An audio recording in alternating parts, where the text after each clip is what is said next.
Good morning, everyone. We might make a start.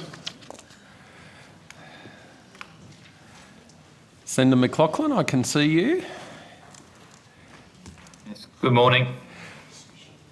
Do we have anyone else on the line just before I give my opening statement?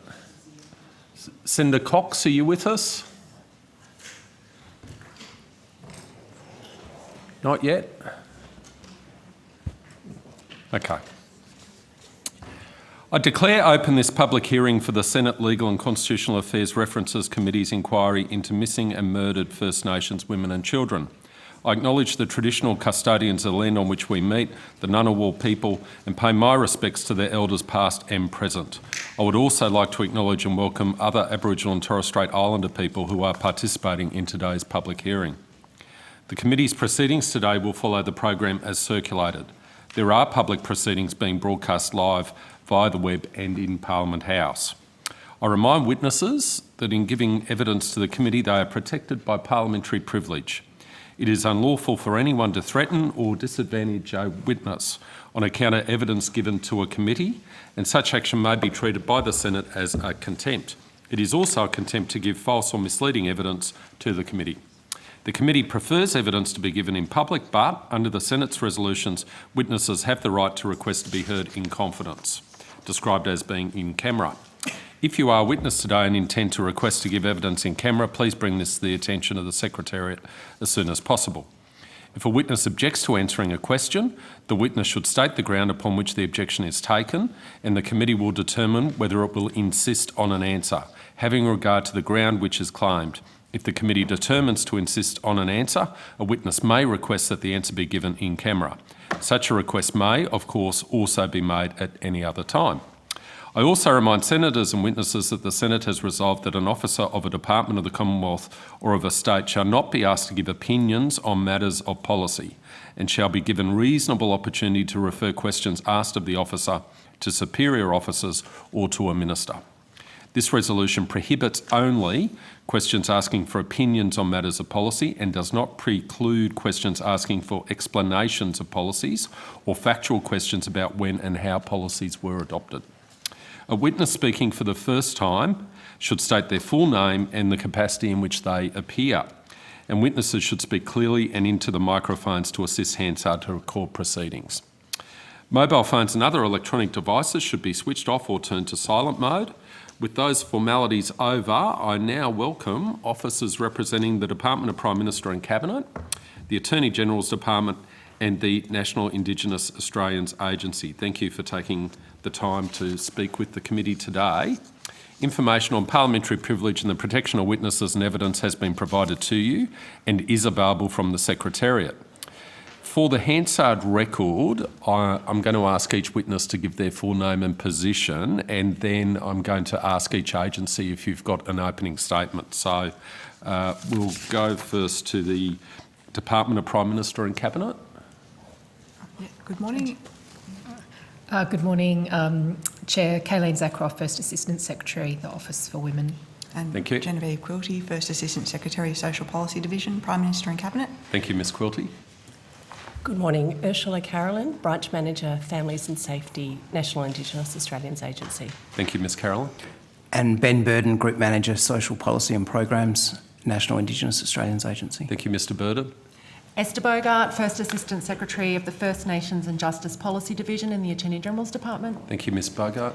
Alana Fraser, Assistant Secretary, Criminal Justice Reform Task Force, Attorney-General's Department. Thank you, Ms Fraser. Good morning, Claire Crawford, Acting Assistant Secretary of Family Safety Branch in the Attorney-General's Department. Ms Crawford. Good morning, Rebecca Kilpatrick, Assistant Secretary, National Office for Child Safety, Attorney-General's Department. Thank you very much, and it's great to see such a strong attendance at this committee today.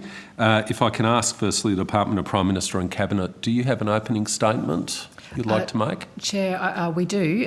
We had worked out a slightly different order of proceedings, if that's had okay. you? Tell me your order of proceedings, I'll compare it to mine. The National Indigenous Australians Agency first, with the Attorney-General's Department following, and then PM&C as the third. Okay. Short, we've all got short opening statements. Okay, fine, okay. Quite happy. Mr Burden, are you?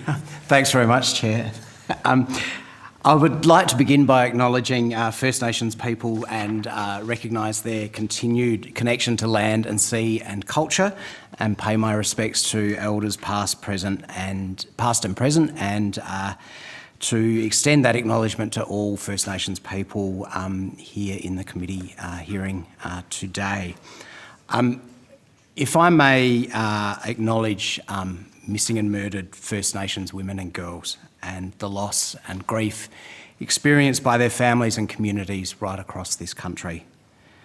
The National Indigenous Australians Agency welcomes this inquiry and is very pleased to be able to participate in the proceedings today and to assist the committee as we can.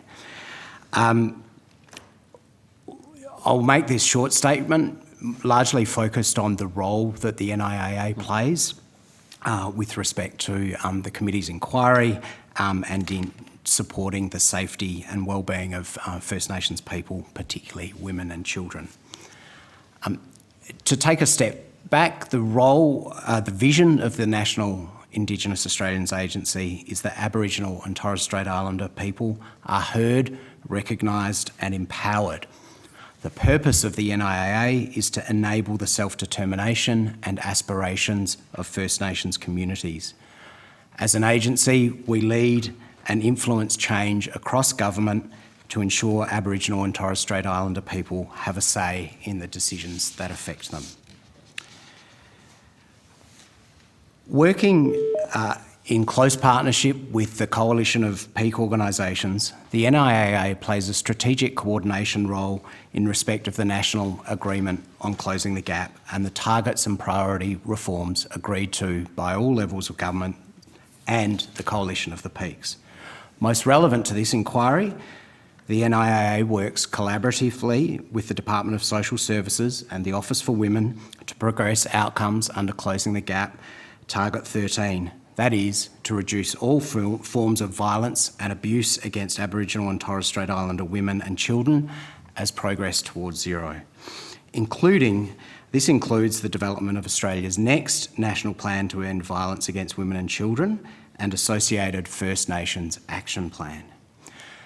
The NIAA also works with the Attorney-General's Department on measures to achieve targets 10 and 11 of the National Agreement to reduce adult incarceration and youth detention, including work in partnership through the Justice Policy Partnership that brings together all levels of government and peak organisations. A couple of specific policy and program measures. In a broad sense, the NIAA, through the Indigenous Advancement Strategy, has invested around $228 million from financial year 2019-20 through to financial year 2024-25 to increase the safety of First Nations women and children. This includes an investment of $92 million to 16 family violence prevention legal services over 3 years. Those organisations deliver legal assistance and non-legal support to First Nations victim survivors of family and domestic violence and sexual assault in every state and territory across Australia. NIAA investments have also included support to the Aboriginal and Torres Strait Islander Social Justice Commissioner, Ms June Oscar, and her Women's Voices project and report. Most recently, the NIAA was pleased to support Ms June Oscar and her convening of a Women's Safety Social Policy Forum, bringing together over 100 community members, practitioners, specialist experts and government observers to address the root causes of violence. Delegates at the Policy Forum called on the government to ensure that First Nations women and children are front and centre in the design and delivery of the First Nations National Plan to End Family Violence and Violence Against Women and Children. I'll pause there, thank the committee and for the invitation to appear today, and happy to elaborate on the statement and any other matters that would assist the committee through the course of the hearing today. Thank you. Thank you, Mr Burden. Do you have a copy of your opening statement, or could you email it perhaps to the Secretariat just so we could get Yes. a copy? Might help us guide questions. Will do. Thank you very much. The Attorney-General's Department, I think you're next under my procedure. Thank you, Chair. And the Department appreciates the opportunity to appear before the committee alongside our colleagues here from the Department of the Prime Minister and Cabinet and the National Indigenous Australians Agency. I will give a short opening statement on the Department's responsibilities in relation to supporting the safety of women and children, particularly the wellbeing of First Nations people, women and children. I note the Australian Federal Police and the Australian Institute of Criminology are also scheduled to appear before the committee later today, and just acknowledge that those agencies have recently moved to the Attorney-General's portfolio as part of machinery of government changes. So the department has a range of responsibilities connected to ensuring the effective, efficient and fair operation of the justice system. It also engages across government on a range of existing frameworks that support the safety of both women and children. Most relevant to this inquiry, the department is responsible for co-leading with the NIAA Commonwealth policy responses to address the overrepresentation of First Nations adults and children in the criminal justice system under outcomes 10 and 11 of the National Agreement on Closing the Gap, including work through the Justice Policy Partnership. Commonwealth criminal law and law enforcement policy, including powers and functions exercised by Commonwealth law enforcement and criminal intelligence agencies, as well as responses to transnational serious and organised crime. Legal assistance funding, including for Aboriginal and Torres Strait Islander legal services, women's legal services, and frontline wraparound services such as domestic violence units and health justice partnerships, and contributing to national efforts to respond to family, domestic and sexual violence, including through the National Office for Child Safety. While responding directly to family, domestic and sexual violence is often the responsibility of states and territories, the department provides national leadership on a range of matters in acknowledgement of the crossover, particularly between the family law system, for which the Commonwealth is responsible, and state and territory child protection and criminal justice systems. We're also working with colleagues in the Department of Social Services and the Office for Women on the development of Australia's next national plan to end violence against women and children, and the associated First Nations Action Plan. Additionally, the National Office for Child Safety has recently come into the department under machinery of government changes. The National Office provides national leadership on child sexual abuse policy and is responsible for the national strategy to prevent and respond to child sexual abuse 2021 to 2030, which includes Aboriginal and Torres Strait Islander people as a priority cohort. The department's efforts to address the overrepresentation of First Nations adults and children in the criminal justice system is advanced through the Justice Policy Partnership, which we co-chair with the Coalition of the Peaks. The JPP brings together all levels of government, the peak organisations and First Nations representatives to take a joined-up approach to First Nations justice policy. I'd like to thank the committee for inviting us here today, and am happy to expand further on any of the matters raised during the course of the hearing. Thank you. Thank you, Ms Bogart. And if you've got a copy of your statement... Also happy to email it. Yeah, thank you you very much. Right, now I think Prime Minister's Department. Thank you. Thank you very much, Chair. Kayleen Zakharoff, Head of Office for Women in the Department of Prime Minister and Cabinet, and my colleague Genevieve Quilty, who is the First Assistant Secretary in Social Policy Division. We both represent the Department of the Prime Minister and Cabinet here today, and are very grateful for the invitation to appear before the committee. The Social Policy Group Division and the Office for Women support the Prime Minister, the Minister for Women and the Cabinet on a wide range of gender equality and social policy areas, including First Nations policy. We work closely across the Australian Public Service with state and territory officials to support the development, implementation and review of the government's gender equality and social policy priorities. We provided advice to government on whole-of-government policy, including through the National Agreement on Closing the Gap and implementation of the Uluru Statement from the Heart in full.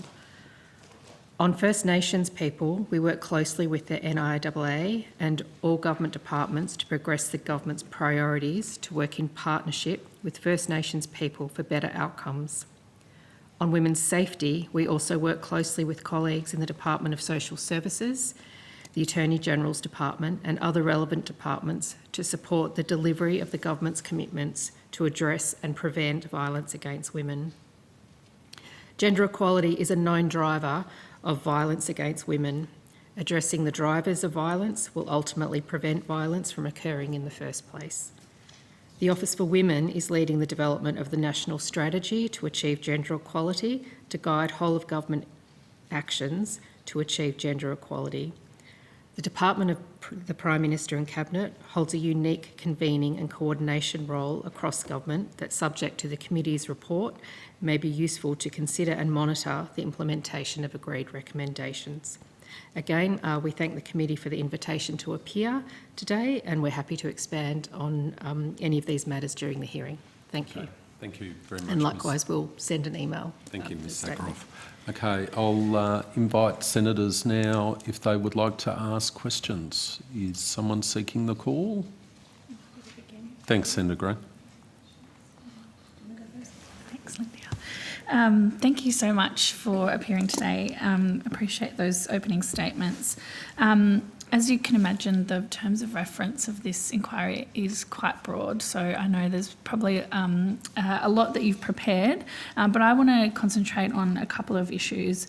Firstly, I'd like to talk about the National Action Plan on family violence, and particularly the changes that have occurred recently in regards to having a national action plan for Indigenous women. I think the Prime Minister and Cabinet at the moment has control of the development of that, or you'll have to talk me through it. I'm not sure where that's up to. Thank you. So the Department of Social Services actually lead the development of that work with Minister Rishworth. Okay.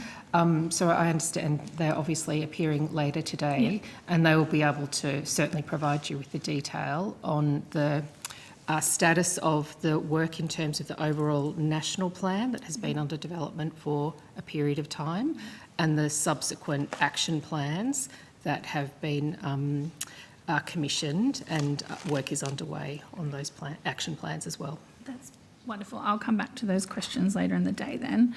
One of the other things I wanted to ask some questions about was questions about lack of data or information. We obviously have some institutions later today that deal with data collection and analysing data and providing advice to policymakers.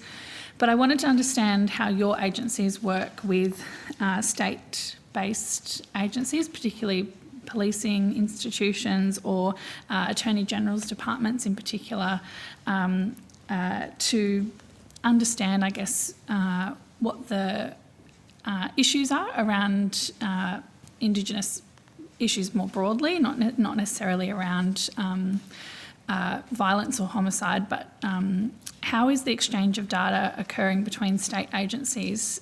If I can begin with the NIAA, do you act as a collector of some of the data from different states and agencies so the Commonwealth can have policy that speaks to that data? Thank you, Senator Green.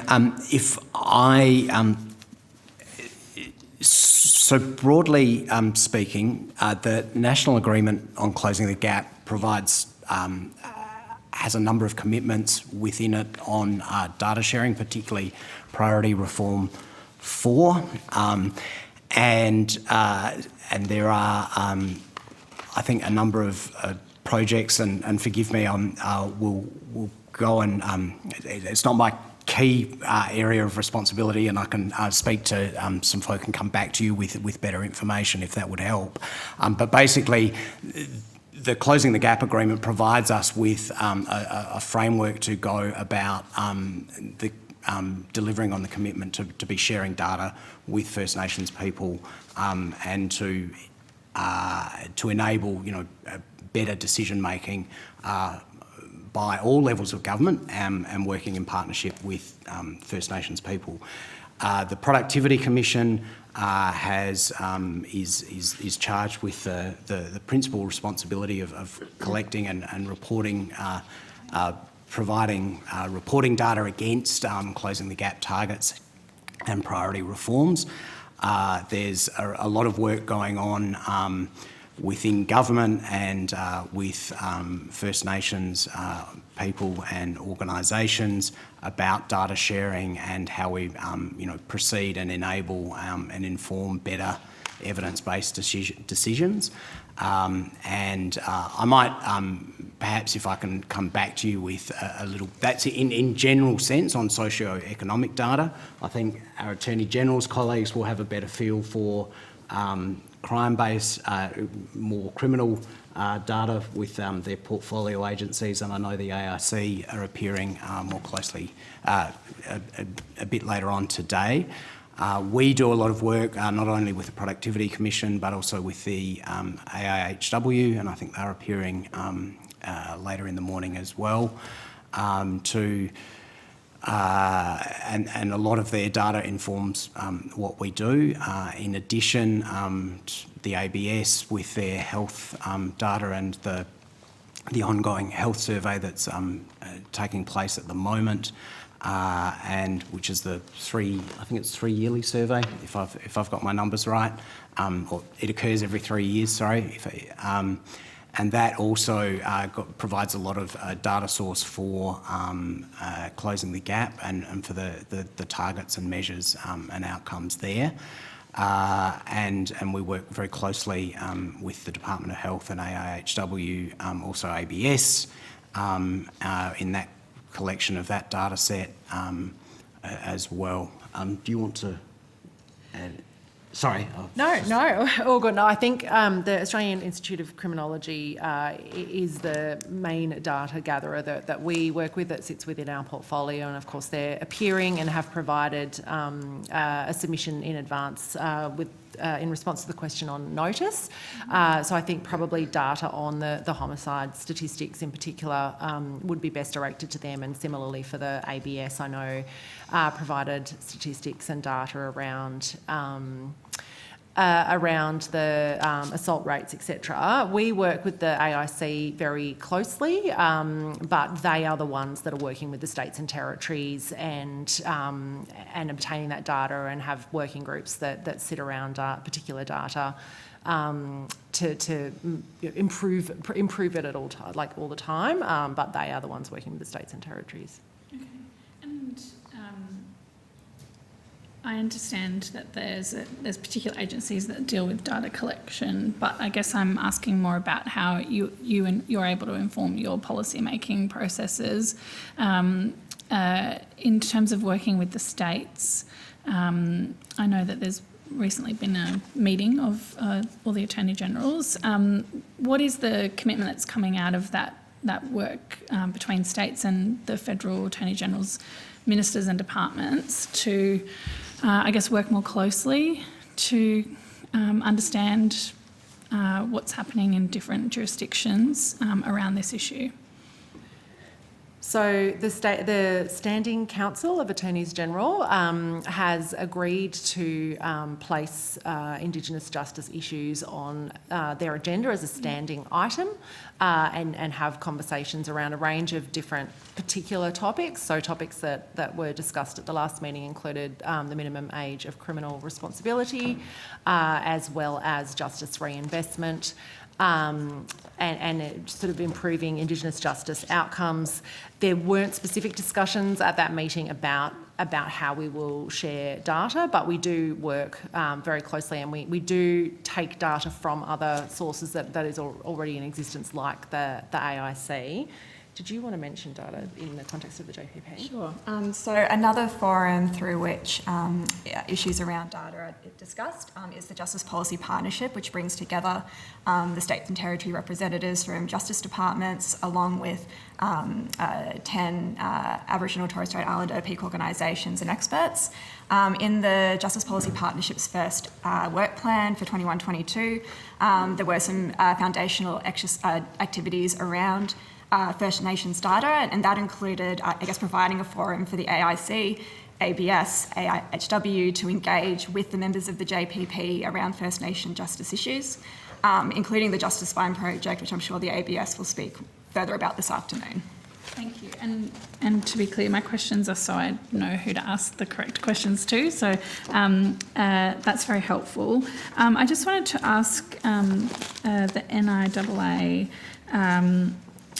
as sort of, I guess, the lead organisation, how has this, how has the collection of data or the conversations between states and the federal bodies changed over periods of time?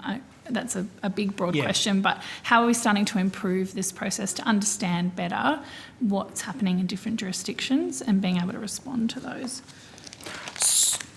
I think as a general kind of comment that certainly the national agreement on closing the gap it provides a forum and the commitment that all levels of government have signed up to the commitments, and the Coalition of Peaks have signed up to the commitments. Yeah.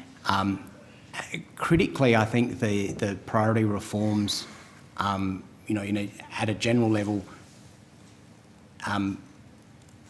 create or sign up governments to transform the way they do business effectively, and to be working in partnership, to be sharing the data, and to basically to do things differently.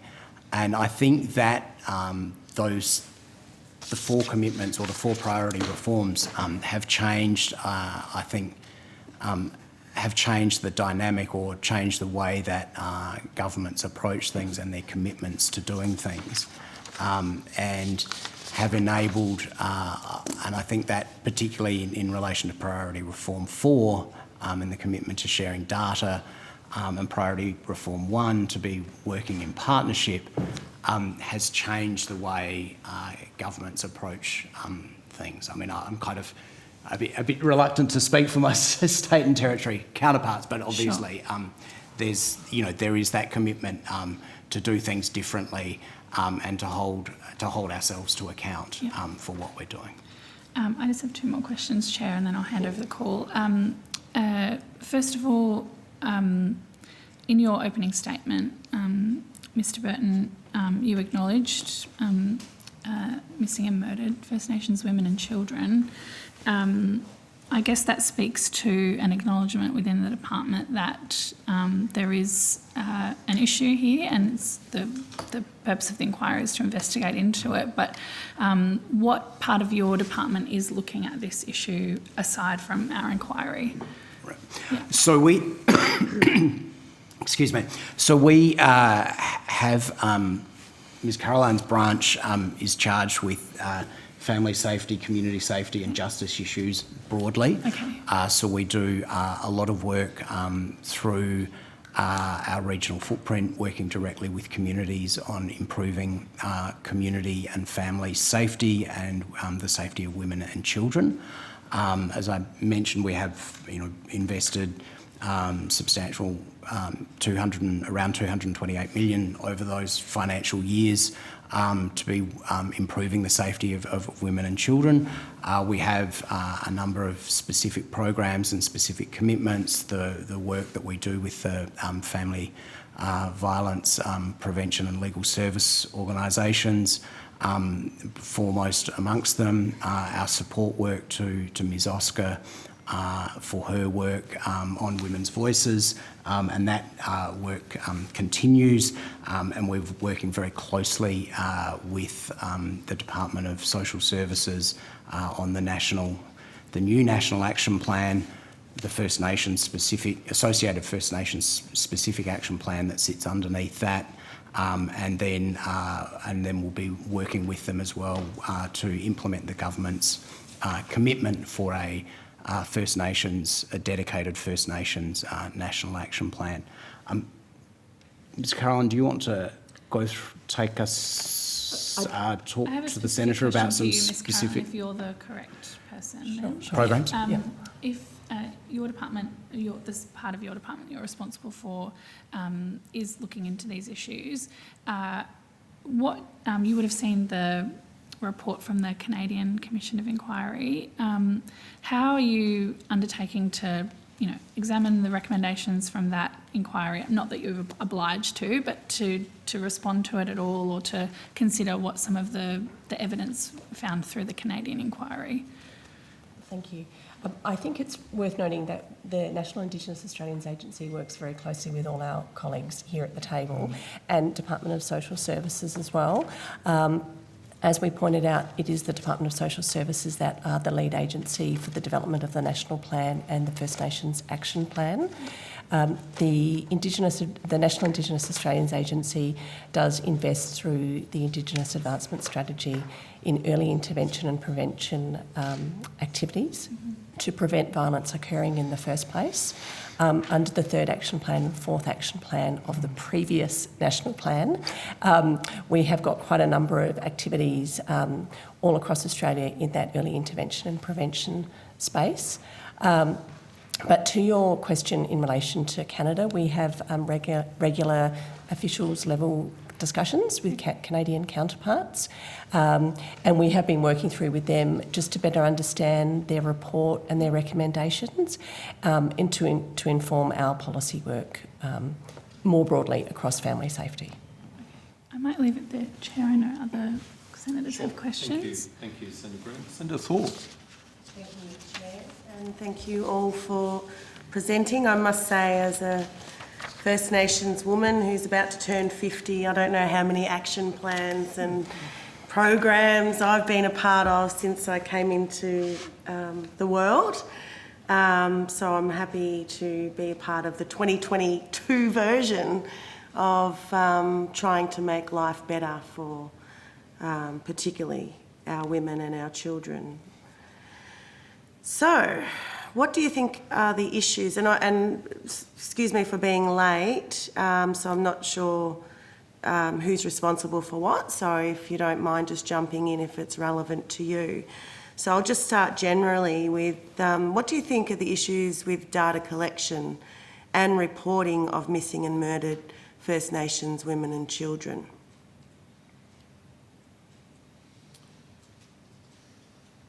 So we might, why don't we go to Mr. Burden, if you want to give a response first on behalf of the NIAA, then we'll go to Attorney General's Department and Prime Minister and Cabinet. Thanks, Chair. Mr. Burden. Thank you, Senator Thorpe. Ben Burden, Group Manager, Social Policy and Programs at the National Indigenous Australians Agency. I think, policy making can always be, and program, what we do can always be better informed by better data and evidence. And the better data and evidence we have, the better we can organise ourselves to deliver. I'm a little reluctant to kind of speak ahead of our AFP and Institute of Crime colleagues appearing a little bit later this afternoon about what the difficulties they see are. I mean, we have, I think, as Ms. Zakharoff mentioned in her opening statement, where there's gendered violence, then everything flows from, where there is gender discrimination and gender violence, then we will end up in the situation of missing and murdered women. So reducing that gender discrimination and gendered violence, engaging in early intervention or prevention activities, as Ms. Caroline's mentioned, will help us. I think there's a statistic that sticks in my mind that First Nations women and girls aged 15 years and over are 34 times as likely to be hospitalised due to assaults related to family violence than non-Indigenous women and girls. That's not to draw a direct causal link, but it's just to indicate that I guess the environment in which we're working is very, very difficult. So And I guess that kind of underscores the point about having better data and evidence. I mean, we have that statistic, for example. I don't know what the causal link is without better understanding the evidence behind that data. So, for example, so what does that actually tell me in relation to the inquiry? I'm not entirely sure if that's. So I think, you know, just that it just underscores that point that where we can understand what is going on and the causes, we can make better policy and program interventions. I think, you know, a lot of the work that we're doing with our colleagues in Attorney General's Department in the justice sector will go a long way to improving justice outcomes for First Nations people, and I think we all know that there's a lot of work to be done and a long way to go to improve those outcomes. I might stop there. Again, apologies. I don't want to get in front of what the experts are going to tell you a little bit later on this morning and this afternoon. But just to note, yes, we can do. I think we can do better with better data and evidence to inform the way we go about our work. Thank you.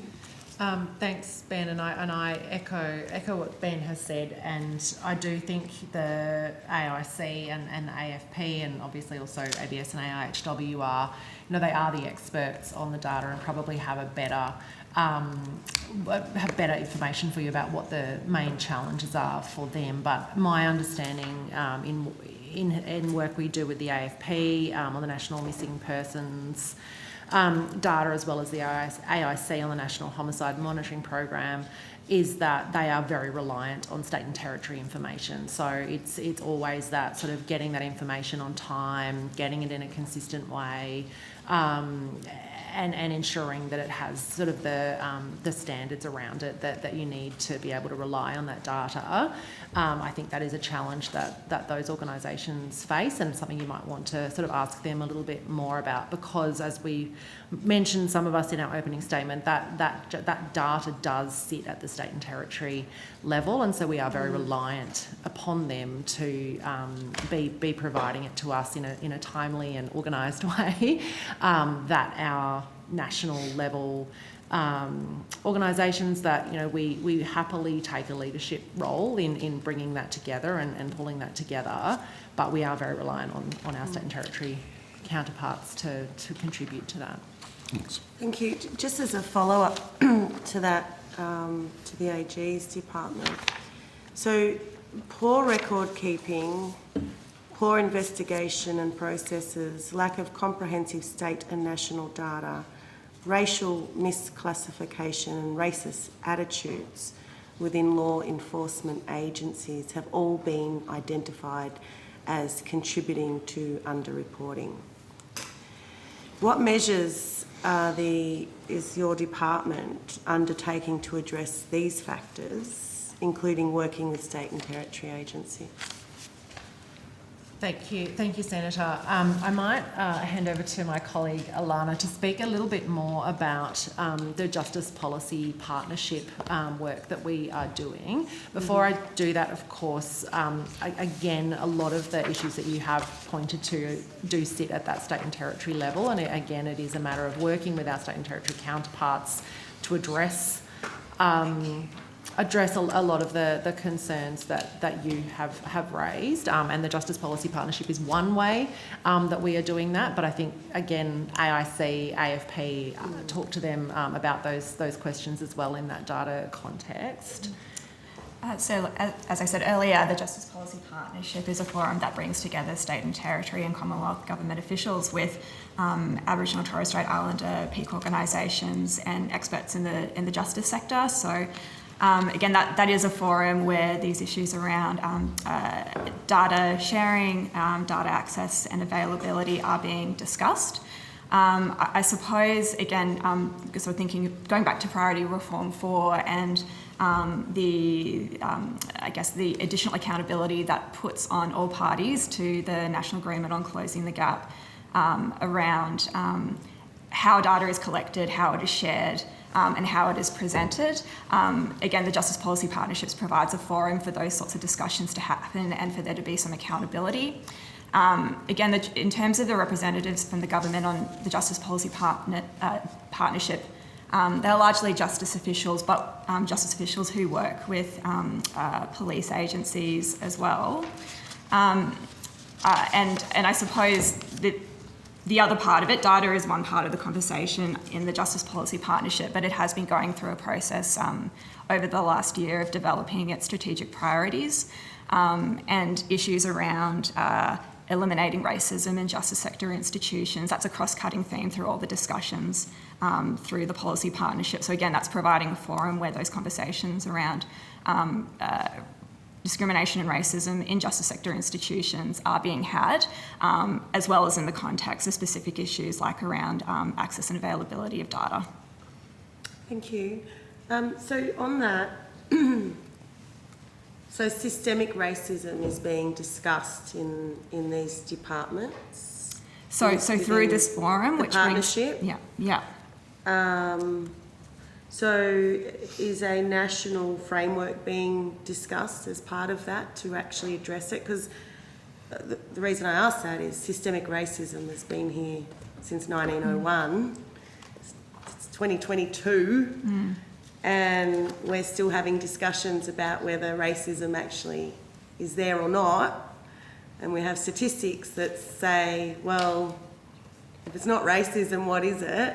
So is there a national plan being discussed? And is cultural awareness or racism awareness, more so than cultural awareness, it's knowing that you're racist or not, is that part of the discussion?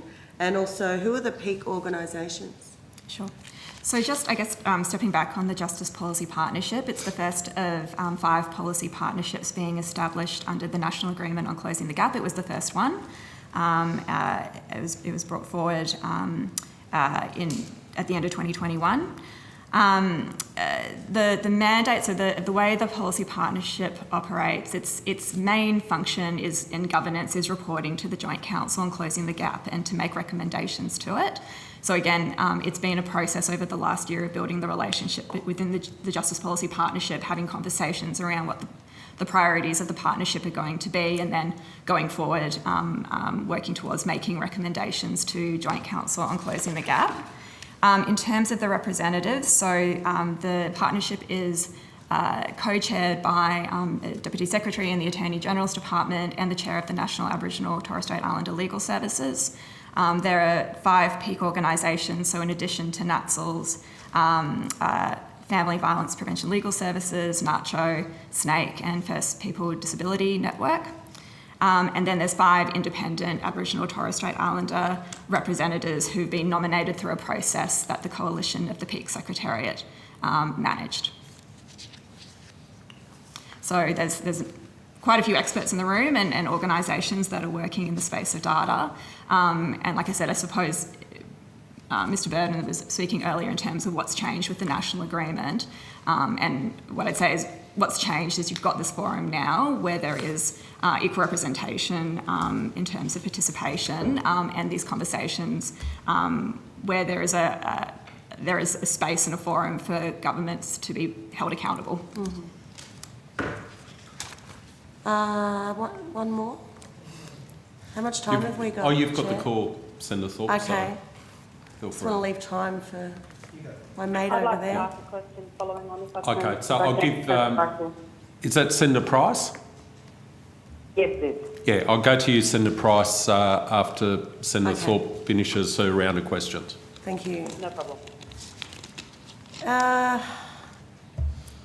So again, with the AG's department, a number of the recommendations in relation to the Pathway to Justice report overlap with the recommendations from the Royal Commission into Aboriginal Deaths in Custody. which 30 years ago or 31 years ago, our old people probably sat around the table like this and said all the solutions to the problems 30 years ago, and in 2022 we're here again because those recommendations haven't been implemented. So given that there is an overlap, can you give us an update on any review process of the implementation of the Royal Commission into Aboriginal Deaths in Custody? Given you're overlapping, you're doubling up basically on work that was done 30 years ago. So where's it at? Who'd like to take that? I can start with that if you want to. Yeah, no, I can. Yep. Okay. Thanks, Senator Thorpe. Ursula Carrollin, National Indigenous Australians Agency. As you're aware, Deloitte Access Economics did an independent review of progress against the 339 recommendations a couple of years ago. The report found that 91% of the recommendations had been implemented. There are a number of reasons why those remaining 8% hadn't been implemented. Some of them have now been outdated.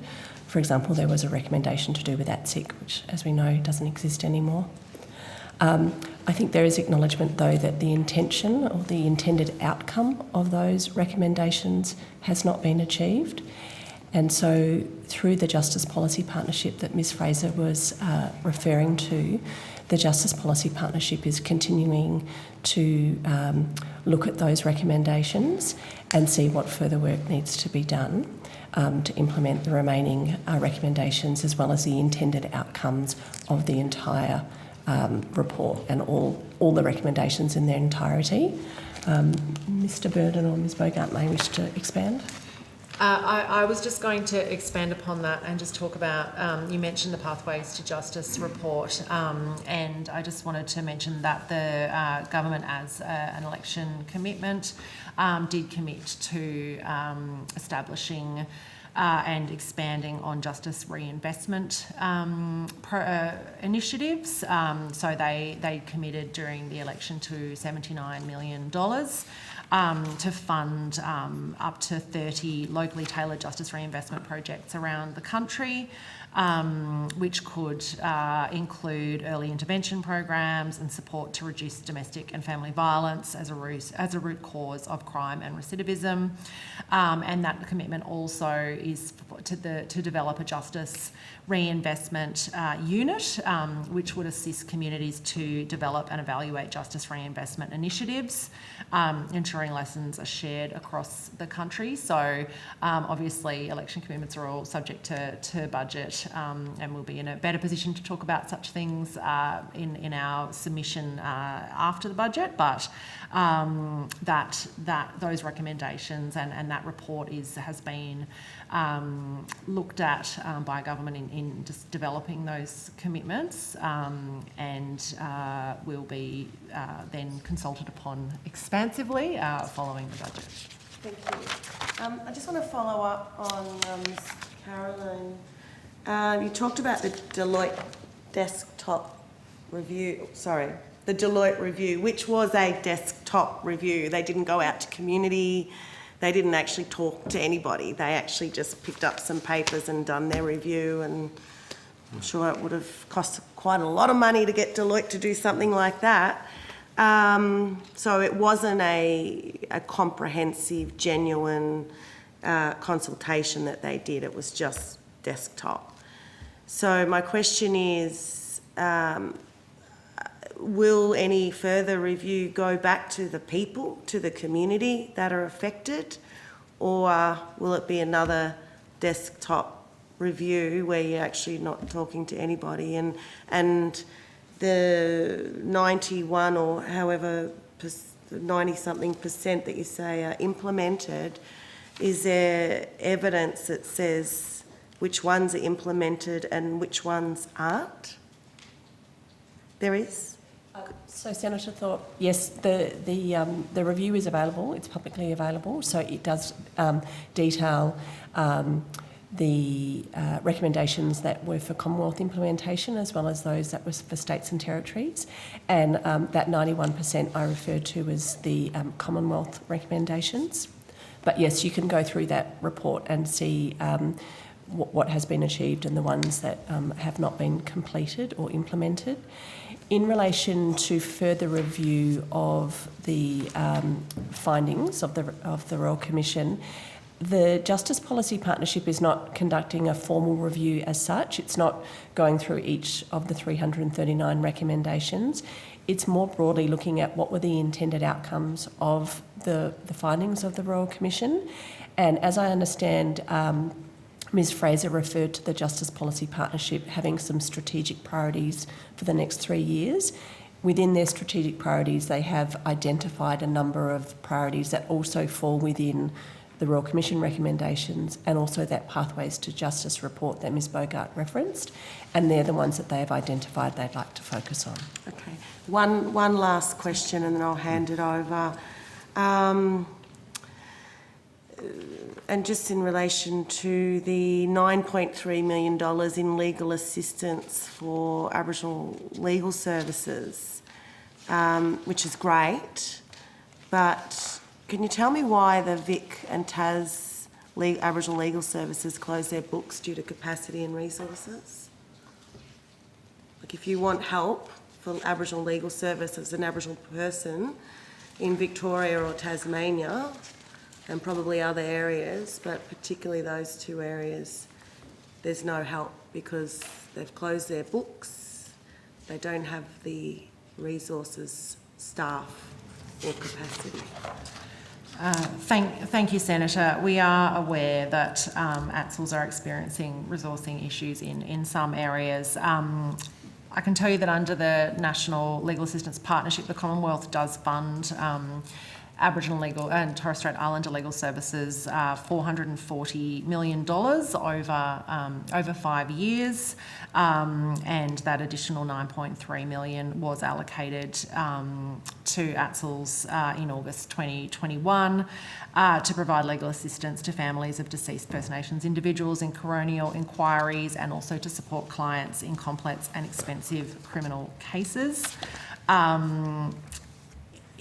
Resourcing for legal assistance, there's unlikely to ever be enough money for the need that there is across the legal assistance sector. So Aboriginal and Torres Strait Islander legal services, legal aid, community legal centres, and of course the family violence prevention legal services. We acknowledge that. We work really closely with those sectors on how to best meet the needs of clients. We prioritise the particular types of work to ensure that the people most in need are receiving those services. There is a scheduled review of the NLAP, the National Legal Assistance Partnership, next year to examine how it's working, and that will also consider the resourcing needs of that. But at this stage, that's the funding that is provided to those services. Okay, so the most in need can get it, but the people that are most in need that don't fit, the most in need don't get it. The services across the board with, of course, legal aid and community legal centres that also have Aboriginal and Torres Strait Islander people as priority clients. Across that agreement, there are options for Aboriginal and Torres Strait Islander people to receive legal assistance services, and there is prioritisation done across all of those services under the NLAP. But currently we can't meet the need, right? Because the funding that is provided to Aboriginal legal services in this country doesn't match the need. I acknowledge that is what is occurring for some of the services, yes. Thank you. No further questions. Thank you, Senator Thorpe. Just before I go to you, Senator Price, I have one follow-up question on from Senator Thorpe's question. What happens then, Ms Bogart, in terms of our justice system? People need to have access to legal support, all sort of support to make sure that our justice system works effectively. What actually happens if people don't have access to that support they need, especially if they're coming from our First Nations people, particularly vulnerable, and they simply can't get that support. What does that mean for our justice system? It's a great question, Senator. The Commonwealth does provide significant funding through that National Legal Assistance Partnership, which, as I mentioned earlier, is Aboriginal and Torres Strait Islander legal services, but also legal aid commissions and community legal centres. There are a range of options, and they do assist the most vulnerable people in our society, and they have priorities around ensuring that funding is directed. The states and territories, of course, also are responsible for funding those services. In the justice system where people don't qualify for legal assistance, they either seek legal representation or support from private legal services or other support services and advocacy services, or they are self-represented in the system. Or presumably they just fail to have an opportunity to exercise their rights and have their voice appropriately heard through the justice system, isn't that right? That can occur as well, yes. Okay. All right, Senator Nampijinpa Price, are you there? I am. I'm here. You have the call. Thank you. This is just a question for probably Ben with NIAA. I'm just interested in terms of the grant money that is distributed recently because of the rise in the wage increases. My question is around whether NIAA has been making provisions for the indexation on grants to DV services to cover that impact of wage increases. I know there's been a lot of concern for providers throughout the Northern Territory that as a result of the increases, they have had to let go staff because they no longer have the funds to be able to provide a wage for those staff.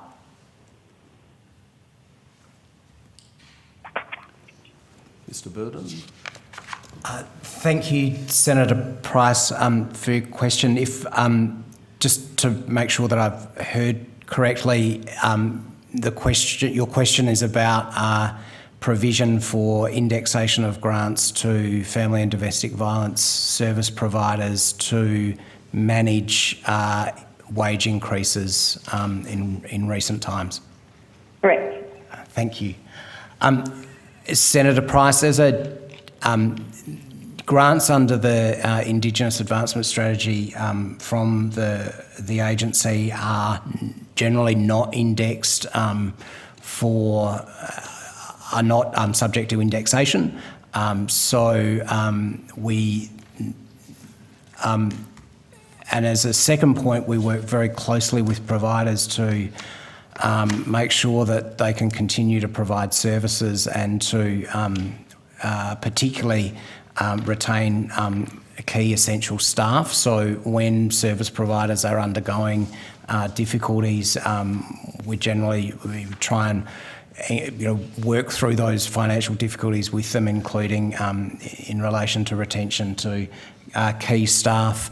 Obviously, in relation to the family violence prevention and legal services, the greater security that we can provide through our grant arrangements, means that providers can hire and retain the key staff that they need to provide services into community. Okay, thanks for that. I guess then this would be a question for the Attorney General's Department with regard to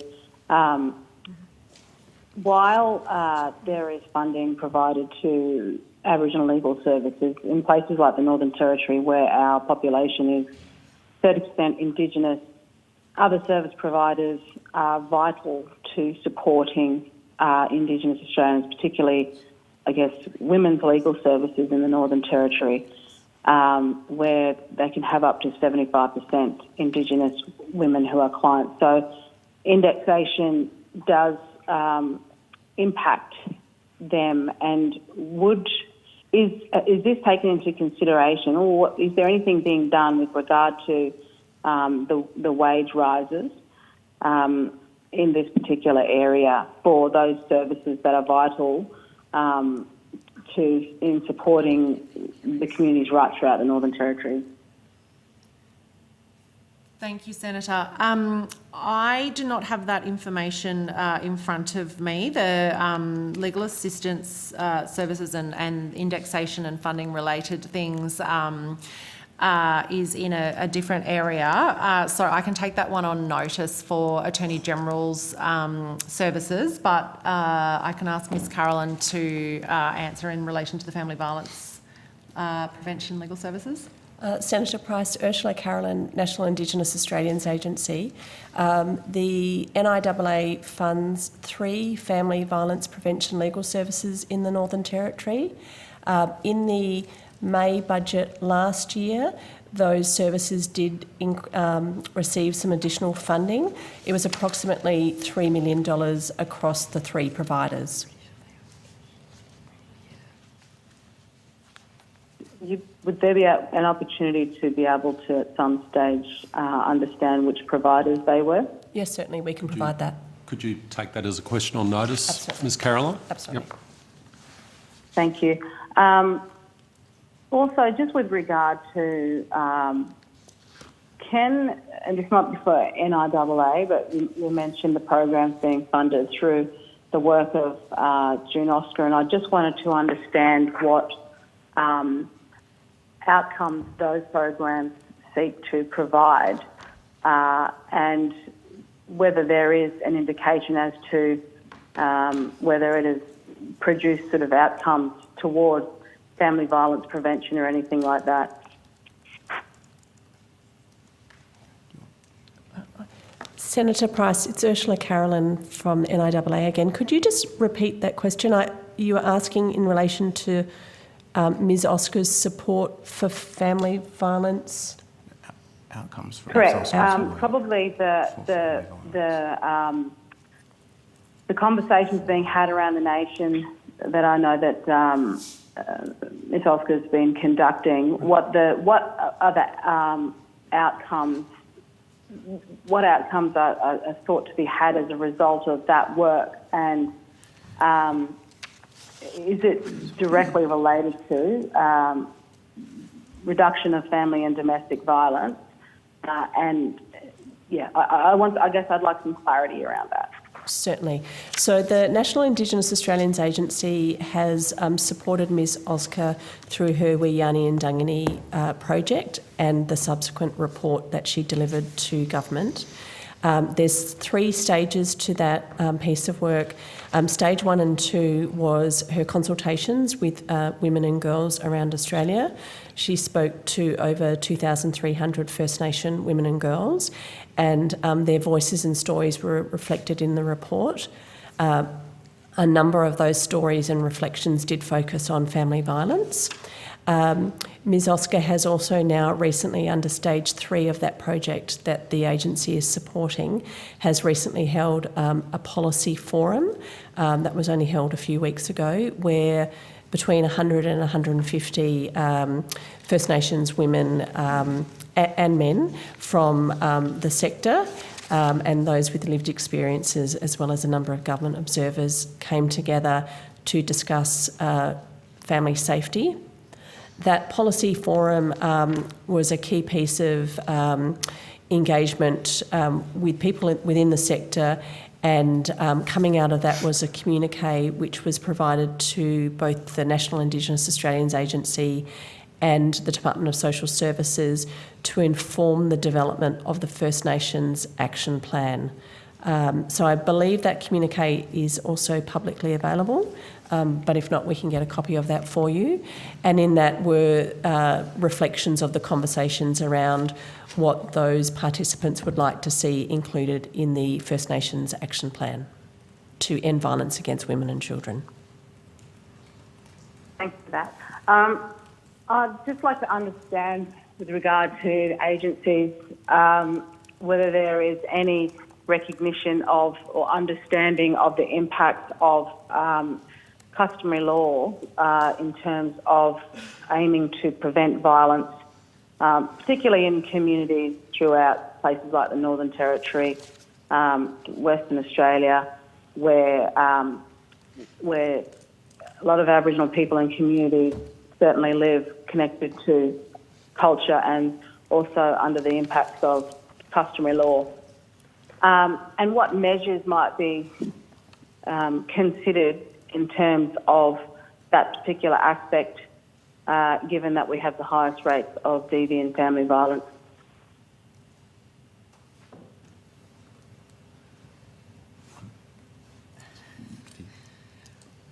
Senator, thank you for the question. We don't have a huge amount of research, I suppose, and understanding of the impacts of customary law.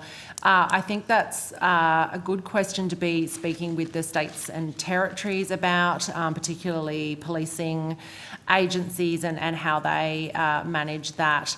As well as the Aboriginal legal services and the legal assistance providers who are supporting people through the justice system. I am very conscious that it is an issue and a tension that is worked through in the justice system, but I do think that question is better directed to the people working through that justice system within the states and territories. Thanks, that's good to understand. I think it's important that it be understood throughout in terms of being culturally aware. This is certainly an issue that I think is lacking across many organisations and sectors and probably needs a lot more improvement on. But thank you for your answers. That's all from me for now. Thanks. Thank you, Senator. Senator Shoebridge now has the call. Oh, thanks, Chair, and thanks all for your attendance today. I was listening carefully to the answers you were giving Senator Thorpe, particularly about the very valid question Senator Thorpe was asking about data. And I was trying to work out what had actually been done, what concrete steps have been done to improve data collection. And particularly when you said you're working with our state and territory counterparts to address these issues, I didn't find that descriptive of a single concrete action to improve data. Can you name a single concrete action to improve data collection that's come about through these national discussions? So I suppose in my answer I was talking about a particular forum where a range of issues around justice issues are being discussed, and one of the areas for action that was identified in the Justice Policy Partnership First Work Plan was around some foundational activities around data, and part of that's to bring everyone's understanding around what sort of data activities are being undertaken by the data agencies, so the ABS, the AIHW and the AIC, who are all appearing later today. So I suppose my answer was going to was more the changing conversation around data under the framework around the National Agreement and Priority Reform 4. But the specific activities, I think those questions are probably better directed to the data agencies. But surely you're going to be wanting to direct your policy based on data. Do we accept that? All of you want to direct your policies based on data? I see a lot of nodding heads. Does everybody agree? You all agree? Yep. Nods don't work well on Hansard, so I'm going to take them all as every agency agreeing. Asking for all the witnesses to give a collective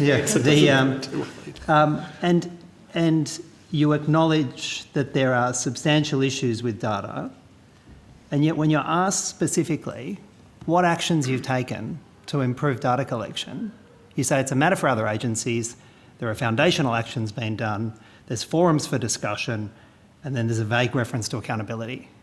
So how can you be accountable if you don't have good data? I might ask the National Indigenous Australians Agency, how can you be accountable if you don't have good data? Could I just answer one of your questions around improvement in data? This question can be expanded on more fulsomely by the Department of Social Services this afternoon, but DSS work very closely with the ABS on the personal safety survey, and there's also an Indigenous specific personal safety survey being developed. So that was announced last year and is under development at the moment.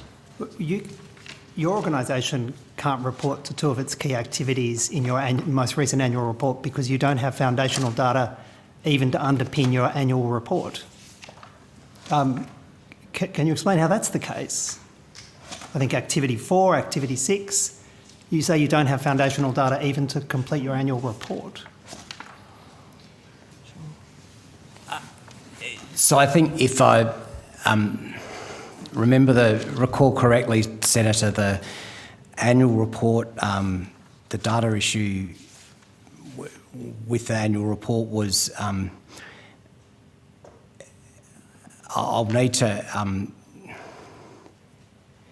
Well, it was about employment. Yeah, it was about employment. I'm just trying to remember that... Activities 4 and 6. You'd be more familiar with your own corporate plan than I am. Yes, I know. I'm just... the complexity of the data issues, I'm just trying to remember. I wasn't expecting to be speaking to the annual report today. Look, I think yes, you're quite. I mean, I think the premise of your question is quite correct. We need to do better, and I think the commitments under Closing the Gap are recognise that. What our annual report said is that yes, we don't have data in the right places that that points to quite correctly to our, or directly to the performance measures that we're trying to report against, and that and the annual report contains a commitment to do better at the next annual report. In addition to what Ms. Caroline's mentioned in respect to what DSS is doing, I think we can ask DSS when they come. Yeah, that's probably better we do that rather than get you speculating. No. In addition to that, I think our colleagues at Attorney General's and the AIC have made great strides in improving the availability of data on deaths in custody. And the production of a dashboard. The transparency that brings is positive. I think the government is committed to doing even more on that and improving the timeliness of that reporting as well. So, Mr. Burton, if I could take you to one of the key issues I have with your agency's annual report and corporate plan. You talk about the activity 1 is leading the Commonwealth Government implementation of the National Agreement on Closing the Gap. You say that you fully achieved that activity, met all of your goals, yet there's not a single statistical indicator that's been improved or even referenced in your annual report. How can you say you achieved that goal of leading the Commonwealth Government implementation of the National Agreement on Closing the Gap when you don't mention a single target or your role in achieving a single target or an improvement in a single target? How can you say you achieved that activity? I don't understand. Senator, I would be very pleased to come back and at estimates and have a more fulsome discussion about the annual report and the indicators there. I wasn't expecting to have that discussion today, and I haven't prepared for that discussion. This is on Closing the Gap, core indicators of which will assist in addressing the underpinning issues in this inquiry. So I'm asking about Closing the Gap. I agree. What, if any, outcome on a statistical basis, a single data point, have you improved the lives of First Nations Australians under Closing the Gap? You say you've achieved it in whole. What have you done as a statistical improvement on the lives of First Nations Australians? So, Senator, respectfully... By all means, so far as it's relevant to this inquiry.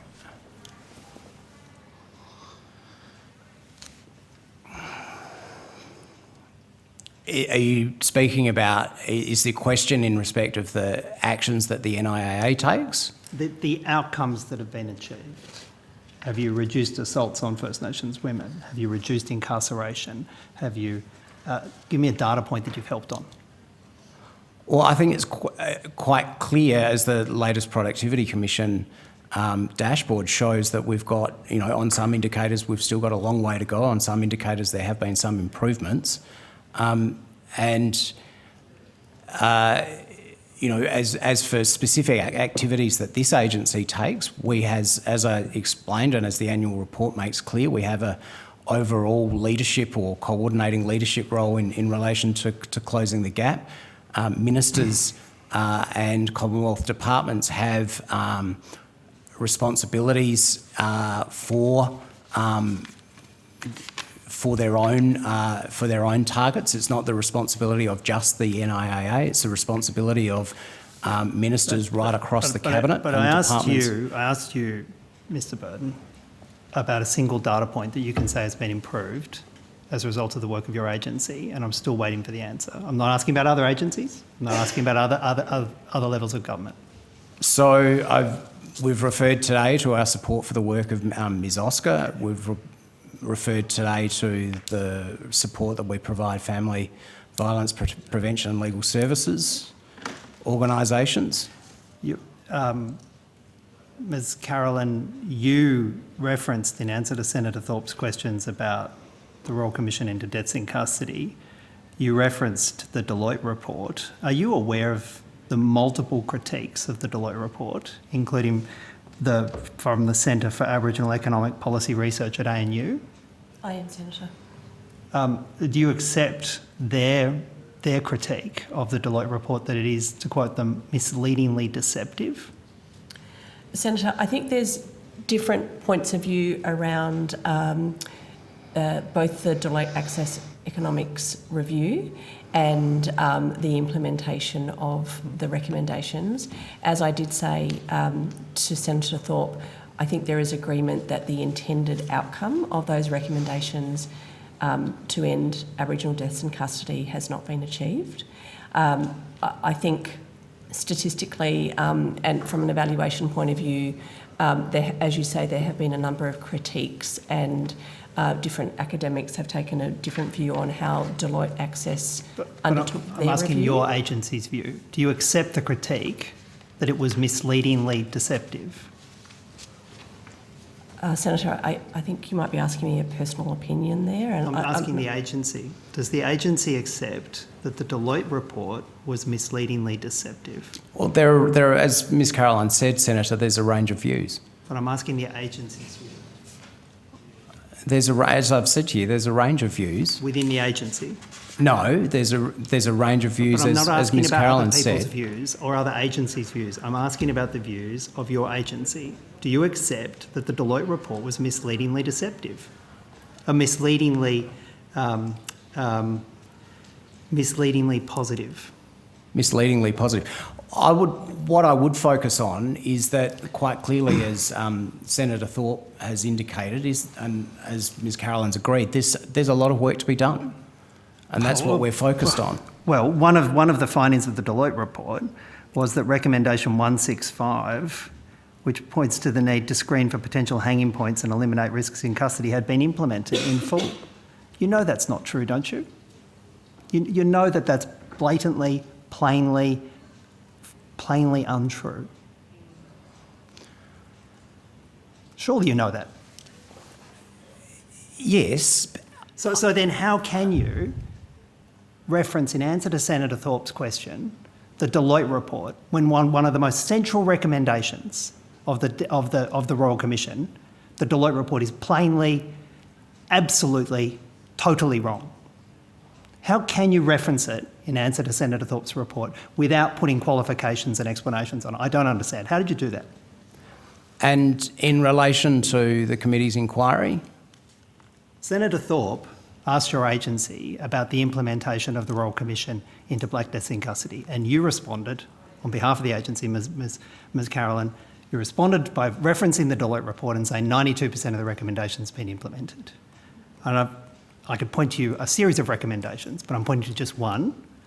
Recommendation 165 on removing hanging points and protecting First Nations peoples in custody.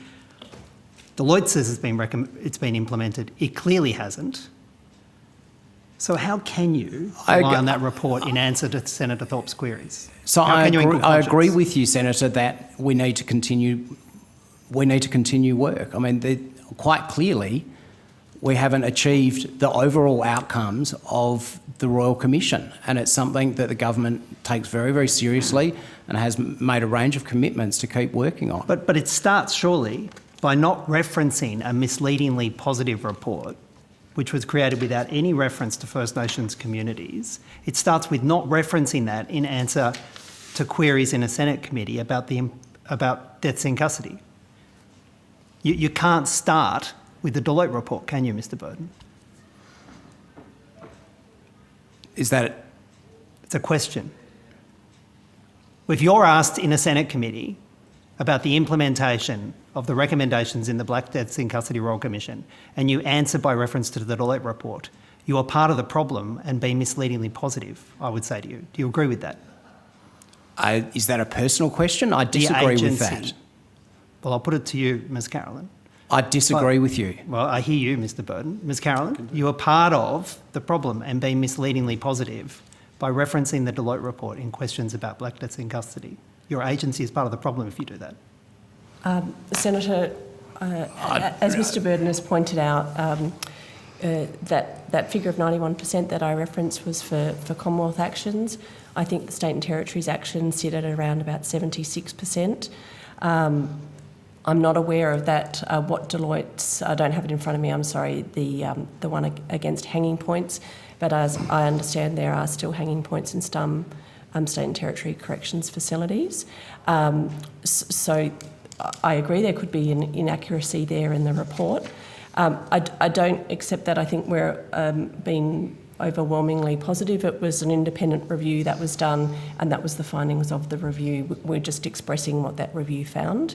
But as I state again, the intended outcomes of the Royal Commission, it is agreed that they have not been achieved, and the government is taking that very seriously and very committed to reducing incarceration in the first place. We know to reduce deaths in custody, we need to have First Nations people not entering custody in the first place. That's why our effort is in the Justice Policy Partnership. It's in early intervention prevention so that First Nations people are not coming into contact with the criminal justice system in the first place. And on that finding, on that issue, pretty much the core recommendation of the Royal Commission, there has been woeful systemic failure across the country, hasn't there? Because in 1991, 1,232 out of every 100,000 First Nations Australians were in prison. And now, after what, 3 decades of the Royal Commission, it was in December 2020, 2,333 out of every 100,000 First Nations people's in prison. That is the core fundamental failing of government agencies in response to the Black Deaths in Custody Royal Commission. Would you agree? Senator, we agree that the number of First Nations people coming into contact with the criminal justice system has been increasing. And that was at the centre, the core of the recommendations of the Royal Commission, and it's been woefully non-implemented. In fact, it's got vastly worse since the Royal Commission, hasn't it? And Senator, in response to that, we have 2 justice targets under Closing the Gap to reduce adult incarceration and to reduce youth detention, in acknowledgement that those numbers have been increasing. Senator Shoebridge, just let you know, I'm just watching the clock. I've got some questions, but if I can come back to you if we've got some more time. Chair, can I just also add, I have the names of those 3 family violence prevention legal services that Senator Price was after. Okay, Ms Caroline, if you'd like to put those on the record. Yeah, certainly. So Senator Price, not sure if we've still got you on the line. The 3 Northern Territory family violence prevention legal services in the Northern Territory are the MPY Women's Council Domestic and Family Violence Service that services Alice Springs and that tri-state region. We have the Central Australian Aboriginal Family Legal Unit, CARFLU, which services Alice Springs and Tennant Creek region. And then we have the North Australian Aboriginal Family Legal Service, which services Darwin and Katherine. And I recently met with the CEO of that legal service, and that additional $1 million that the, or thereabouts, that the service received last year, they've now also expanded into Nhulunbuy. Thanks, Chair. Thanks very much, Ms Caroline. I'd just like to drill down a bit further in relation to this data issue and cut through the perhaps the general discussion about what's happening in terms of different agencies working together. And I understand it's a difficult issue because you've got the states and territories and the Commonwealth. But just to give us more of a general appreciation, and I'll go to you first, Ms Bogart, and maybe Ms Fraser. Has there been a material improvement in terms of the quality of the data which is being produced, say, over the last 10 years? Can you, looking at it at a high level, helicopter level, say, we've actually made, not so much talking about the agreements and plans and whatever, but has there actually been, from your objective observation, given you each have particular roles in the system, has there been a material improvement in terms of the data being produced, the quality of the data being received, that is, of course, an input in terms of making policy decisions? So if I could go to the Attorney-General's Department first. So, Senator, I suppose it depends on what data we're talking about. Has there been a material improvement in any data? The data. I really think that these questions are best directed to the people appearing this afternoon who collect that data, who receive the data, who then pull the data together across the board. I understand your perspective, Ms Bogart, in that regard, but the way I'm looking at it is the Department of the Attorney-General, the Attorney-General's Department, has a key lead role in terms of so many of these issues. So I want to know what the Attorney-General's Department view is with respect to improvements of data over time. I'm not necessarily expecting you to give me a granular view with respect to any particular data point, but from the Department of the Attorney-General, from that perspective, has there been a material improvement, say, over the last 10 years, where we can, as a committee looking at it, we can think, okay, well, we're moving on the direction, or in the right direction, or is this an area which is just extraordinarily difficult and there's just very minor improvement over time and it's patchy? That's what I'm trying to get a perspective in terms of the Attorney-General Department perspective. I'll ask the agencies particular questions, but yeah, I'm interested in your perspective because you're a lead agency in terms of the justice system. Yeah. So I think it's difficult for us to give a very satisfactory answer around that, and part of that is because the data collection agencies at the Commonwealth level, there are a number. So we've mentioned the Australian Institute of Criminology, which has just recently moved into the Attorney-General's portfolio but was previously in the Home Affairs portfolio.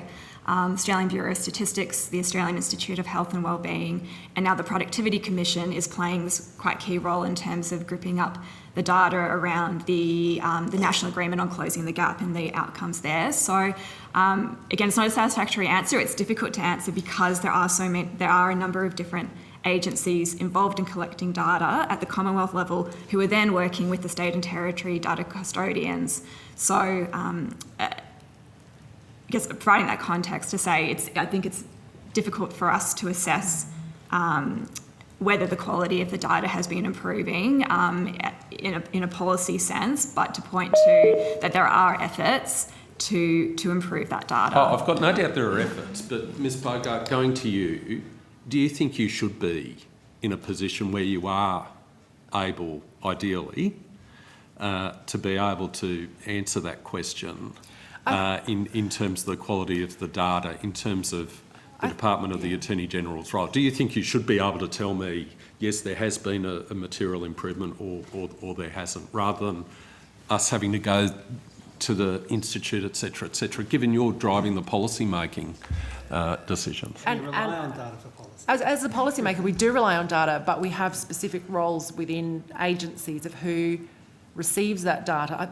I'm being a bit granular in the word quality of data, because I don't see the quality of the data that comes through. I see the final report from the agencies that are commissioned Okay. within the Commonwealth to produce that data. What I Okay. can say is that I have seen an absolute concerted effort and a positive increase in the reliance on data, on the importance placed on data, and the funding and work being done to make data better and to ensure that policy can be based on good data. And those data agencies are doing really good things. The personal safety survey that Ms Carolyn mentioned earlier, that has been done now, I think, 3 times, and it has improved every time. It has learnt from the previous time, and it has changed and adapted to ensure that the next time it is receiving better data, or it is doing it in a better way. Okay. So I think there is definitely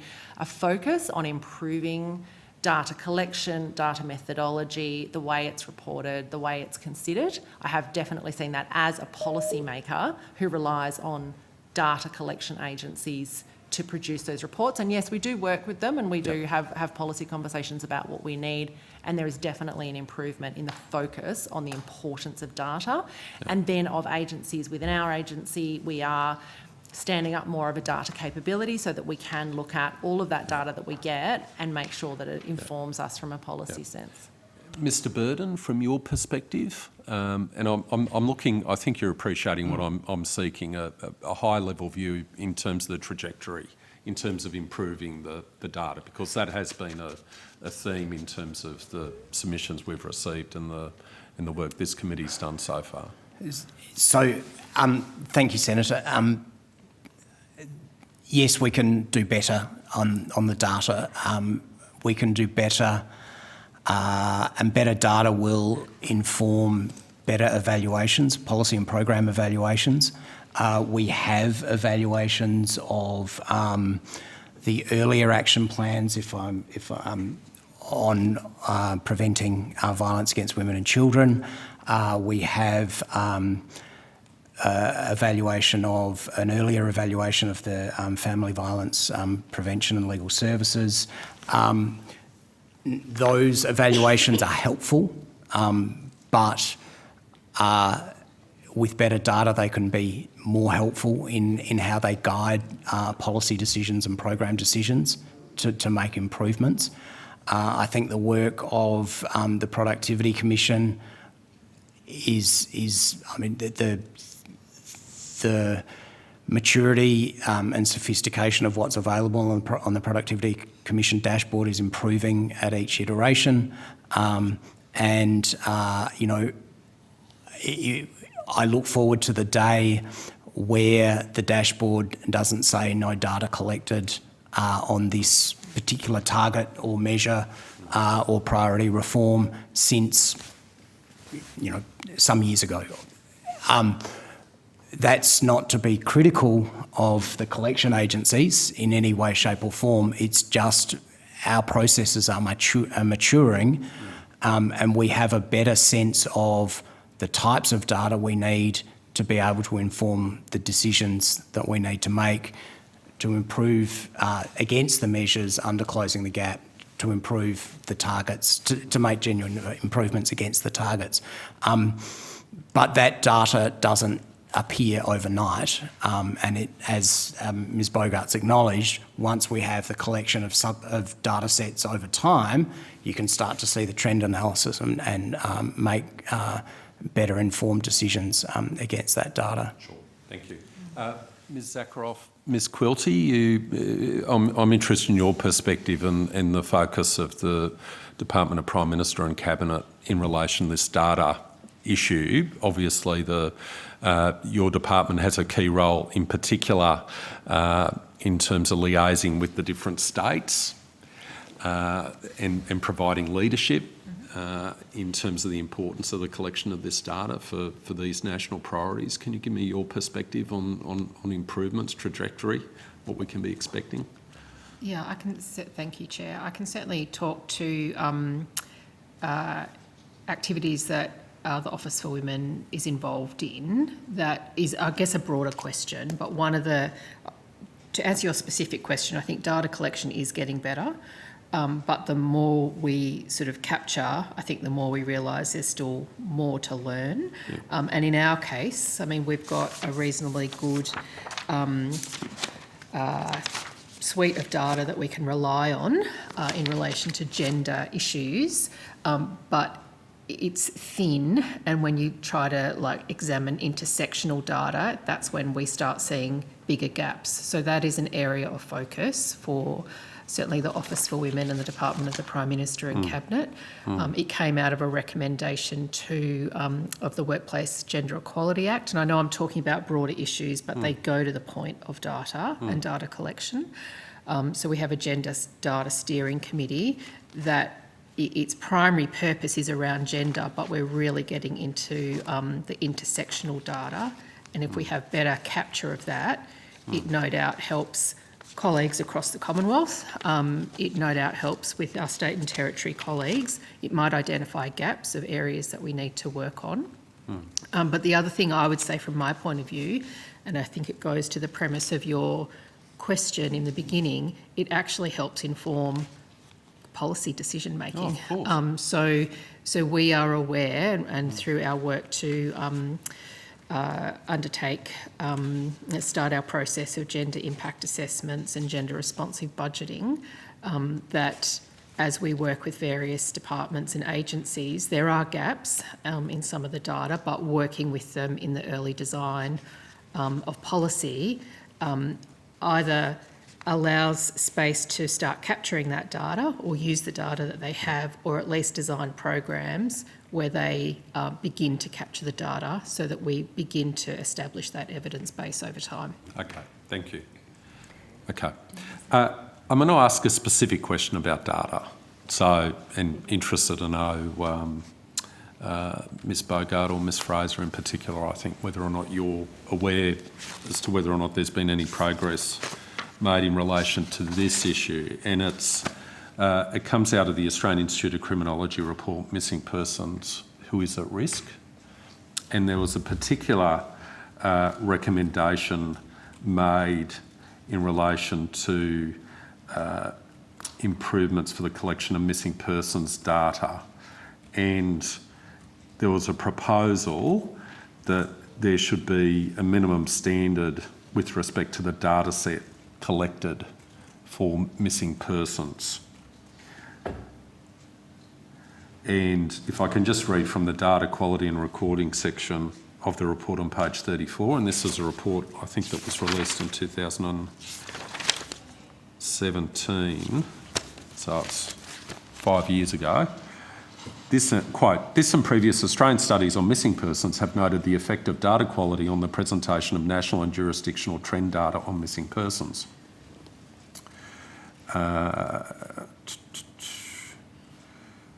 Data collected for this study using the NMPCC form demonstrated some of the inconsistencies in the data recorded by state and territory police, which affected compilation of trend data and, critically, national data on key variables.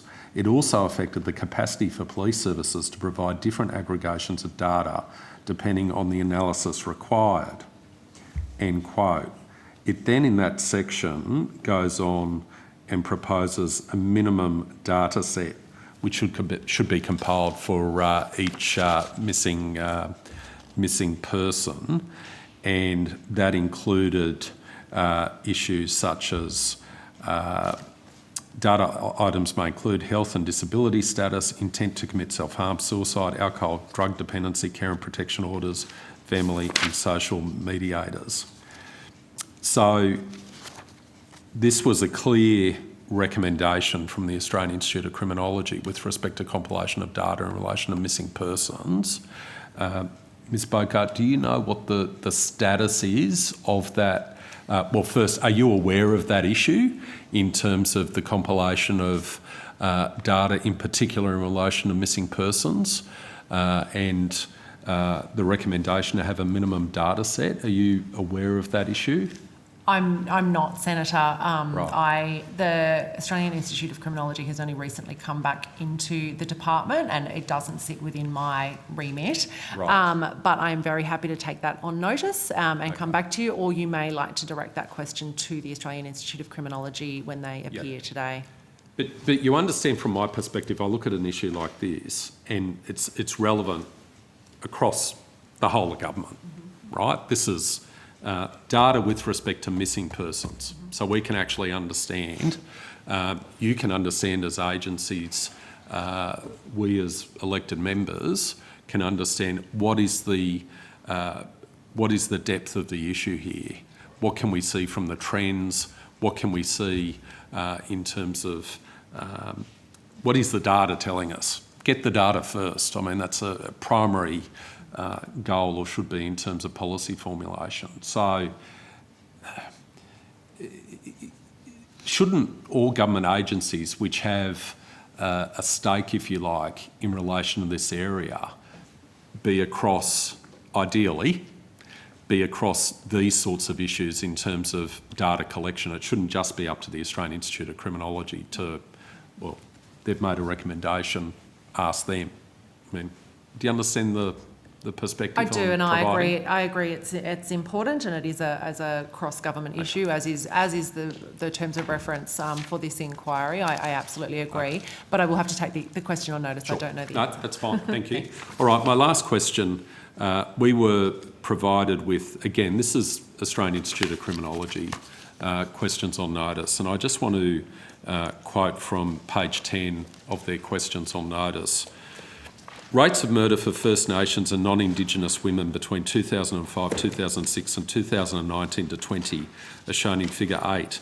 This shows that First Nations women consistently experienced higher rates of murder compared with non-Indigenous women over the 15-year period. The murder rate for First Nations women ranged from 3 to 12 times the rate compared with non-Indigenous women, with an average rate 8 times higher than non-Indigenous women. Similarly, rates of murder were higher among First Nations children compared with non-Indigenous children between 2005 to 2006 and 2019 to 20. The murder rate was on average 3 times higher than non-Indigenous children, with higher rates experienced in 13 of the 15-year reference period. End quote. Can I just seek your reaction in relation to that information that's been provided from the Australian Institute of Criminology in relation to that discrepancy in terms of the rates of murder First Nations women and children compared to non-Indigenous, and your view with respect to whether or not we're on a pathway through the government initiatives, etc., that are currently underway to materially have an impact on that trend, which has been demonstrated on the basis of data for the period from 2005 to 2020, and noting that the data collection with respect to identification of Indigenous and non-Indigenous is such that the disparity could well be higher than what's actually reported in those questions. So, Ms Bogart, if I could get your reaction to that awful statistic. Yeah, thanks, Senator. And it is an awful statistic and concerning and alarming. The statistics around violence against Aboriginal and Torres Strait Islander women, obviously we have had those for that period of time, and seeing it in that report was very concerning. I think it is acknowledged, and as government we do know that there are higher rates of violence against Aboriginal and Torres Strait Islander women as opposed to non-Indigenous women. That has been acknowledged across national plans for many years, and is on front and centre for government, and I think reflected in the Indigenous specific action plan that will come out of the next national plan, as well as the Indigenous-specific national plan that the government has committed to. That those things, and I'm happy to hand over to my NIAA colleagues to discuss those further, and of course DSS will have more information this afternoon, but they are an acknowledgement that this is a statistic that is unacceptable and unacceptably high, and that more work needs to be done specific to Aboriginal and Torres Strait Islander women. Time you saw the data, when you saw the answers to questions in notice to this committee, and if not, when else have you got that or obtained that data? It's not the first time I've seen data that indicates that Aboriginal and Torres Strait Islander women experience violence and murder at a higher rate. I'm talking about those specific data points. Well, That compiled in discrepancy, that overtime discrepancy is. Can you, if you can't answer now, on notice, if your department has obtained that data point before, those data points before, and if so, when? That specific report was compiled in response to the question on notice. Correct. But you said you were troubled by the data, so am I, and I'm asking if the first time your agency's seen that data It's not the is when first it was... time I've seen statistics and data that indicate that Aboriginal and Torres Strait But Islander I'm asking about those data points that have been tracked over time. Is that the first time the agency's seen it in when we obtained it through questions on notice? I would have to take that on notice as an agency, whether it's the first time I've seen that specific data set, but I have seen data sets indicative of that over many years. Can I also ask you to take on notice, just pursuing Senator Shoebridge's point, whether or not the department receives information or data is produced on a regular basis, maybe a yearly basis, which makes those comparisons in terms of the rates of murder between non-Indigenous women and children and Indigenous women and children. So is that data actually produced on an annual basis and provided to your departments on an annual basis? Or if you any could, other basis. or any other basis. If you could just take that on notice. Senator, if I may... Mr Burden? Yes. I was going to make an observation or at the end of, or towards the end of questions, that if it would be useful, I think in as we develop our submission, it may be, if it's helpful to the committee, it might be worth describing what data sets are available to us as the government and just and sharing those with the committee. Well, and to be frank, to be open with you, Mr Burden, it shouldn't really be dependent upon a Senate References Committee to ask questions on notice for the government to receive important data like this in terms of trends and analysis of discrepancies in rates of murder between Indigenous and non-Indigenous people. I think, Senator, though, if I heard my colleague Ms Bogart correctly, she said that she was aware of Sure. the discrepancy, as I was. I hadn't seen that specific, the data presented in that way until, because obviously the ARC produced that report for you. What I was saying was that we can describe to you in our submission the data sets that we work off on an everyday basis in the course of our everyday work. Maybe I misphrased my... No, I understand you now, Mr Burden. I understand. That would be helpful. If in your submission you can address this issue, that would be helpful. Yeah, because there are, I appreciate there are a number of data sets that we work off, and we should, if it's helpful to the committee, we will describe those through our submission. That'd be very helpful, Mr Burden. Ms Zakharoff? Thank you, Chair. I think certainly, similarly, I'm aware of the rate, which, as my colleagues have said, it's a really awful statistic. I hadn't previously seen this particular report. We do routinely get research reports from the Australian Institute of Criminology, so we will have seen this data in a different form over time, but I think it goes to the point that Ms Bogart mentioned in terms of the priority and importance that is being placed around the First Nations Action Plan, which is the first time there will be a specific action plan in that way to specifically address or be more sort of appropriate set of actions to try and stem these alarming statistics. Okay. All right. Can I thank all of you for appearing today? It's been an extremely informative session for us as a committee, so I do sincerely thank you. And hopefully it's given you an indication of some of the issues we'd like to see fleshed out in terms of the submissions that have been received. So thank you for taking the time to give evidence today, and we'll suspend now for morning tea until 11 o'clock. Thank you.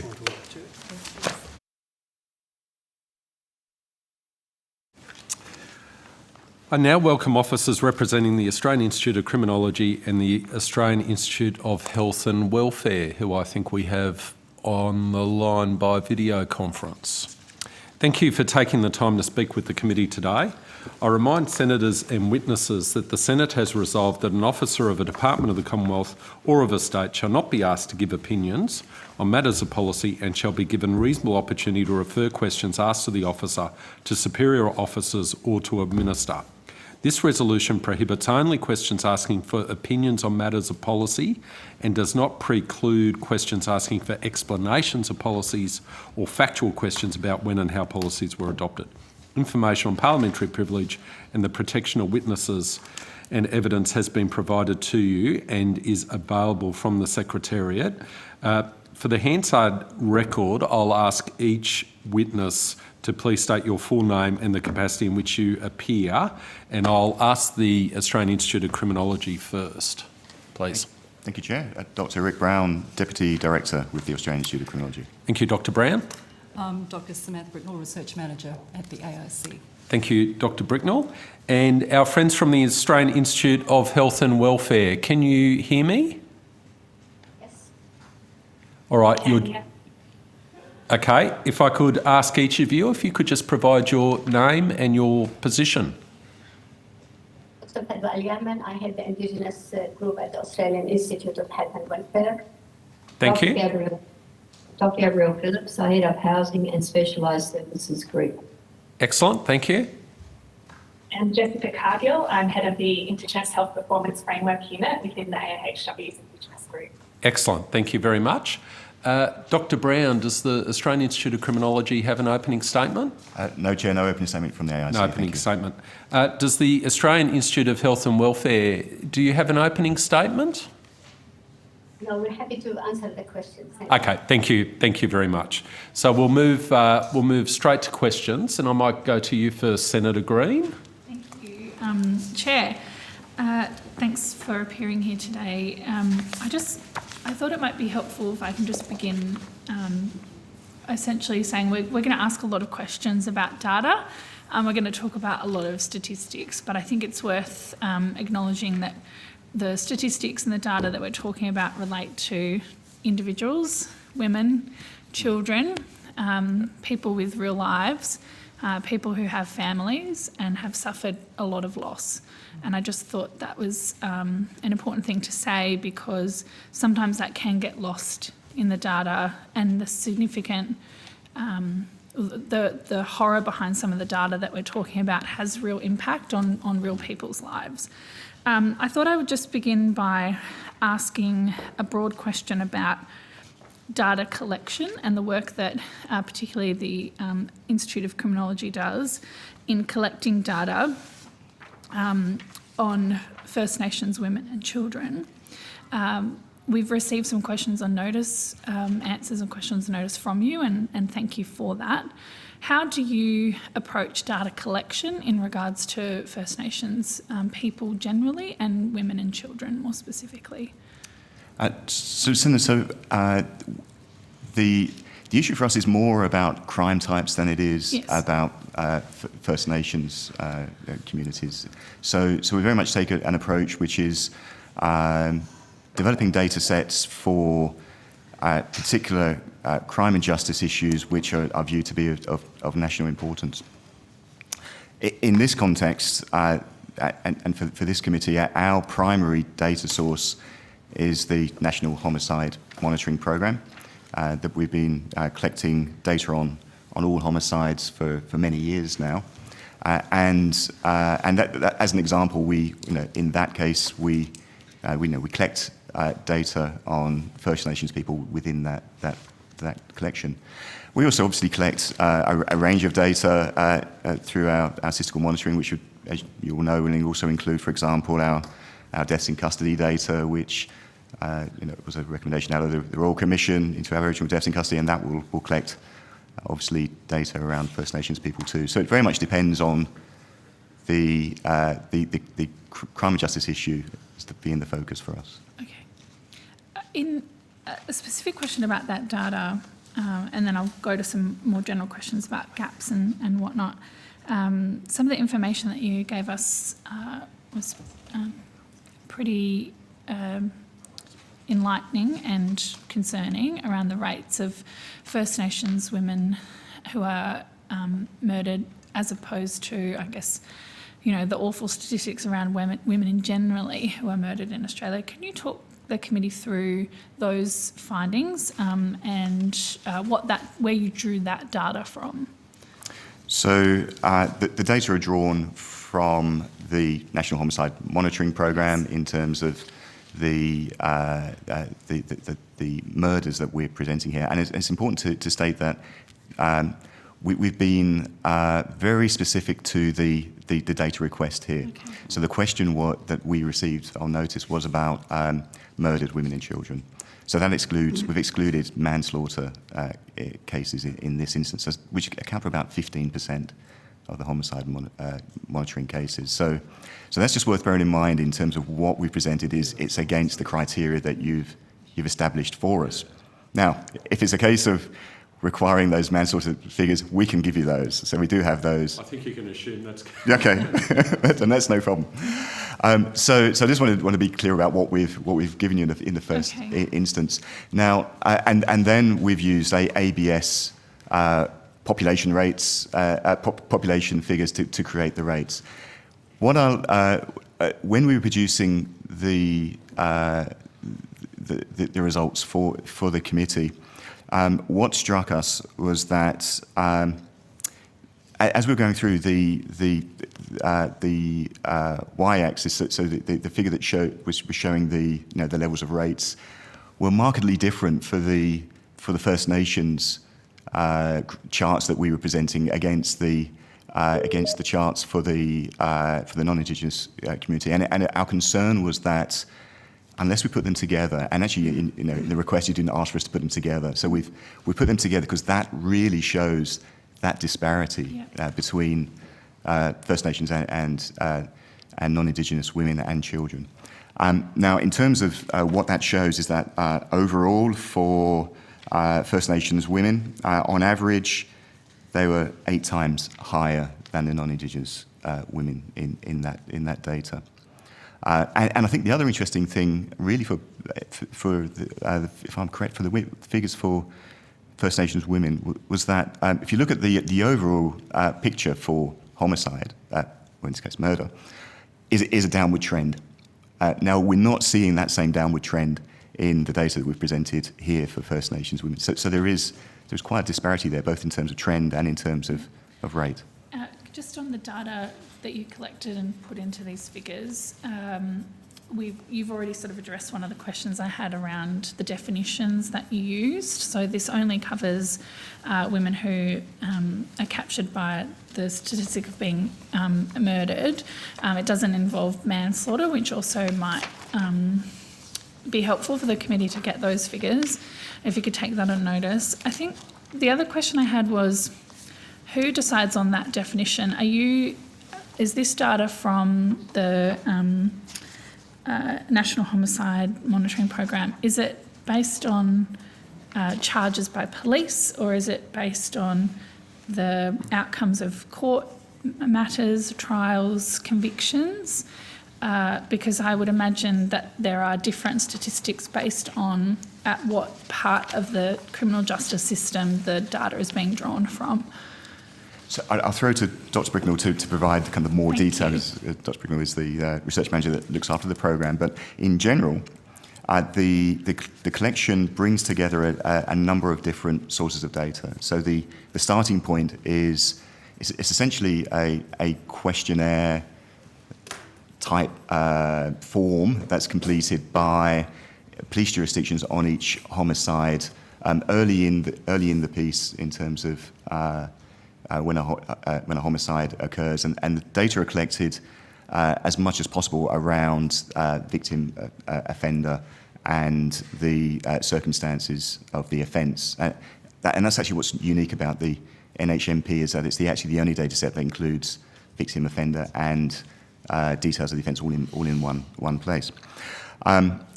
That's supplemented importantly with coronial records to actually provide more detailed insight into those cases. And where it's available in the public domain, we use court records, details of published cases. And sometimes we supplement with media reports as well to provide more kind of rounded context as well. Okay.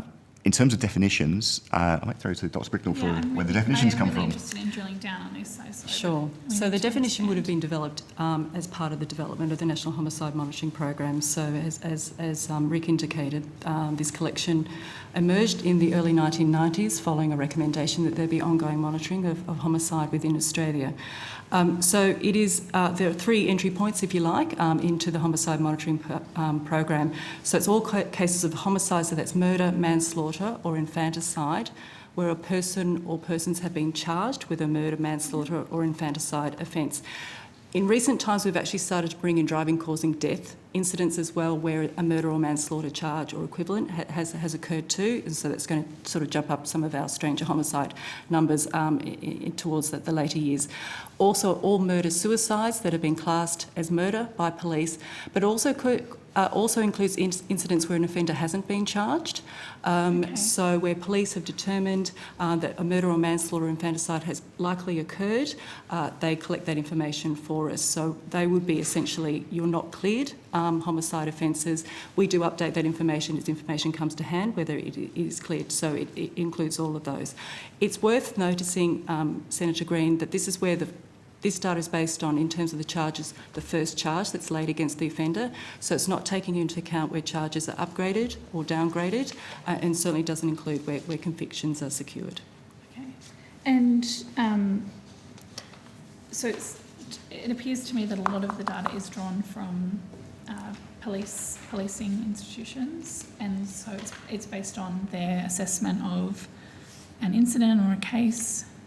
Yeah. That's the starting point. It is. Yeah. Okay. It is.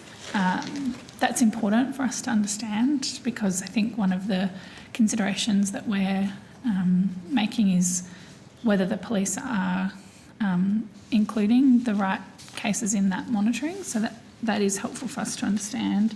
The other thing I just wanted to... Oh, sorry. If I may, what's interesting to note, and certainly the information that we do get from police, will be matters that when we go, as Rick mentioned, we also cross-refer that material with the National Coronial Information System.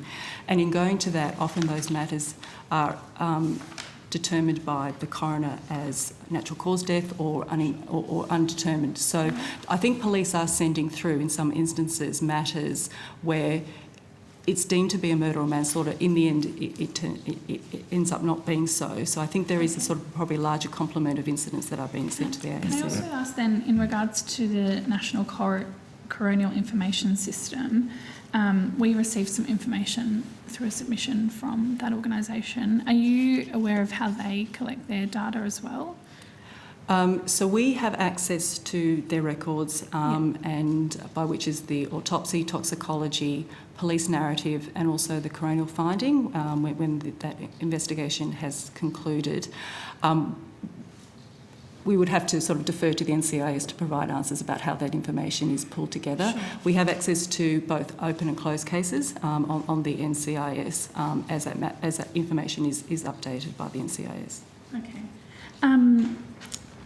One of the things that was discernible from the information they provided us was that both coronial and birth deaths and marriages have to are identified the victim as Aboriginal and Torres Strait Islander, or one of the two had to be identified as Aboriginal and Torres Strait Islander. But if one box said Aboriginal and Torres Strait Islander and the other said non-Indigenous, then those victims were excluded from the data of the National Coronial Information System.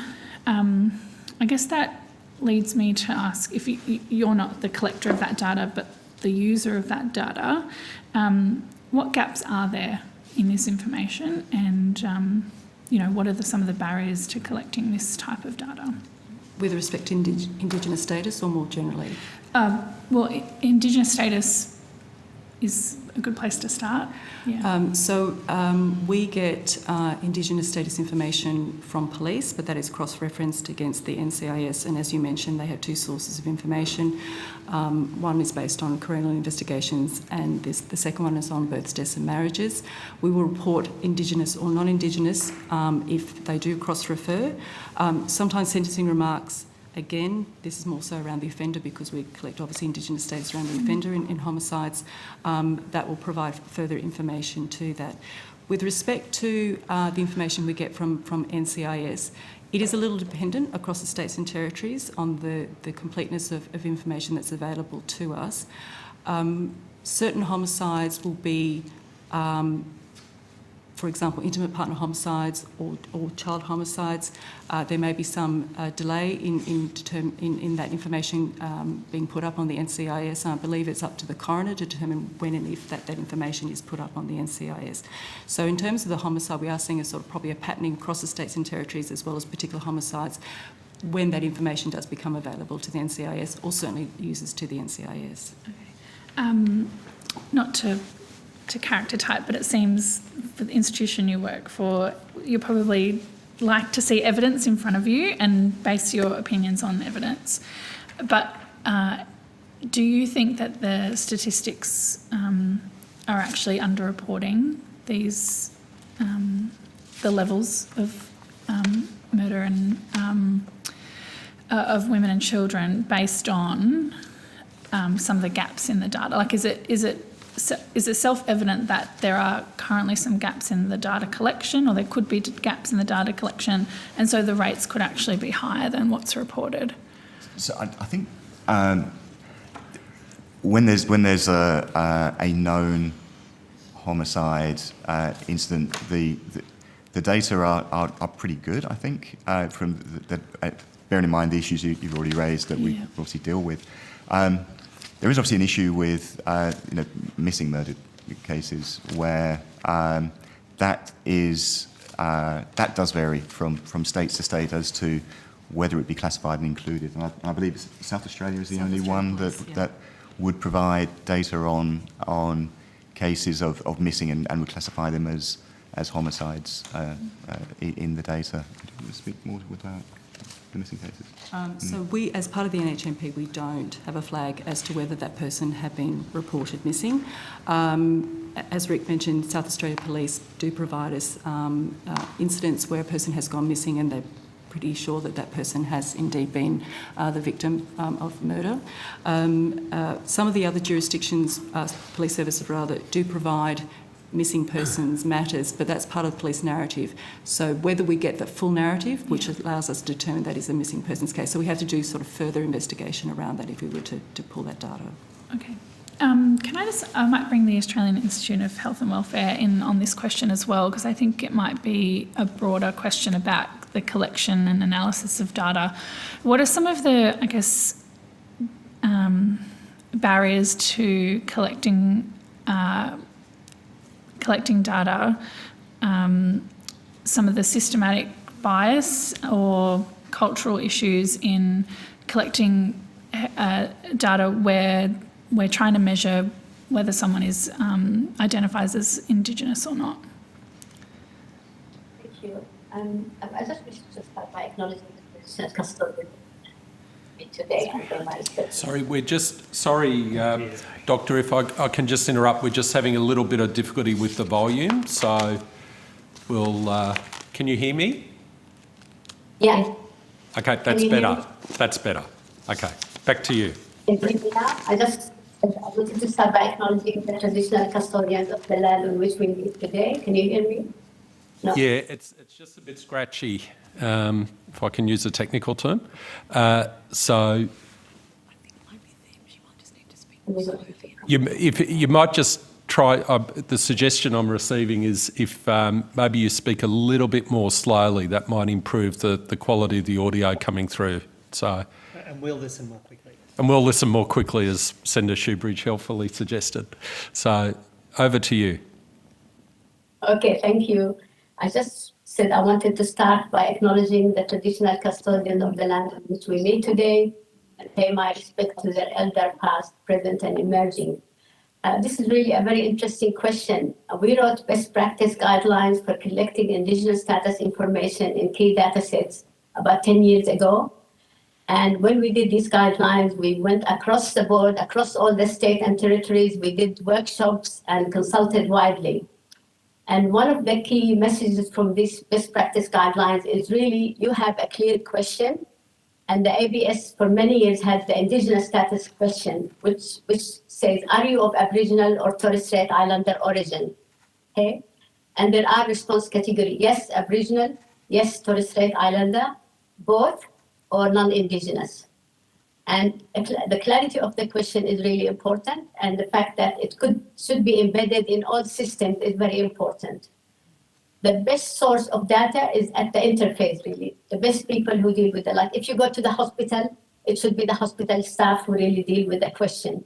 If we're looking at death data, it's the funeral director usually, but also the certifying physician usually also provide an Indigenous status. And then you have two choices. They both have to agree, or you can decide if one is Indigenous and one is non, you'll take the Indigenous. So there are different ways that agencies deal with if the Indigenous status question is not consistent across collections. Part of the barriers around asking the question is it can be confrontational. We were in Victoria, and when we went to a hospital, there was a sign saying, if you are Aboriginal, please identify. Well, people were really concerned about the question being advertised in such a way. So we said, desensitize the question, because people will say, oh, why do they want me to identify? That was, as I said, 10 years ago. So what we said, desensitize the question. Don't make it the first question. Say something like, I'm asking everybody a set of questions that will help us provide better services to you. It's not a data collection exercise. It's more around improving the services to you. And these questions are like, what's your age and, sex and all these questions. And then I'll bring Indigenous status question in the middle rather than the first question to ask. And that really desensitize it and make people a bit more comfortable in responding to the question. We said if it's an emergency, if you're going to an emergency department, you don't ask the question when people are distressed, trying to deal with a critical situation. You ask it later when the patient is in the ward or maybe when they are discharged. So there are sensitive situations where you shouldn't be asking the question then. Training is really key for staff. Some staff are nervous about asking the question. And some of the barriers is really, some people can look at people and decide, no, they're not Indigenous. Like they say, you're not Indigenous, are you? Kind of. And they shouldn't be really doing that because you should be asking everybody the same question. One of the issues is while we say to everybody, you should ask the question, the response is actually voluntary.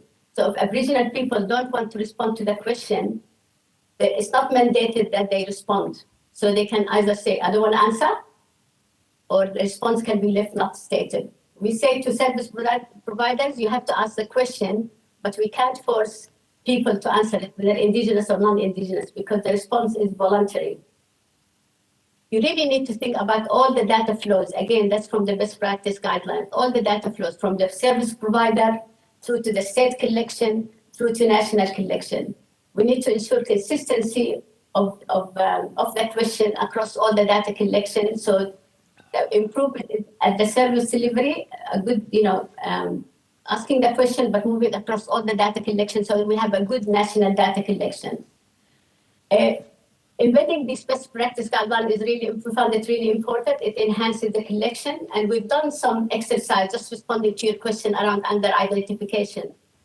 We actually looked at under-identification in hospital data, and we found that hospital data is under-identified by about 11%.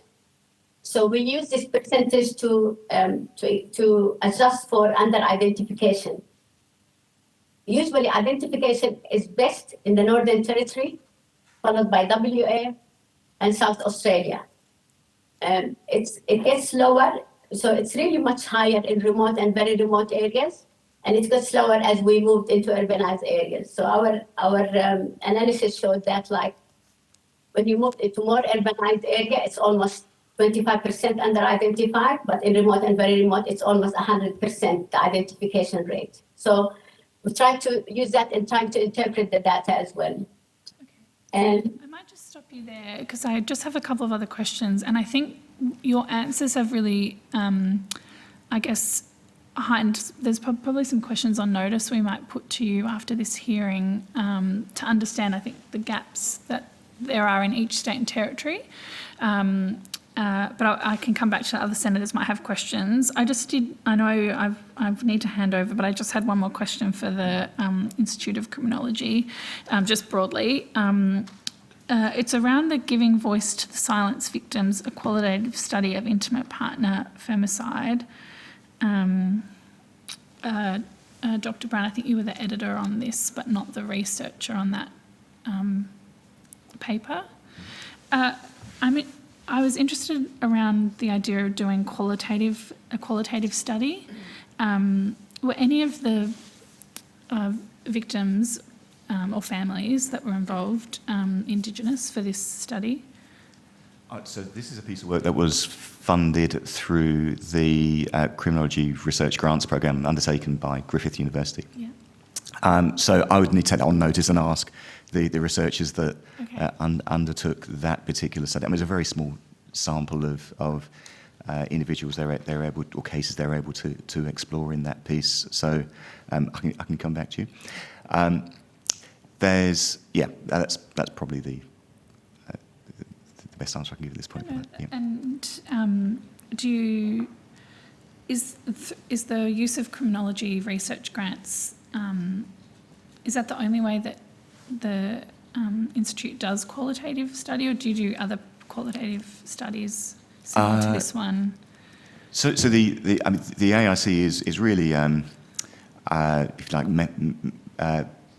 method agnostic, really. It's a case of the best method for the particular research question that it is being answered to. So we do certainly undertake qualitative research as well as quantitative work.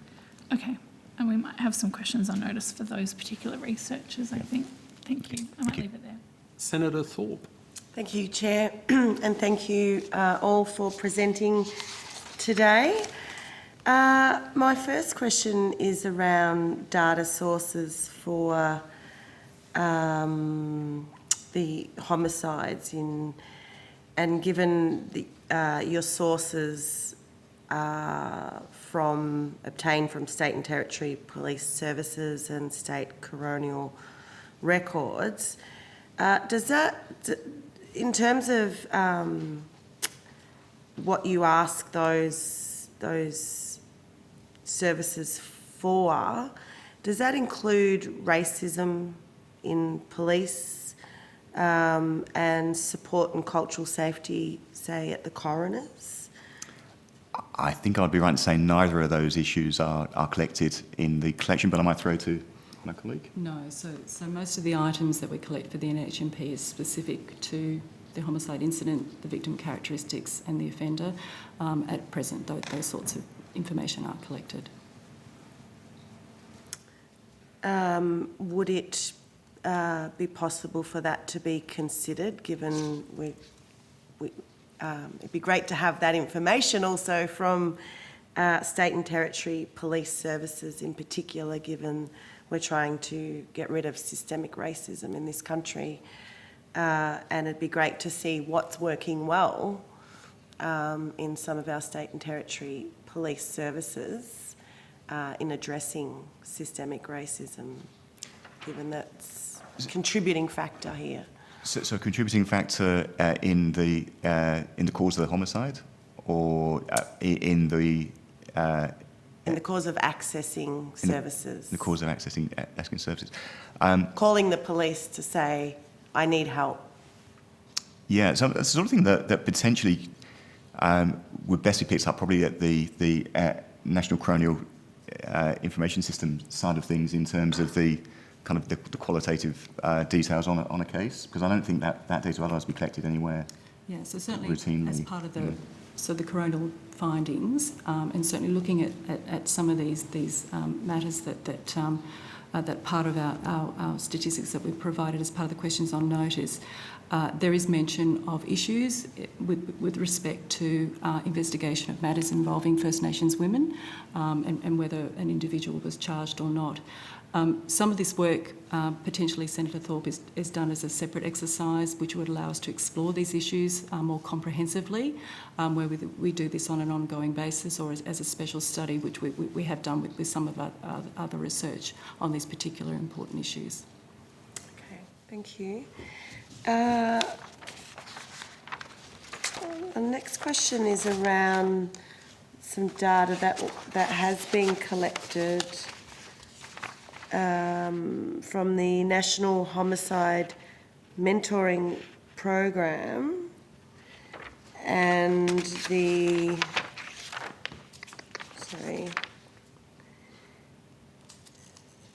National Mortality Database homicides. So it says here that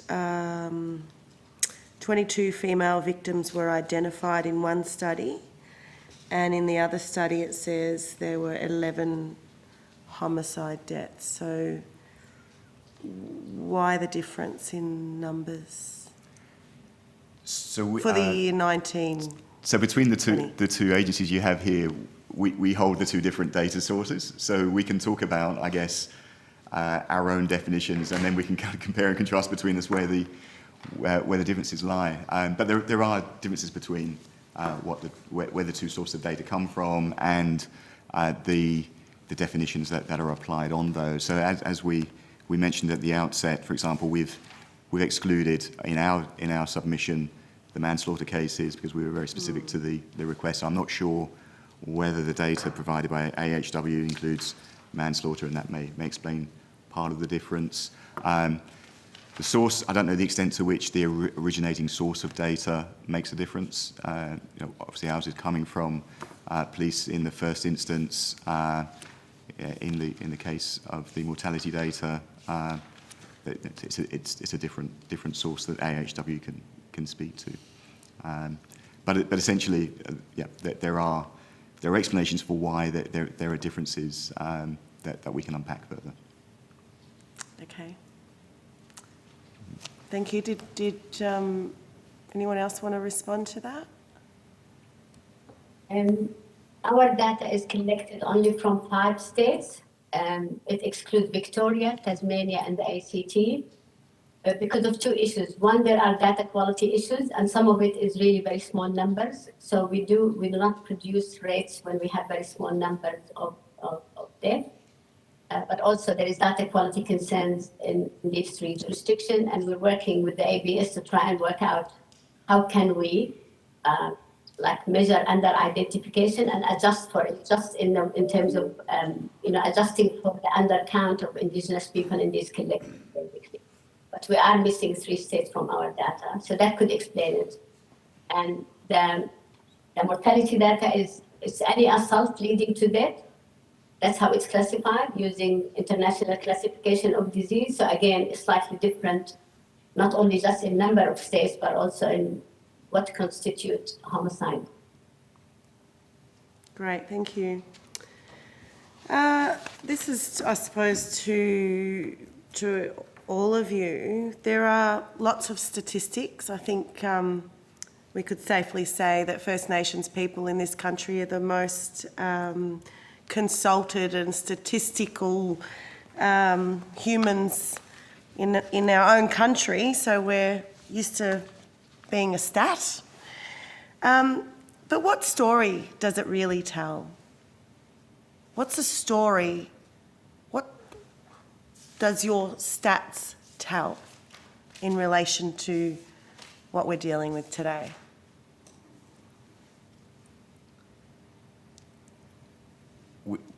We can start from our perspective. I think it shows a very clear picture of systemic disadvantage no matter what indicator you take. You generally find that First Nations people have a poorer outcome on those indicators, and I think that's that's just borne out by across the board really, and it's the case with in our domain, which is the crime and justice domain, very much the case. In some cases it's improving, but in others unfortunately it's not. Thank you.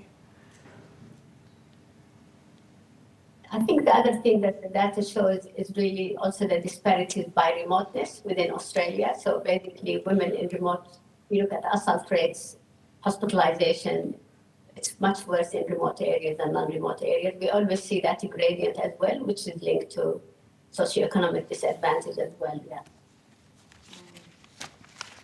So just a follow-up to that. We know that while stats are important to inform our work, they obviously don't tell the whole story. You go out to a community and hear stories that would probably help with the statistics. So how, and I think Senator Green touched on this, how are you actually incorporating the qualitative data, particularly gained from impacted community people? So from our perspective, Senator, are we talking particularly around homicide or more generally around violence against women and children and Indigenous justice issues? Well, I think, in relation to this inquiry, it's about missing children and women also. But just having a more genuine understanding of the real issue rather than, a stat. Actually getting out and talking to the people and finding out from them what the challenge is, but also what the solution is. Yeah. What's the cause? So we're not doing any specific work around homicide, but what we are undertaking is a program of work around we call it the Indigenous Justice Research Program, where we've just funded just over $1 million funding 9 projects to explore a range of issues that both in the justice system and before individuals reach the justice system, and embedded in a number of those projects are very much taking an Indigenous approach to data collection. There's a great deal of qualitative work being collected in communities, working with women about their experiences of the justice system as both victims and offenders, etc. So that's very early on. So we selected those and signed contracts in June, and those projects have just got underway. But they'll be collecting a range of perspectives that we're collecting directly from communities across Australia. Great. Would you be able to put on notice and provide those 9? Yep, absolutely. Thank you. Did you want to respond also, Doctor? I just wanted to say that we really try to focus the statistics on showing that differences within the analysis that we do, like is it the age group, is it a particular age group, is it more women than men, is it in remote or urban area, is it in that particular, for example, Indigenous region. So we're producing more statistics at low-level geography to help really inform policymakers and the program deliverers and services to actually use that evidence to inform where they should focus their efforts. Because if you look, like, while I can say remoteness you see a gradient by remoteness with worse outcomes in remote areas. Within remote areas, there are areas which really have good outcomes. And within urban areas, there are areas which have bad outcomes. And really, we should be trying to learn from each other. Why is it working here but not here?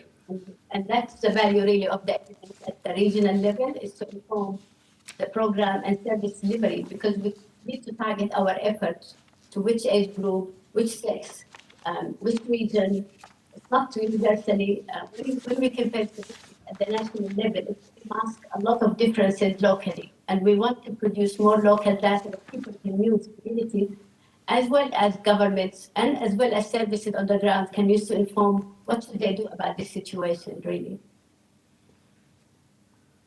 Thank you. How many Aboriginal researchers are involved in the projects? So I'm pretty sure in saying this, I think every one of our projects that we've funded through the Indigenous Justice Research Programme has at least one Indigenous researcher involved in the projects. However, what I will say is that we were in a sense disappointed with the number of responses we got where the lead researchers were Indigenous.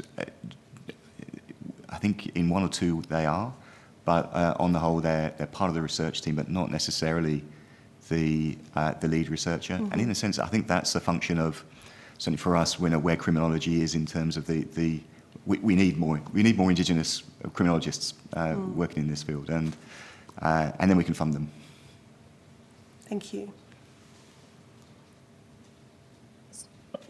We run what's called Indigenous Mental Health and Suicide Prevention Clearinghouse, and we have an advisory group which is led by a prominent Indigenous researcher, and the majority of the members are Indigenous researchers as well, sitting on the committee, but also every paper we commissioned as part of the contract has to have an Indigenous researcher, otherwise we don't fund that work. So that's a condition of the grant that we give to people, really. Wonderful, thank you. And just finally, going back on to the ticking the box that you're Aboriginal or Torres Strait Islander, I understand that it is an issue and that people are encouraged to identify, but what work is being done around those that don't feel safe to identify? And that is by calling the police. There are many Aboriginal women that will not call the police because they fear from the police. They fear the police. And there are Aboriginal women who have called and specifically said that they don't want to be identified because they didn't want their C-17, I think it's called, the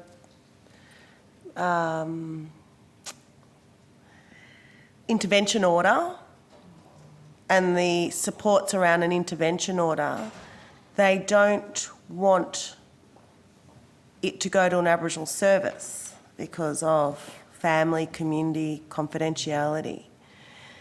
There have been circumstances where the police identified the woman as Aboriginal, even though she said, "I don't want to be identified."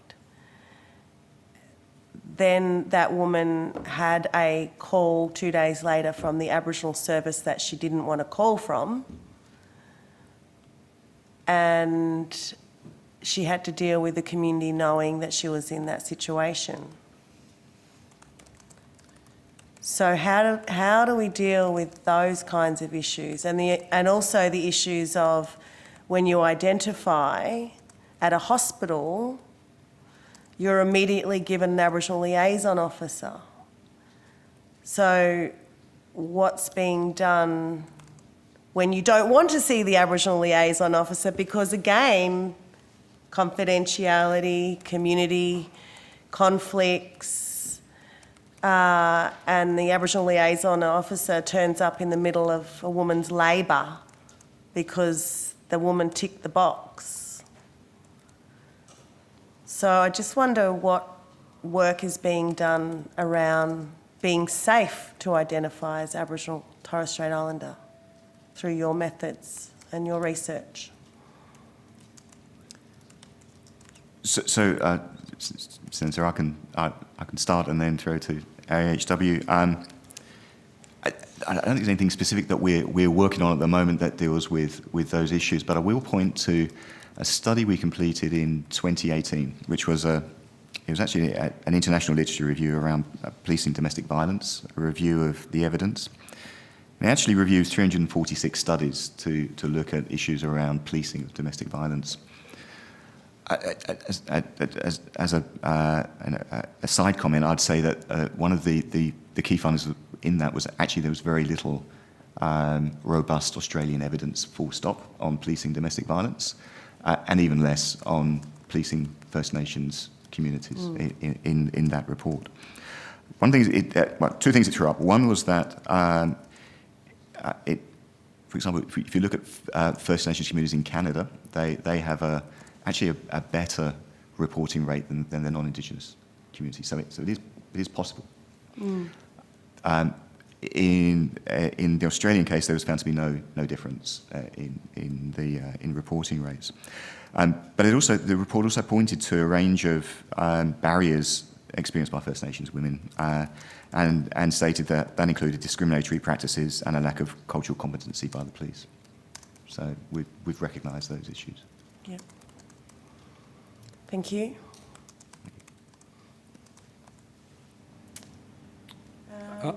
Did our other witnesses want to provide a comment in relation to Senator Thorpe's question? I mean, just a general comment that the response is meant to be blunt. So if you don't wish to identify, you shouldn't. People shouldn't assume by looking at you that you are. This is a really high-level best practice guidelines. We are not at the front of service delivery. A lot of the services are provided by the states, and we get the data from the states. This is our recommendation around the question. But again, we always say it's voluntary. You cannot force people to identify. So I can understand that in certain contexts, of course, people don't want to identify. Juvenile justice issues, child protection issues, police-related issues.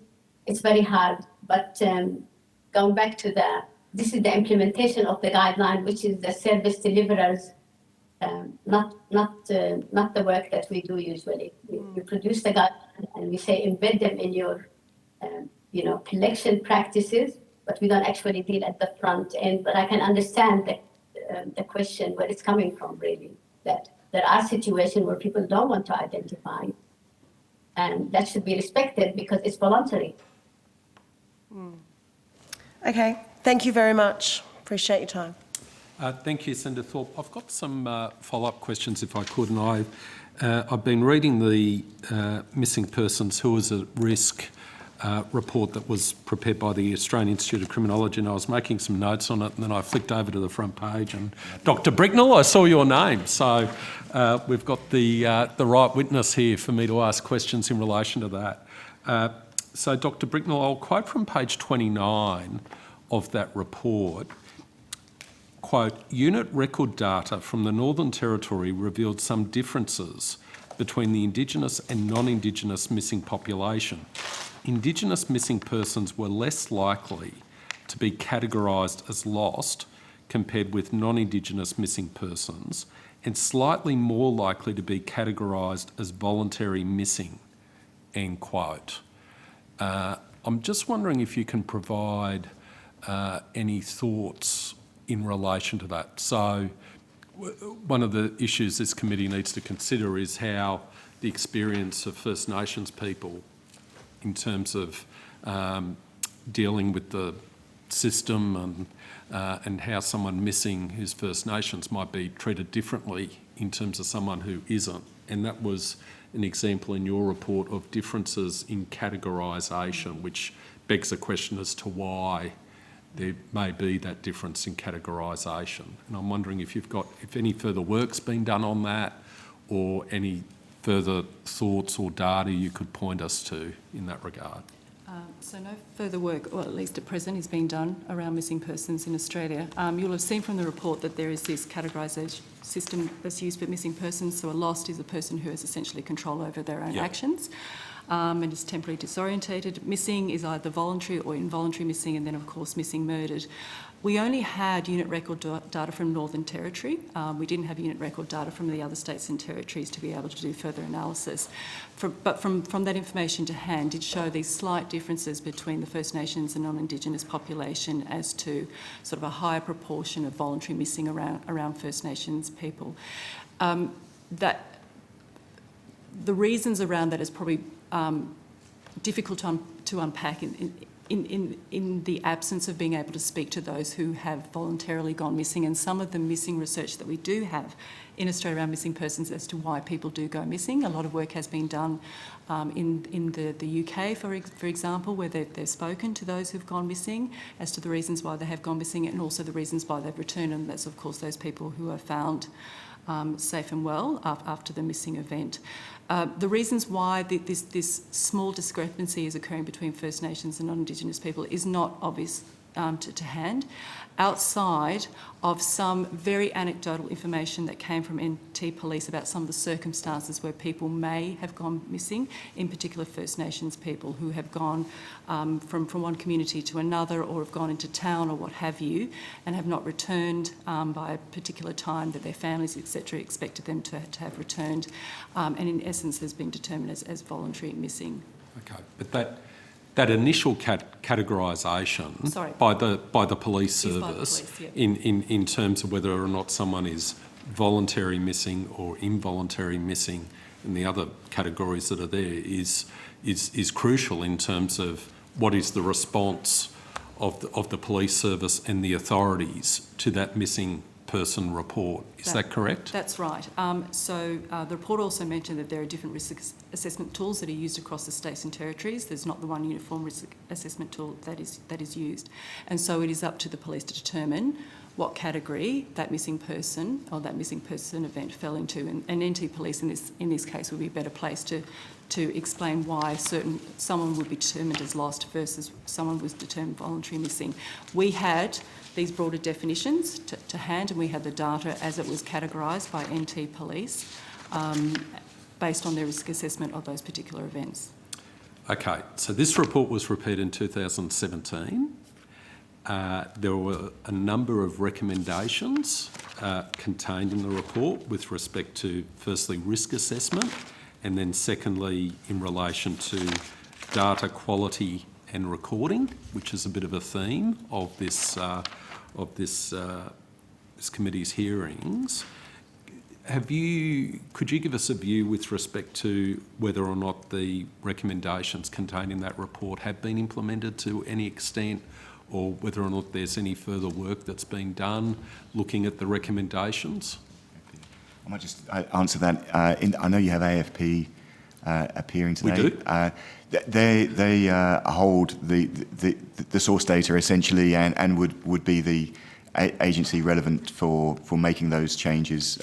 The ARC hasn't done any further analysis of missing person status since that report, so we don't actually know what.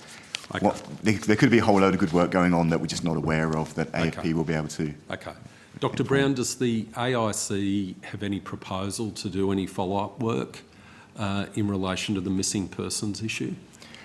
We have nothing on the go at the moment. That doesn't mean that we can't. Right. It's very much, our program is overall very flexible, and we try and respond to emerging issues as they arise. Okay. I'd like to ask a number of follow-up questions to your responses to Senator Green. One of the points you made was, and I think it was South Australia, you nominated as the only jurisdiction which provides data with respect to, and this is I think the expression you referred to, missing but likely murdered category of, and each, as Senator Green said, each case is a tragic case. I'd like you just to flesh that response out in terms of whether or not that is a gap in terms of what the other states are reporting. So if, for example, from my home state of Queensland, someone is missing, but the police don't have this category in terms of missing, likely murdered, therefore that person, their story is not being reflected in the statistics and the analysis which you prepared in terms of your answers to the questions on notice. Now, Chair, I understand that from a South Australia perspective, it's purely because there's legislation that requires that in terms of that classification of missing, presumed murdered, I guess. Right. That, as far as I'm aware, doesn't happen anywhere else in terms of that legislative requirement. And I think that naturally has an impact on what's recorded. So, the NHMP only records the data where a homicide has been reported to the police or identified by the police as a homicide. It really doesn't pick up those cases of individuals that are, missing, maybe long-term missing and murdered, but don't make their way into the collection. Which to some extent goes to one of the core issues of this inquiry. Senator Shoebridge. Can we get that data for South Australia to the extent that you have it? Can you provide that data? I think it's included in NHMP. Is it in there? We would have to go back through our records to determine which ones, because we don't have a missing persons flag within the collection. We just know as part of the information that's provided by South Australia Police that this was a missing person event, but we can walk back through that data to find out what those numbers are. And I think that's one of the issues generally is that there's it's that connection of joining up missing and homicides. At the moment, sit in two different collections, so there's not the natural joining up of those data sets. Except for in South Australia, where it's statutorily Except for in South required. Australia, where they provide us with. So, sorry, Paul, but if you could give us the data and then perhaps an explanation, so far as you know it, about how South Australia makes that connection, that would be very helpful. Yeah, we can do that. Because it'd be, Dr. Brown, you and I want your or seek your general view with respect to the conclusion, if I can put it that way, on page 10 of the Institute's response to the questions on notice in relation to the rate of murder being consistently higher for First Nations women and children than non-Indigenous. And you put that in the context where the overall rate of homicide is declining for the overall population, but that's not occurring with respect to the Indigenous population, First Nations population. I wanted to ask you, and surprise isn't the right word, but did this analysis inform your views or perspective in relation to this issue in a way that perhaps you had not anticipated, or in a way that had not necessarily been on the radar of the Australian Institute of Criminology? If I can just ask for your high-level observations, given your standing and the Institute's key role in this respect. Yeah. So, and actually, I can pick up on a previous question asked from the Attorney General's actually around the presentation of data. So on an annual basis, we produce the annual report for the National Homicide Monitoring Programme, which would analyse all homicides by First Nations versus non-First Nations, but as a snapshot year on year, and present that data in the appendices. What's different about this, I think, was seeing it over time and laying one on top of the other. So while in the annual report we have that data and it sits in the appendix on different pages, I think what was interesting about this was bringing it together. And while we were fully aware of the difference in rates for First Nations and non-Indigenous communities, the bit that I hadn't, I guess, put two and two together was when you lay the trend lines against each other and seeing that you're not seeing the same trend line for the First Nations homicides as you're seeing for all homicides. That was the I think for me the interesting conclusion from that. And the period we're talking about there is 2005 to 6 to 2019 to 20. Yeah, so relatively current yeah. trend lines. Is that correct? That's right. And actually, those homicide trends are probably, overall reflect international trends. Is that internationally we've seen declines in homicide actually and forms of violent crime, but clearly that's not feeding through here for the First Nations community. And at the same time, you've got the issue that, as you mentioned, South Australia is the only jurisdiction that reports missing, presumed murdered victims of crime. The other states aren't doing that. And secondly, which is an issue probably we need to tease out, the fact that this analysis doesn't include manslaughter. Is that correct? That's correct. Yeah. So none of these statistics include manslaughter, and we can reproduce these obviously with those included. Well, I think that'd be very useful if you could take that on notice. Excellent. All right, thanks. A couple of questions on notice. Sure, Senator Shoebridge, yes. Thanks to both sets of witnesses. It's extremely helpful. Dr. Al-Yaman, you mentioned that some of the differential in trend some of the differential in the rates of homicides can be explained by socioeconomic and remoteness factors.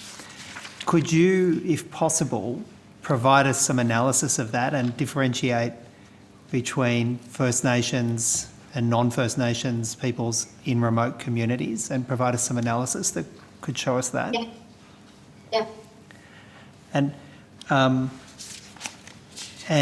I think Drs. Brown and Bricknell, you said you had the broader homicide rates. Do you have them now? Not with us. Okay, but you'll provide that on notice. Oh, we can provide it on notice. Then, yes. Would you have any kind of statistical measure that would measure up or marry up against the Australian Institute of Health and Welfare, which talks about assaults or violence leading to death? Would there be a similar category that you would have that you could provide to us? We don't collect that information, actually. And I think that's one of the interesting issues that this raises is just the complex data environment where there are so many different sources to bring to bear. And I suppose having the two agencies here, which collect data on very similar matters, but with the distinction between the two agencies, shows me there would be a lot of common sense in you meeting together to talk about what your data shows and doesn't show. Do you ever do that? Not often enough, Senator. It has happened in the past, but not of recent times, actually.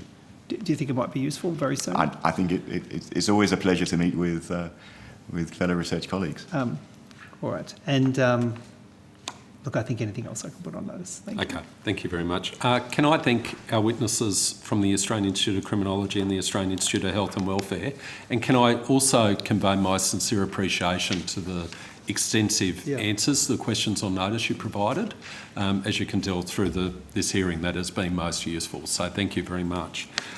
I now welcome officers representing the Australian Federal Police. So we'll have a changeover at the table, and I'll give you my opening statement whilst we're doing that. That'll give you some time. Thank you for taking the time to speak with the committee today. I remind senators and witnesses that the Senate has resolved that an officer of a department of the Commonwealth or of a state shall not be asked to give opinions on matters of policy and shall be given reasonable opportunity to refer questions asked of the officer to superior officers or to a minister. This resolution prohibits only questions asking for opinions on matters of policy and does not preclude questions asking for explanations of policies or factual questions about when and how policies were adopted. Information on parliamentary privilege and the protection of witnesses and evidence has been provided to you and is available from the Secretariat. So just give you a chance to sit down.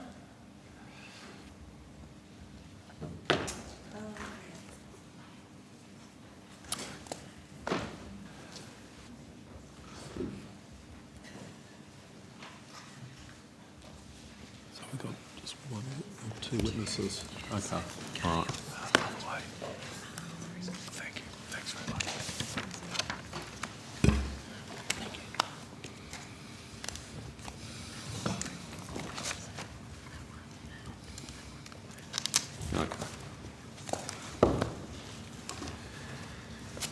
Okay, if I can just ask for the Hansard record, I might start with the witnesses we have here in person, and then I'll go to the video conference. If I could ask each witness if you could please state your full name and the capacity in which you appear. Senator, my name is Peter Crozier. I'm an Assistant Commissioner of the Australian Federal Police. I perform the role of the Deputy Chief Police Officer of ACT Policing. Excellent, thank you. Good afternoon, Chair, to you and the committee. My name is Scott Lee. I'm the Assistant Commissioner for the Specialist Protective Command here in Canberra. Excellent, thank you. Good afternoon, Senator, committee. My full name is Jason Kennedy. I'm actually handing over to Assistant Commissioner Scott Lee. I've just been performing the Specialist Protection Command in the capacity of Acting Assistant Commissioner. Excellent, thank you. And if I can go to you, Acting Deputy Commissioner Operations, Ms Gale. Thank you very much, Chair. My name is Lisa Gale. I'm Deputy Commissioner Operations, which has overall responsibility for a number of the areas and representatives you. Okay. Thank you. And Acting Assistant Commissioner Ms Serick, if I pronounce your name correctly. Oh, sorry if I didn't. No, that's correct, Chair. Thank you, Chair and Committee. Yes, I'm performing the role of Acting Assistant Commissioner of Northern Command that has responsibility over the Australian Centre to Counter Child Exploitation and Human Exploitation for the AFP. Excellent. Can I ask you, does anyone have an opening statement you would like to give on behalf of the AFP? Ms Gale? Yes, Chair. Yep. Yes, Chair, if that's okay. I might Yes. have an opening statement. Yes, please. Over to you. Good afternoon, Chair and committee members. To begin, I would firstly like to acknowledge the traditional custodians of the land the committee is meeting on, the Ngunnawal people. We wish to acknowledge and respect their continuing culture and the contribution they make to the life of this city and this region. We would also like to acknowledge other Aboriginal and Torres Strait Islander people attending today. I would also like to congratulate yourself, Senator Paul Scar and Senator Nita Green, on your appointments as Chair and Deputy Chair of the Committee. I am Acting Deputy Commissioner of Operations Lisa Gale, and on behalf of the AFP, we are being as open and transparent with the committee as possible to keep informed on the work of our agency. The AFP has a long history of engagement with this committee and values your role in scrutinising our agency's performance and recommendations you provide.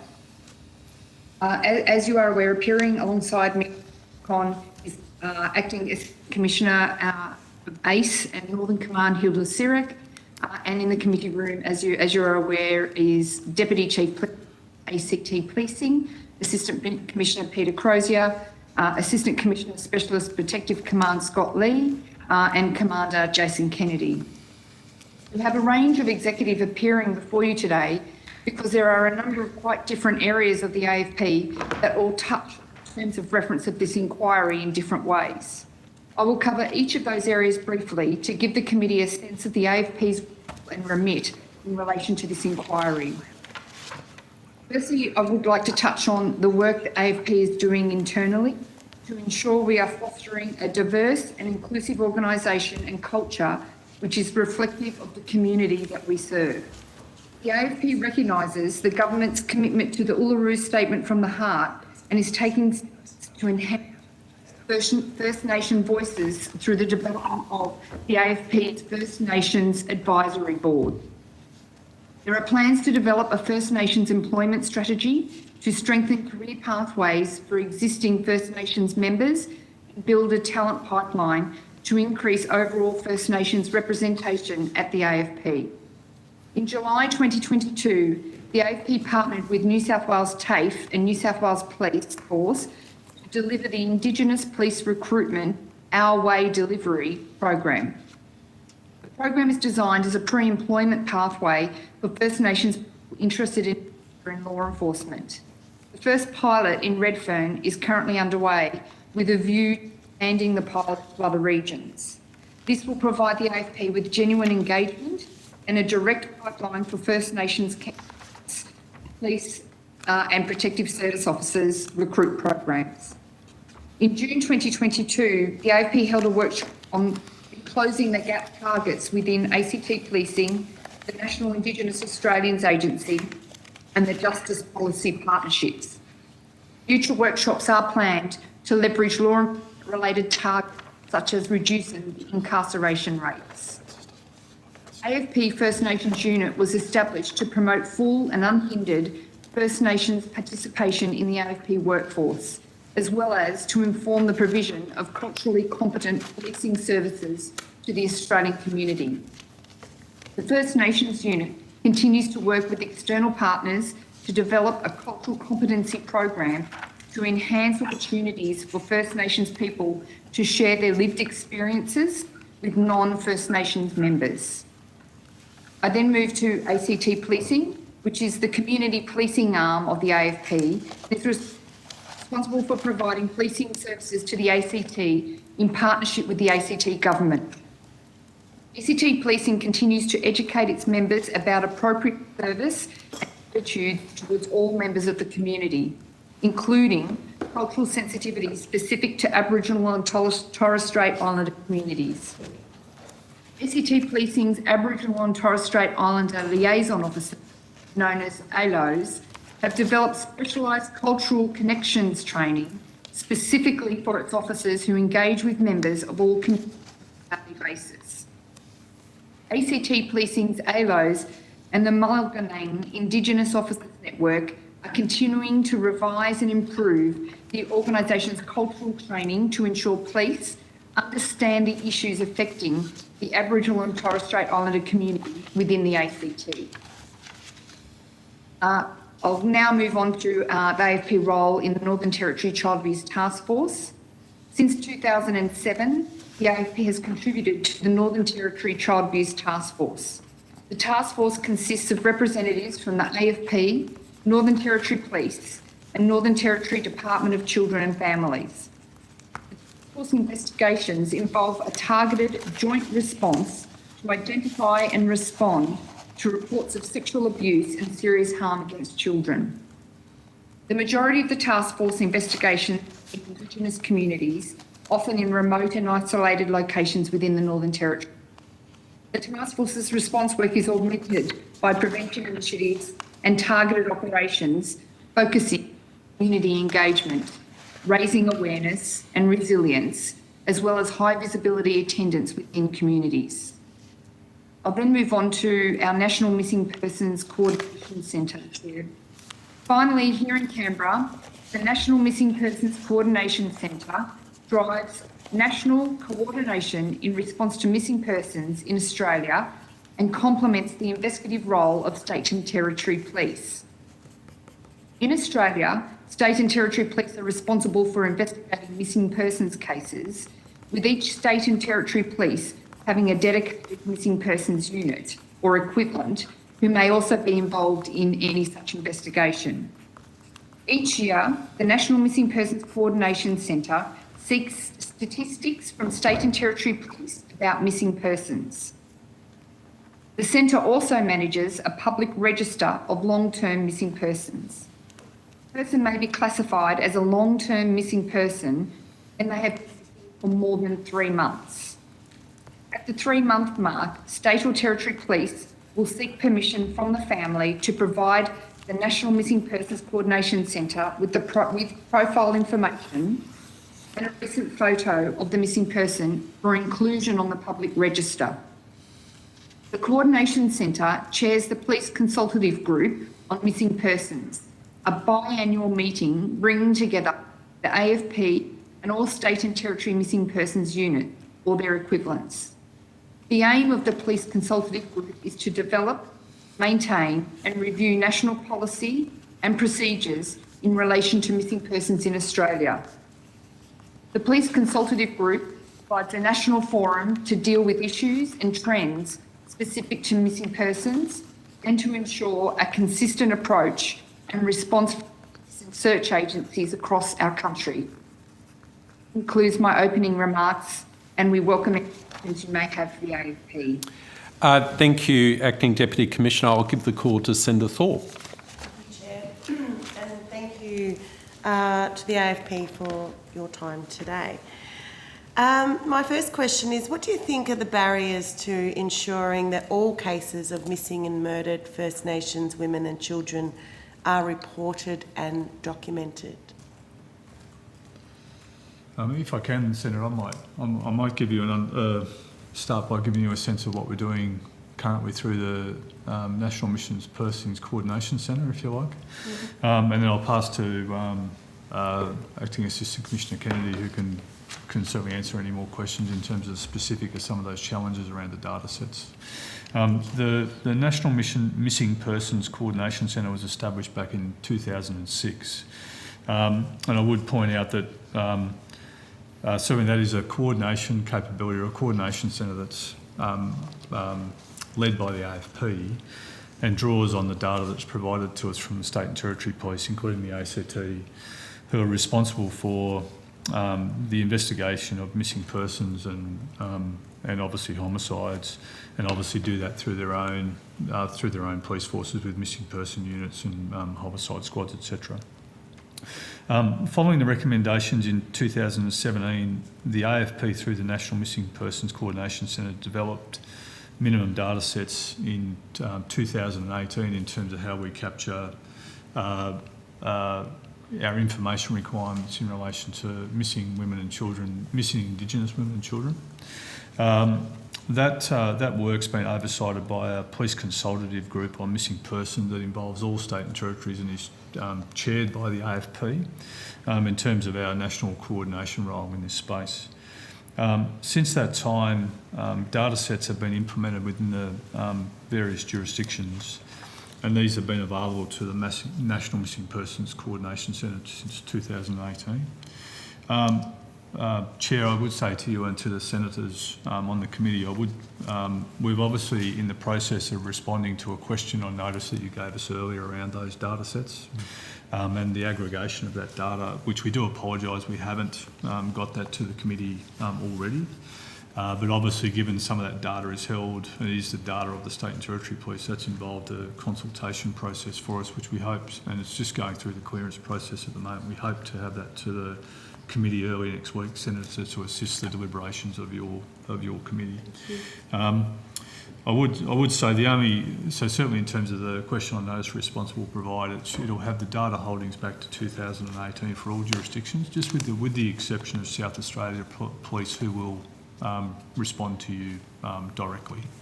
And then I would say there's obviously some challenges in terms of how that data, there's obviously been some very good efforts made by all the jurisdictions. There's ongoing work there, but there are some challenges for us, I think, in terms of how we collate that data and how that works in each jurisdiction. I might pass to Acting Assistant Commissioner Kennedy in terms of some of those more specific detail. Thank you. Chair, additional barriers to implementing the minimum data set include technology. Each jurisdiction has its own reporting systems, inconsistent procedures, manual case file notes that aren't searchable, and there is financial costs in updating systems. But just to give you some examples, in mid-2018 there was one agency that began only placing those missing more than 7 days on their database. Therefore, their 2018 data is not an accurate reflection of those reported missing in 2018. That approach has now subsequently changed, so it does show that 2018 will be different. The way data was extracted in 2021 by one agency was different to what was undertaken in previous years, so they've got a disparity between 2021 and the previous years.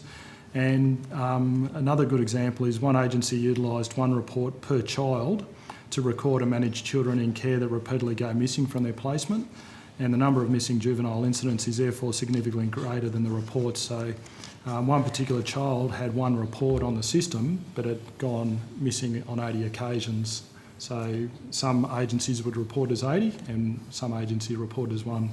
But the work of the National Missing Persons Police Consultative Group is really about ensuring that consistency, and they do work meet twice a year, and it really is important just trying to get that comparing apples with apples in some regard, making sure that the data sets are accurate so we can make the most informed decisions based on the best data. Great, thank you.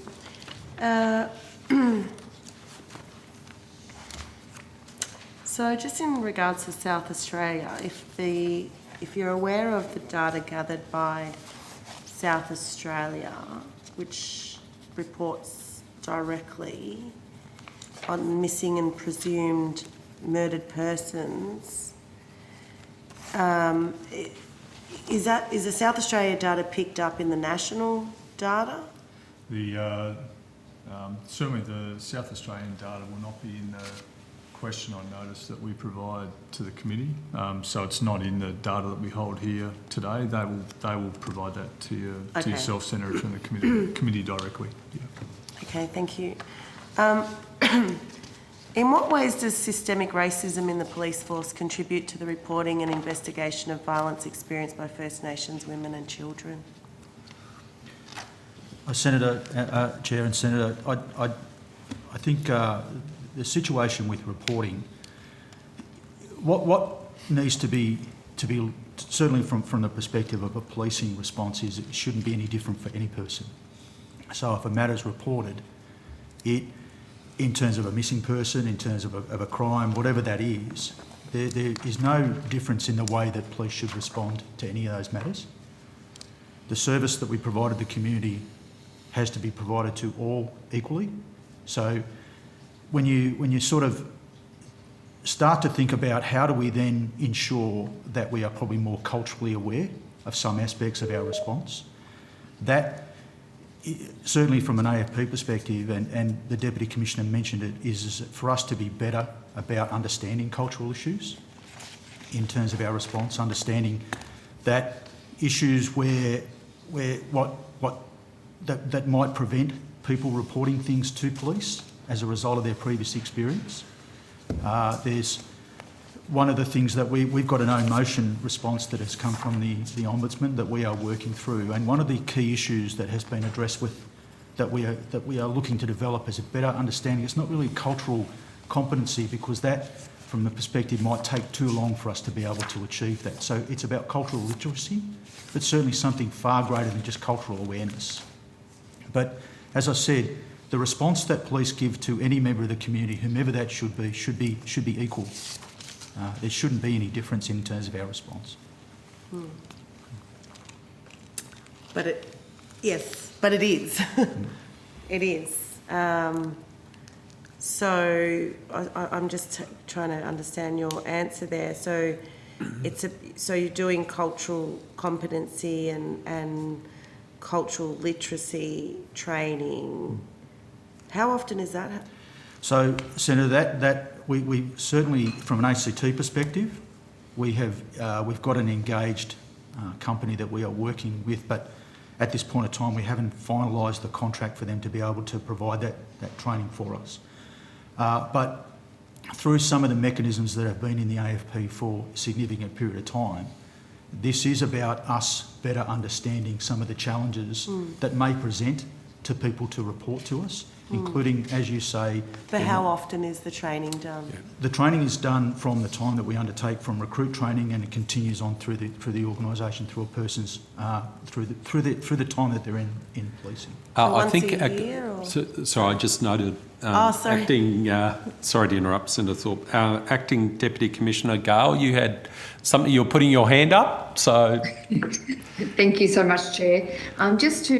Senator, in addition to the commentary from Assistant Commissioner Crozier, and we indicated in our opening statement, other aspects that the AFP is undertaking is, that emphasis in relation to training, employment pathways, so that our agency reflects the community that we serve.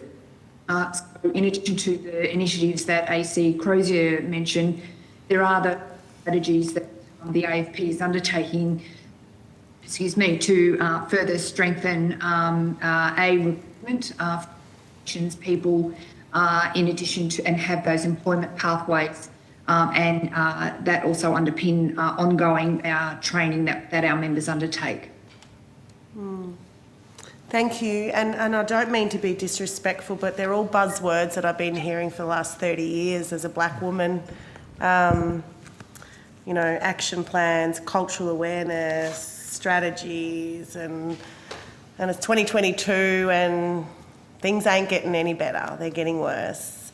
So I take what you've said, but I'd like to know, going back to my original question, how often does the AFP do the required training so that we can eradicate systemic racism within the police force?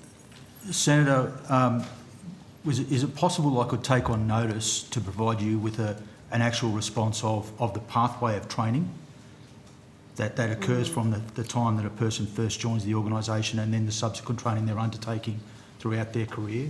I just wouldn't like to put forward a figure and be inaccurate in relation to that. Absolutely. And look, there's, you know, in one jurisdiction, the police get training in the, where you begin, what is it, the police academy? Yeah, that's right. And then they never get it again. Yes. So it will make a difference in terms of how much people understand and appreciate what they're learning to then go out and work with, you know, with knowing how to not deal with our issues. It's more dealing with the issues of colonisation on Aboriginal people. And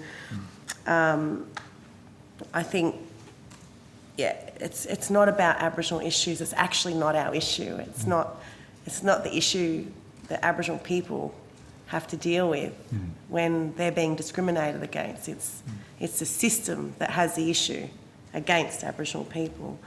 So I just wanted to kind of flip that around a bit. So, Senator, could I just also say that in that regard, there is obviously, as we refer here, formalised training that is scheduled, but there's the ongoing engagement, which includes, you know, our First Nations liaison officers who provide that on the experiential training that happens when they attend and give them insights into some of the things, giving our officers some insights into how they may better manage situations, how they may also consider why a person may respond in a different way than they may perhaps in a different situation. And importantly, it's about diversity across all the people that we provide community policing to. Yep, thank you. So just still on that, racial misclassification and racist attitudes within law enforcement agencies have been identified as contributing to underreporting and inadequate responses to cases of missing and murdered First Nations women and children. So what measures are the AFP undertaking to address these factors, including working with state and territory agencies? Beyond the cultural literacy and the understanding and addressing how racism operates within police institutions. So rather than that, and I don't know what cultural competency or cultural literacy is, I think that's up to interpretation. So put that aside, what's the AFP actually doing to address? So in terms of ACT policing, we've gone back through all our records. We don't have any record of a First Nations person who is long-term missing. We have 15 outstanding matters of long-term individuals within our long-term missing persons, again, as per the 3-month rule. So we don't have any people of First Nations that are actually recorded within that. But again, very importantly, I think we have to recognise some of the reasons why people may not choose to come forward to report matters to us, and that is very much on the police. That is something that we need to recognise what we can do better to be able to encourage, so build the relationships, understand some of the challenges that people may have, create whatever form of trust we can that will encourage people to think, yes, the police are here to help us.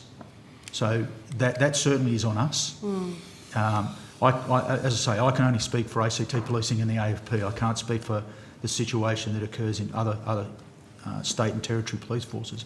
But what I can say is that speaking to my colleagues across the country, that is something we all recognise we need to do. We need to find a way to ensure that people feel that they can come forward and provide that reporting to us and enable us to assist them through the processes such as having liaison officers where we are able to get those people to assist us to break down some of those barriers, to develop that understanding, create that environment where the things that we may seek from them, the information that we may, some of the reasons that we may be attending different incidences, that's very important. And we can use, and we should use, the community assets, community opportunities, whatever non-government agencies, whatever government agencies we've got available in partnership to be able to encourage people to come forward and report issues that are happening to them, not just in a criminal way, but also things against their safety. And Senator, if I could add, I think certainly just more broadly for the AFP, I think in addition to the training and what Acting Deputy Commissioner Gale said, certainly from our perspective through the work of the First Nations unit, which has been established by the Commissioner, a key strategy for us is to make sure that Aboriginal and Torres Strait Islanders are reflected in the workforce of the AFP. So across the whole spectrum of the functions that we perform.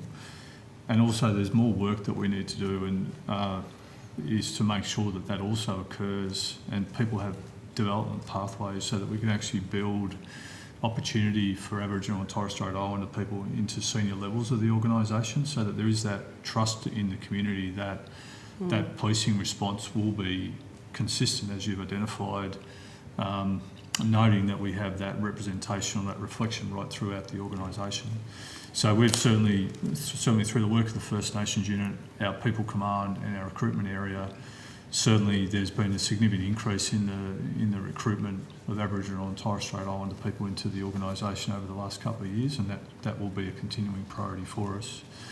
In terms of the work with the state and territories, obviously as has already been reflected, in terms of their own policies and procedures and how they capture that data, obviously a lot of that is a matter for those jurisdictions themselves, but certainly I think through the work of that National Missing Persons Consultative Group, where we very much can look at that standardisation of the data, share experiences about what works, what is the most effective way for us to collect the data to make sure that we've got the best evidence base that we can to inform some of this decision making nationally. That's a really key forum for us, noting that there are still some challenges in terms of how we do that, and that's still very much an evolving space for us in terms of making sure that we're confident as a national policing community that data fully reflects the insights that we require to inform some of the policing responses nationally within each of the jurisdictions. But anything more? I just have a couple more questions, Chair. What is your understanding of why First Nations people don't come forward? Why are Aboriginal women scared to call the police for help? Yeah, thank you, Senator. In my previous experience in ACT policing, I did speak to community members, and there is a reluctance to identify as being Aboriginal or First Nations on the basis that they do believe that they do receive a different type of police service. And so that was certainly something that came up in the Ombudsman review, was to better record whether someone is First Nations or not. And there was that reluctance that people did believe as soon as they were identified as First Nations, they did believe that they didn't receive the same service. So that is the perception that the First Nations people do have. So what are we going to do about it? Yeah, certainly through the First Nations liaison officers, when I was the officer in charge of City Police Station, which the Aboriginal Tent Embassy is located within the district, the First Nations liaison officer was able to work with the elder on site and also controlling elder afar. And we actually did develop a protocol for our members, which actually was, when we talk about training and the like, this is more a workplace training, but we developed a protocol where if our members did have to go to the Aboriginal Tent Embassy, there was a protocol in place in regards to the First Nations liaison officer would be contacted. They would make contact with the Tent Embassy, and our pending arrival would be announced and given reason. There was also rules around where we would stand and the like. And it actually did create a really good sense of trust between the police and the people at the Tent Embassy. Other things that we did do, I've found, is First Nations people don't necessarily want to complain or don't make formal complaints against police because they actually believe that police investigating police they don't trust. But I've actually had some really good examples where, whilst they didn't want to make a formal complaint, through the First Nations liaison officer, I would sit down with them, discuss what their concerns were, and we actually ran some really good conciliations with our police where we actually, the person who was affected by the police actions was actually happy to sit down with the officers concerned and actually educate them on how their actions caused disrespect or, caused concerns for them, and actually saw that as a really good outcome. And we've had some really positive ones where certainly where a very well known elder actually did sit down with us and culturally did say, okay, now that we've conciliated it, in our culture, we don't have a talk about it again, and if we do, ultimately that is not the right thing. And I actually did say to my people afterwards is, imagine how many incidents we wouldn't go to if we actually followed the same. Once we deal with a matter, we move on. We don't actually go back and revisit it. And unfortunately, a lot of people do hurt others by bringing up the past. So for me personally, I've actually, and I share these with the broader workforce, is the lessons that I've learned through First Nations culture have actually made me a better leader and a better person. And so you do become a champion. And just on that, where Assistant Commissioner Lee mentioned we have our directions program where we do recruit and employ First Nations members, is as a person, as a supervisor of a team that actually was receiving a First Nations member, is I actually did go do cultural training, and it was important to understand, particularly where a lot of them do move from around Australia to Canberra, what family does mean, what sorry business means, the importance of being able to go back home and do sorry business. And it was a real, again, a learning for me how I better support my own people within the workforce and share that more broadly. But I think there's some really positive things that we're doing, and our First Nations liaison officers certainly support us in doing that. And I must say I'm better for it. Now, so I don't know if you noticed. Yeah, you did notice Senator Thorpe. We noticed you.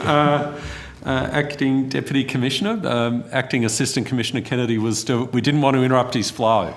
But you had something to add?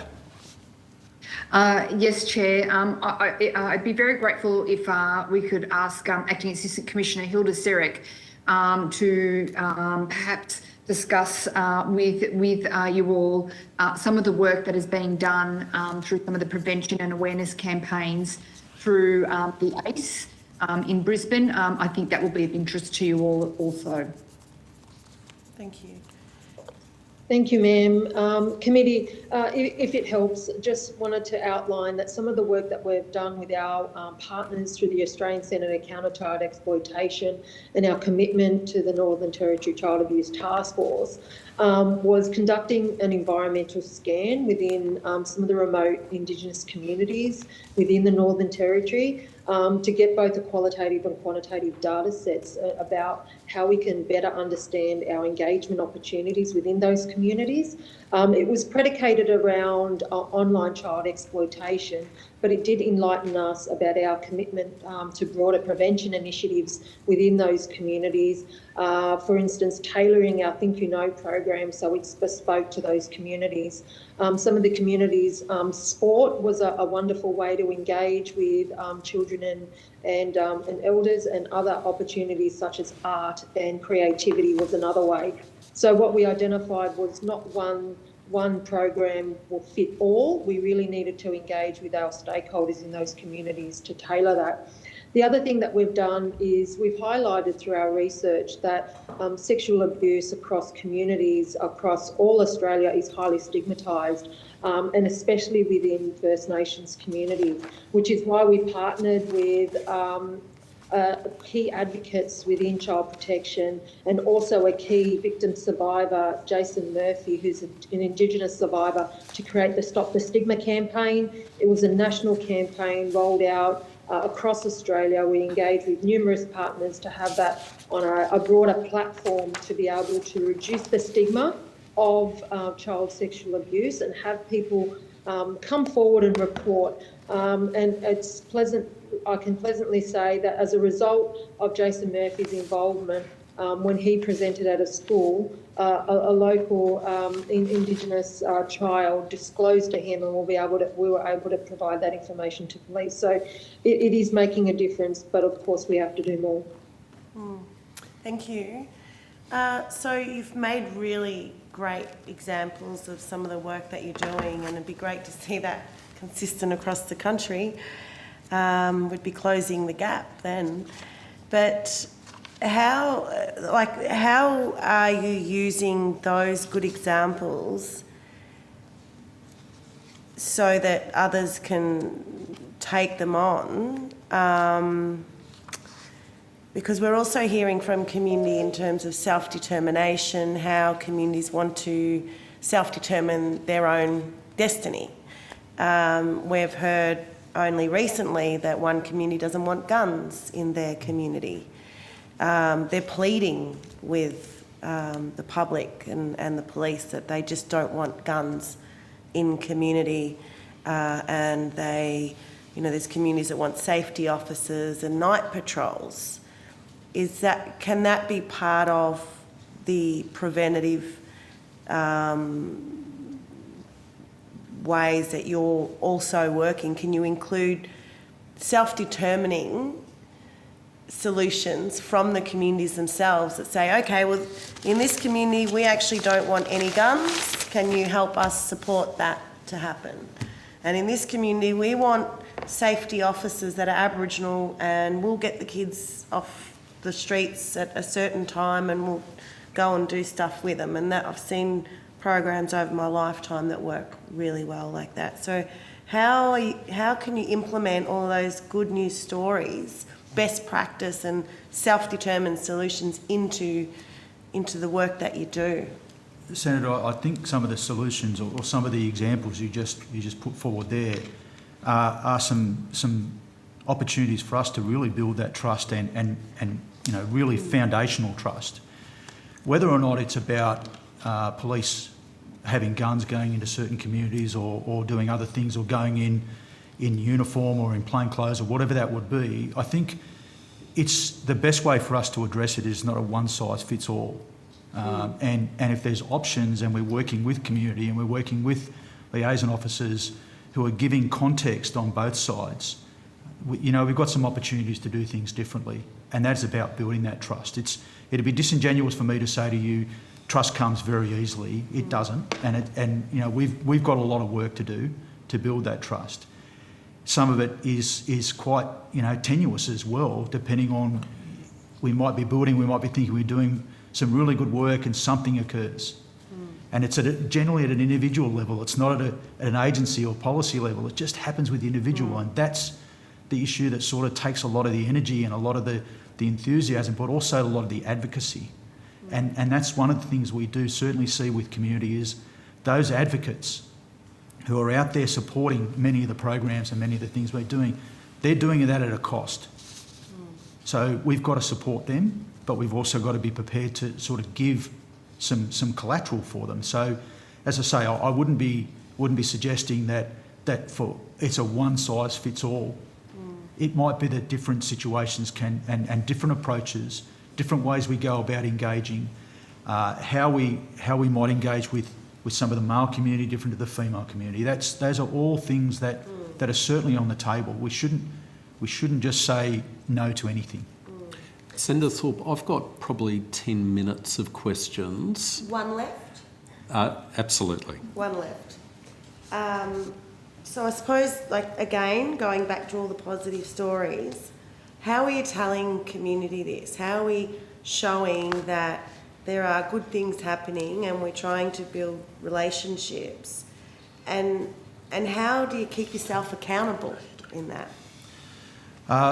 Well, I think some of the examples that we've already spoke about the First Nations unit, bringing people in the organisation so they can understand parts of our culture and how we can work with the things that we can change to be better. Our liaison programs of having people in community talking to us about some of the things we do and reflecting as well. That's a big part of what policing does. We do look at some of the things we've done and try to do it better. Not only just at the individual level, but at the way we develop our teams, the way that we work through different problems and find solutions. Those things are all available, but it's really important for us to be able to communicate it, as you say. If we're doing it as one-offs, if we're not building a sustainable relationship with and through the key elders, but elders at every level, including those people who are young, who are influenced and impacted. And we know that. And there's no question the level of incarceration, we need to do something about it. We have directions that are coming from ministers saying, you need to be better in this space. Some of the options sometimes make it very difficult, but if we can work with people in community to assist them, if they've got the opportunity to report things to us they may not previously, and they can see some results that we're putting that's making their life better, then that's probably the way that we need to go. Can I just add, and it comes back to justice reinvestment, building communities, not prisons. And there's some really good examples around the country where, I guess, understanding the vulnerability where First Nations people, even from for the time they're born, some are already vulnerable, and things like to get employment, you may need a driver's licence. But if there's no one actually in your community that has a licence or whatever, how do we actually get them to satisfy the hours? So I know there's some really good work done out the back of Bourke with Superintendent Greg Moore, where he actually assisted First Nations kids to get their driver's licence. Even before starting my other role, I went out to the Clontarf program out of Carabao High School, which I know started over in Western Australia, and they've now got Clontarf around the country.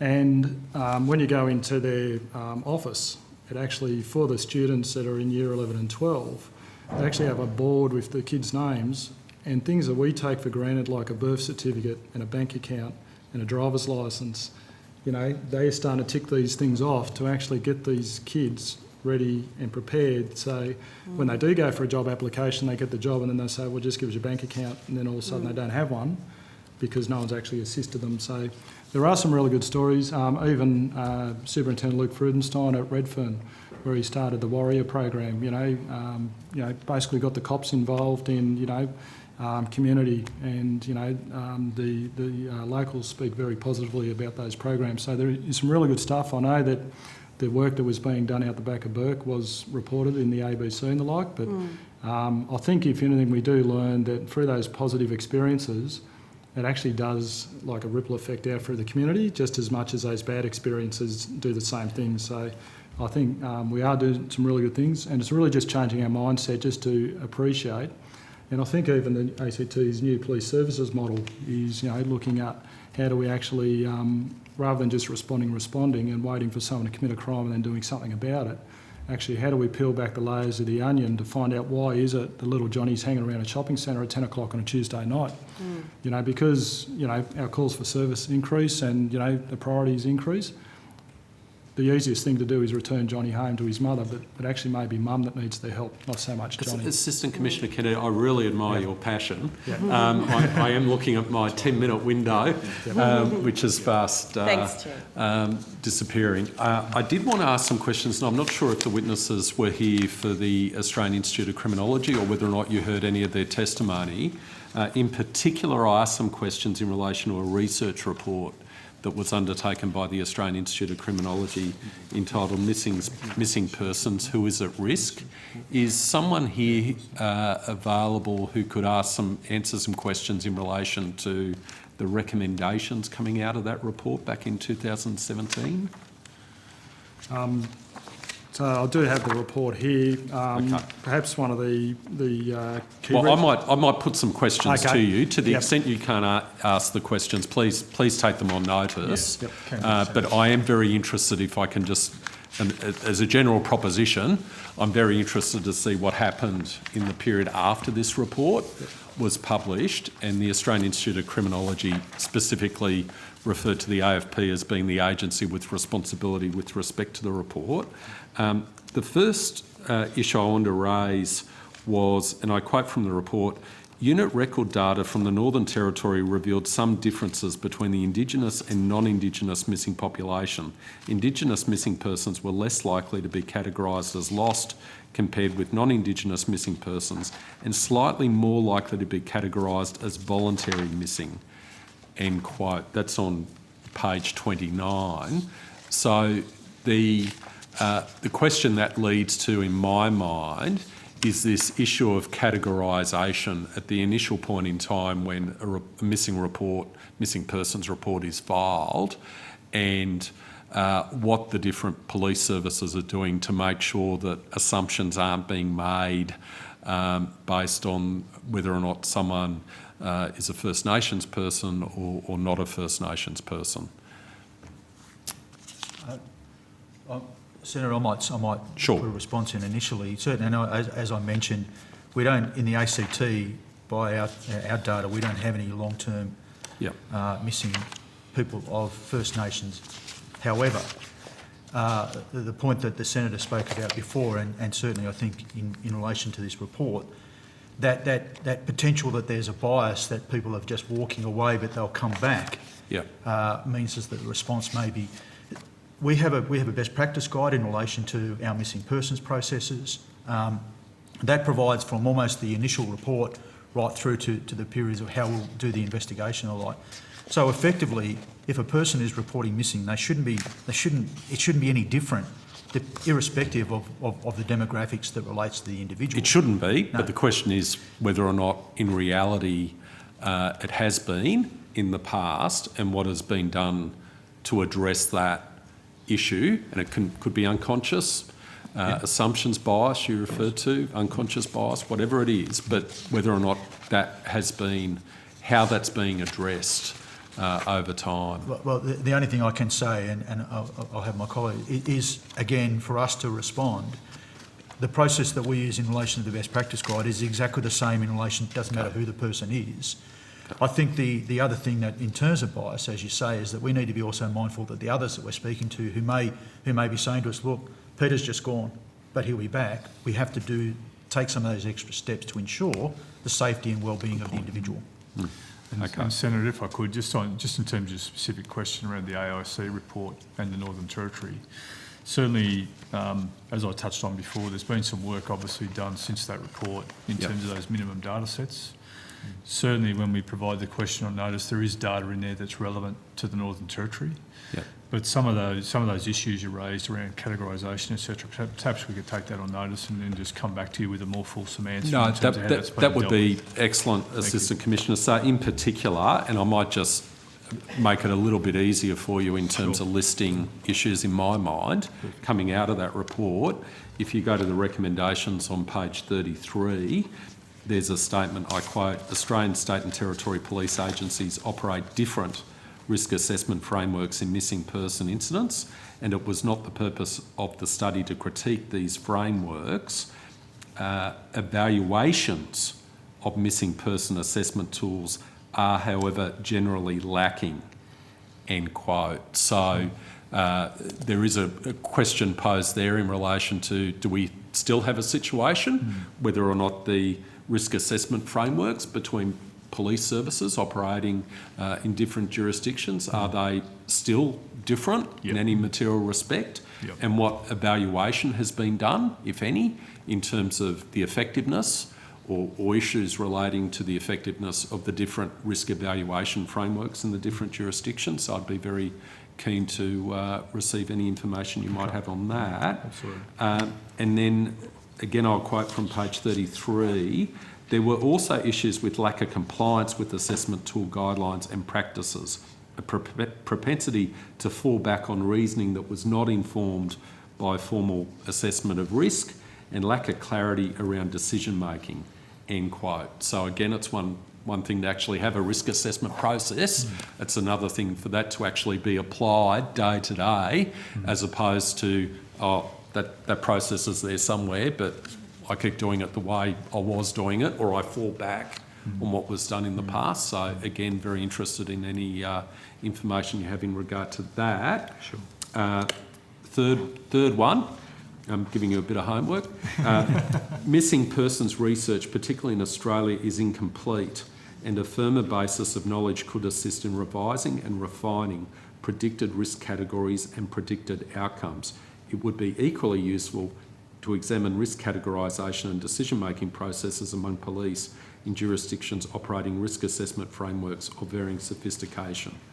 End quote. So that space in terms of missing person research, we asked the Australian Institute of Criminology whether or not any further work had been done after this paper and had been prepared in 2017, and whether or not maybe it is worthwhile revisiting some of these issues based on the experience that has now been gathered. The fourth one is in relation to these minimum data sets. So there was a specific recommendation contained in this paper in relation to what the missing data set should include. So whether or not that is now practice, that would be helpful.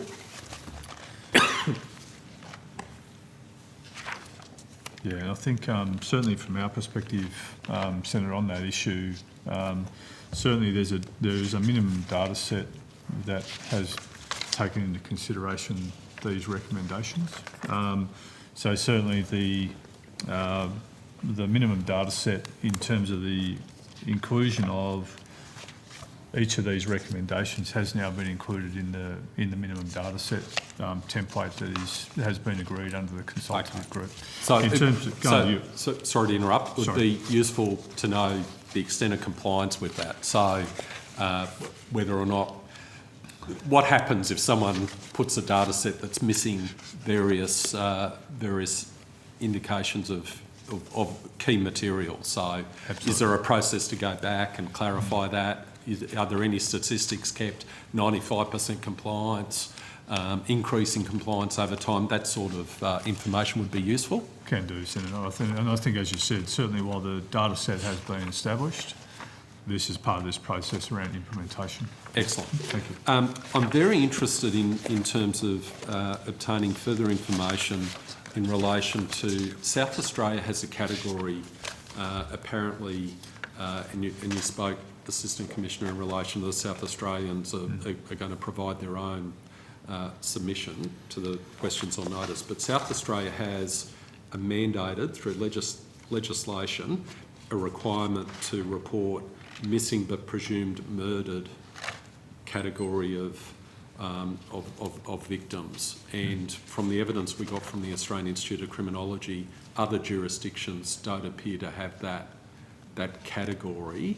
I'm not sure if that's been the subject of any discussion in terms of liaison between the different police services, but it would be useful to obtain any information you have in relation to whether or not that's been considered across the different police services, and from your perspective as to whether or not that could be useful or to the contrary, whether or not it's covered in other data, but your insight into that I would find very useful. Would that be possible? Absolutely. Thank you. Assistant Commissioner Crozier, thank you very much for taking on notice the provision of the training material. It'd be very useful if you could provide it in such a form that we could actually drill down to what it is, what practically, so get a feel for the content, as opposed to a general description of what it is, just to give us an indication as to what actually happens in the training session. It might be a video or whatever it is, a PowerPoint presentation, just so we can get an appreciation of what the actual content of it is, as opposed to a general description. Does that make sense? Yeah, yes, absolutely. Assistant Commissioner Kennedy, I was acting assistant, I gave you a promotion. There you go. That's how impressed I've been with you, acting assistant commissioner. I hope your superiors are listening to that. Don't blush. Acting assistant commissioner, I was really impressed by the evidence you gave in relation to driving licences. And this is something I've actually heard on the ground. My office is in the Ipswich region. There's an outstanding training school operated in that region by an Indigenous First Nations person, Dave Cullen, who's raised this issue with me, that the lack of access to actual driving instructions can actually lead to young First Nations people actually first entering in the criminal justice system through traffic offences. They're desperately trying to get somewhere to visit people. They haven't had the benefit of driving licences. Training, we're talking about institutional and systemic barriers and things that can lead to issues. So I'd be interested in any further information that you might be able to provide in relation to that program you referred to back at Burke. That'd be very interesting. We call them blackfellow licences. Right, okay. All right. It's a joke. I'm sure the AFP know what I'm talking about. Yeah. Thank you. Senator Green, you had some other questions to put on notice? Very briefly, I thought if you could take on notice and in perhaps the preparation of your submission, I'd be keen to understand the levels of how many liaison officers the AFP has, how many Indigenous officers you have as well, and a breakdown of the gender of your officers so we can understand, I guess, what the difference is. I know the role of liaison officers is really important, but I'd like to understand actually what the makeup of the officers are as well, and in line with that, whether there's any specific recruitment strategies to recruit Indigenous officers. Thank you. We'll take it on notice. Okay, excellent. So thank you everyone for taking the time to appear today. Really appreciate it. We gave you some homework to do, but your passion for the subject is clearly evident. So really do appreciate your appearance today. And the committee will now suspend for lunch until 2 p.m. Thank you. Thanks, Chair.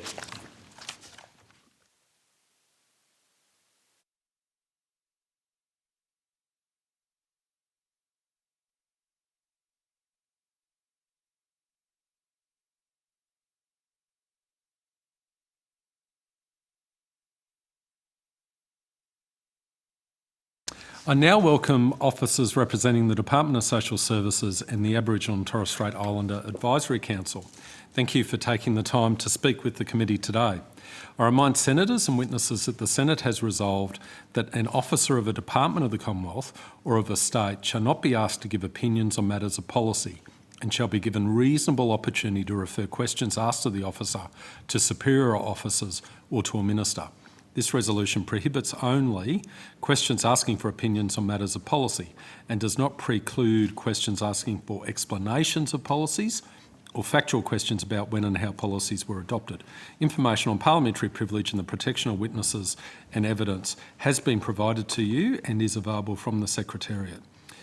For the Hansard record, if I could ask each of the witnesses to state your full name and the capacity in which you appear, and we'll start with the Department of Social Services, please.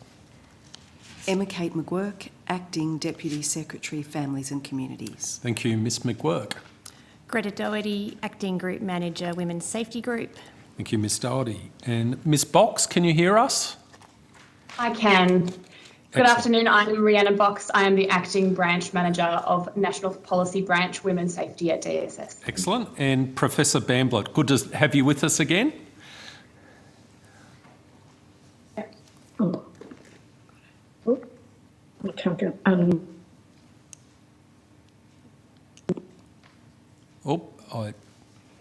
My name's Muriel Bamblett, and I'm Yorta Yorta Chaturong Tangarong woman from Victoria, and I'm on the Advisory Council, National Aboriginal Torres Strait Islander Family Violence Advisory Council. Thank you.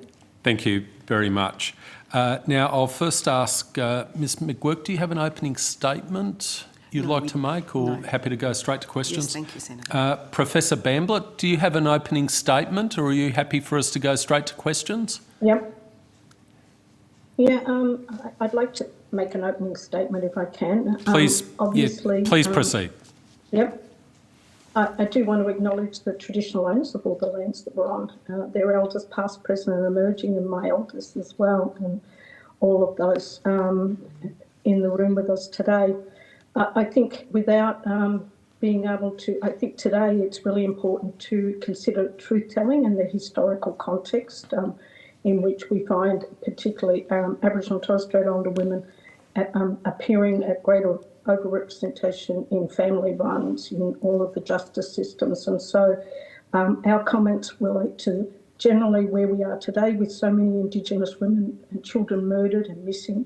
It is often a legacy of the past, and we ask that this inquiry must capture the truths, including current individual contexts, but also scholastic truths that document this over and over in its documentation of colonisation.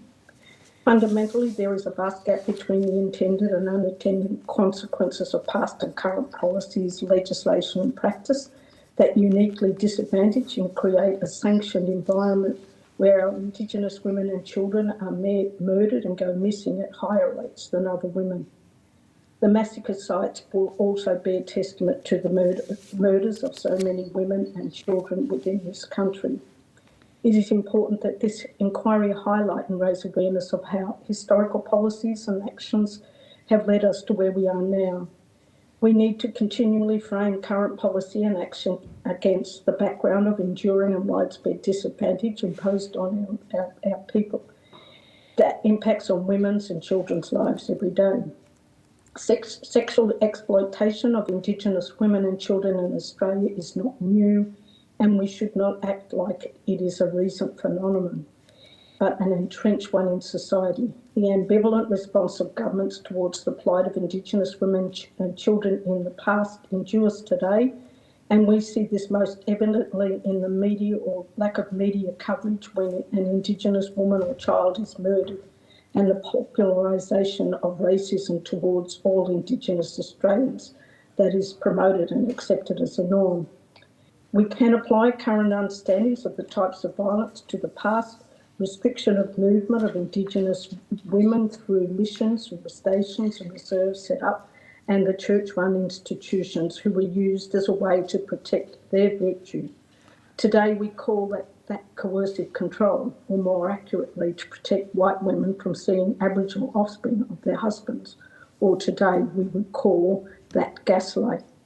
I believe all mothers want their children to grow up without violence in their homes, especially their boys, not just to stop the cycle of violence, but the normalisation of violence in our families and communities. We see today when mothers report violence to police by partners that they are often not believed, or the response is to being abused themselves, or having their children being abused or being reported or angry, aggressive, and our women seen as the perpetrator. While we say that no violence is no excuse, it is a shame response to their trauma and inadequacy and guilt they feel as a parent who is unable to protect their child, particularly in family violence. This inquiry, I believe, also needs to acknowledge the way in which alcohol and illicit substances have always played a role in violence and continue to do so. We see it in our kids who use violence, in those experiencing violence, and the data speaks for itself among perpetrators of violence. We do make some recommendations, and these are for all legislative and policy reform to align to the UNDRIP principles, including the right of Indigenous people to be self-determining in issues related to child and family wellbeing, and for all Australian governments to take immediate action to ensure the right to self-determination is recognised in Australian law and aligned with the UNDRIP. That a national data that speaks to the number of cases of lost, missing or murdered First Nations women and children be established. This database would house data from police, from justice, from child protection, from the courts, from all jurisdictions. We also want to introduce in states and territories family violence death review mechanisms to understand the system, how the system responds to the missing and murdered reporting, that formal reporting. It's important to understand police responses to missing and murdered Indigenous women. It's important to analyse the courts and jurisdictions' sentencing patterns in the murders of our Indigenous women. It's a known fact that it's become common or law practice that men murdering our women get lighter sentences, and this cannot continue. We need to analyse gender differences in sentencing, and we need to understand, do we have the right system and practice frameworks in place to protect Indigenous women and children, and understand what needs to change.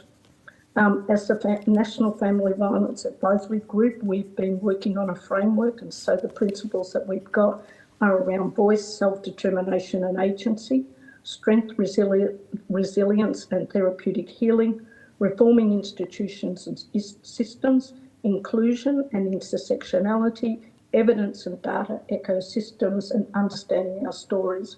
We're pushing for justice and equity, funding and investment, sector capacity, building First Nations data and evidence-based leadership and oversight. We're working on a theory of change to look at intergenerational harm from colonisation, ongoing societal harm, and we're really looking at the context set by the first 200 years. And so cultural fragmentation, systemic social and economic exclusion of women, historical harm, foundational violence, frontier violence, which is new, and unpacking an endpoint. Where do we want to be with any strategy? And so we want positive futures for First Nations families and communities. We want to address intergenerational wellbeing, and we want intergenerational restoration of wellbeing to our communities. And we want a just and equitable society. So obviously we're developing a web of wellbeing around culture, community and family to restore the web of wellbeing to our communities. So I thank you very much for the time. Thank you, Professor, and thank you for assisting us in an earlier inquiry. It was very much appreciated, and we found the assistance we were given at that private hearing very useful, so thank you. Senator Green. Great, thank you, Chair. Thank you for appearing today. We had some other departments and agencies appear at the start of the day, and you wouldn't be surprised to hear that a lot of them said that you might have the answers that we're asking in regards to a number of programs, particularly around prevention, but also putting in policy to deal with, I guess, some of the issues that will be raised throughout these hearings. The first questions I have are around the national plan to reduce violence against women and children. I just wanted to know how that is, the development of that plan is going, and obviously there's the Aboriginal and Torres Strait Islander Action Plan with, I think I've got that term right, within the national plan. I'd be really keen to understand how that development is occurring and what consultation is happening with First Nations women and children. Thank you. I think at this stage we've developed the broad principles around it and the broad priorities, and so I think I just gave a bit of information in relation to it. We have been working very hard as an advisory council to put it together, and so we're hoping once we're doing a piece of work around the theory of change, and so I think it's important to communities to understand what it is that needs to change and what we need to take the community around.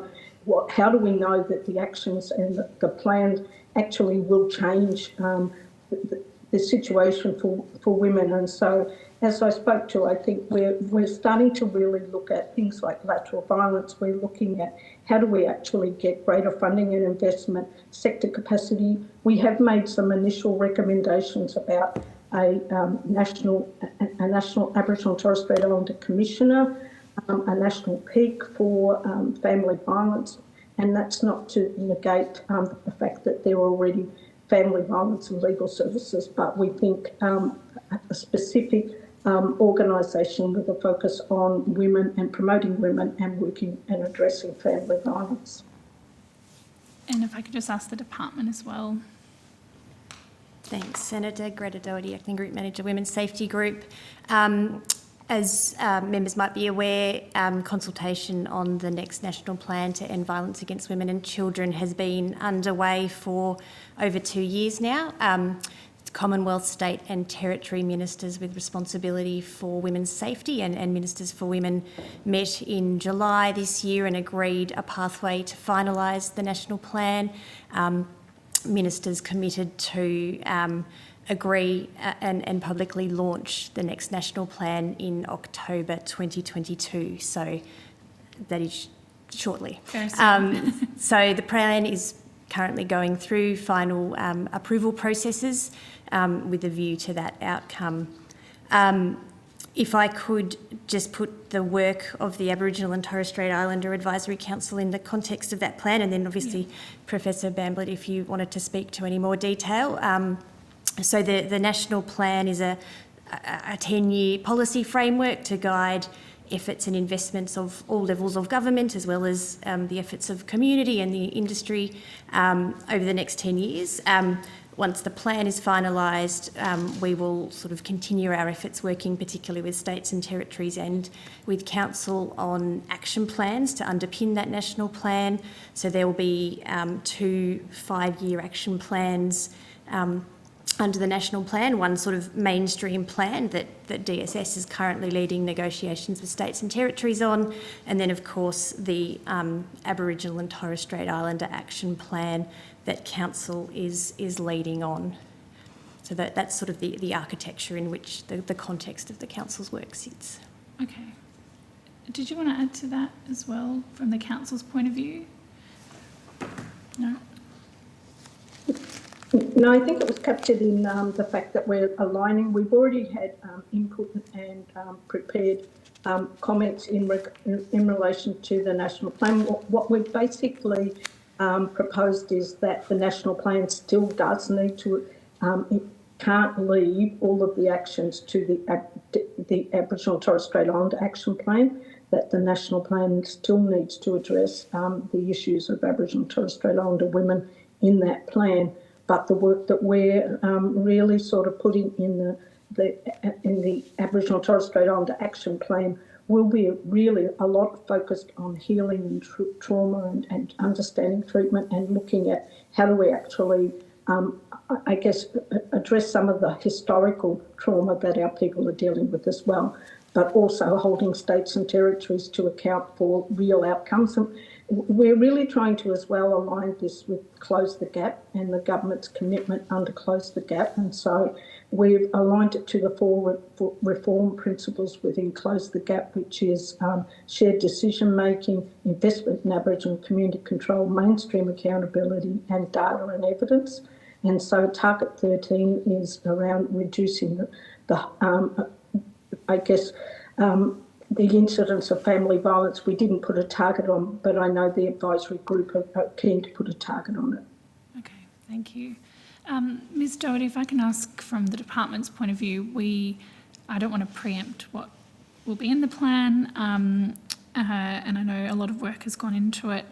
I'm just wondering how this plan will be different. I mean, we've had a lot of plans, we've had a lot of policies, and we still see the really shocking statistics,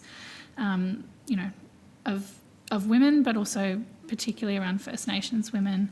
I'm just wondering if there's been any indications from ministers or from governments about what is going to be different about this plan?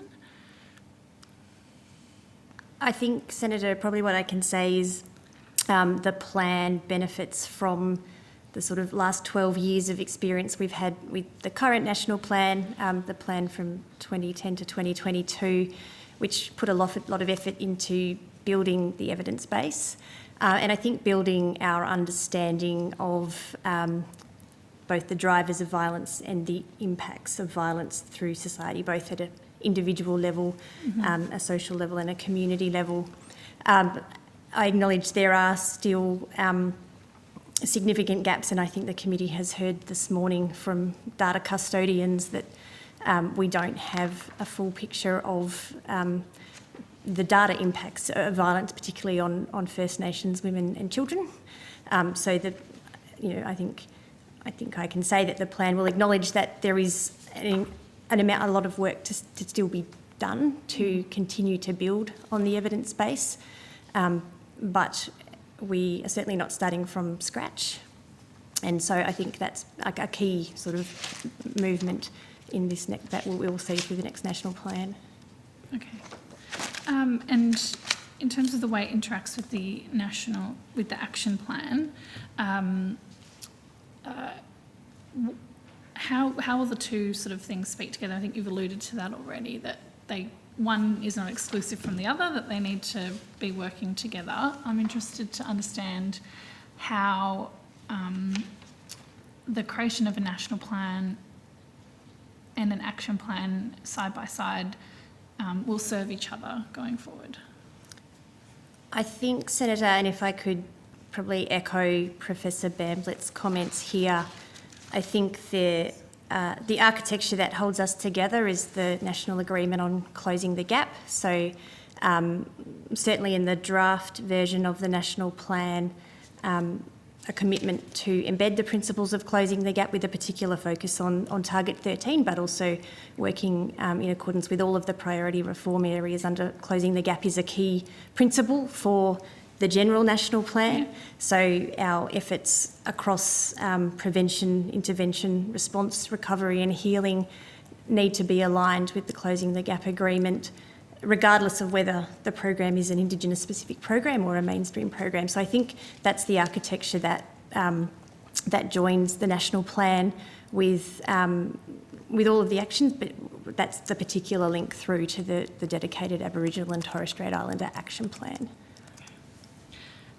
Professor Bamblett, can I ask you, this morning we heard evidence from data custodians and experts, I'd say, in the field of bringing statistics together and building policy from those statistics, but we identified that there are gaps in reporting and gaps in statistics, and I just wondered whether you might be able to provide some advice about some of the reasons why there might be gaps, and ultimately our committee would really like to make some recommendations to improve these systems. So anything that's worked in the past to improve data collection. Yeah, look, I guess in Victoria, because we have now the introduction of the orange doors, and so child protection, 88% of Aboriginal children come into care because of family violence, and so that's, you know, a relationship between child protection and family violence. And so Victoria has introduced what is called the orange door, and it's, we've been able to argue for Aboriginal therapeutic practitioners in each of those orange doors and referral pathways. And so there's been a lot of investment, particularly in Victoria, in family violence responses. And I think that what we're seeing now is that we're engaging men and women. And so we've got the Jelf Jar strategy in Victoria, and so that's aimed at as well working with men, not just working with women, because in order to get children back home. But the data systems, we've got much better data systems now because of the fact that we record referral places from police, from education, and from different, who's doing all the referral. I think if this inquiry doesn't pick up at children, I think we would have missed, because children go missing, particularly in out-of-home care. Many children abscond from their placement, and there's a notification issued by the police. Quite often we don't, there isn't follow-up as to where those young people, we see a lot of young people that are sleeping rough, and so understanding, and we see a lot of our young people turning to prostitution as a way to be able to afford, you know, drug lifestyles at a very young age. So when you see 12, 13, 14-year-olds on the street, I think if we don't see them in this inquiry and come up with a response to children, then I think we've missed a really big opportunity. But do we capture that data? Do we capture the right data? And is it a jurisdictional issue, not just a Commonwealth? And how do the jurisdictions actually report on missing and murdered?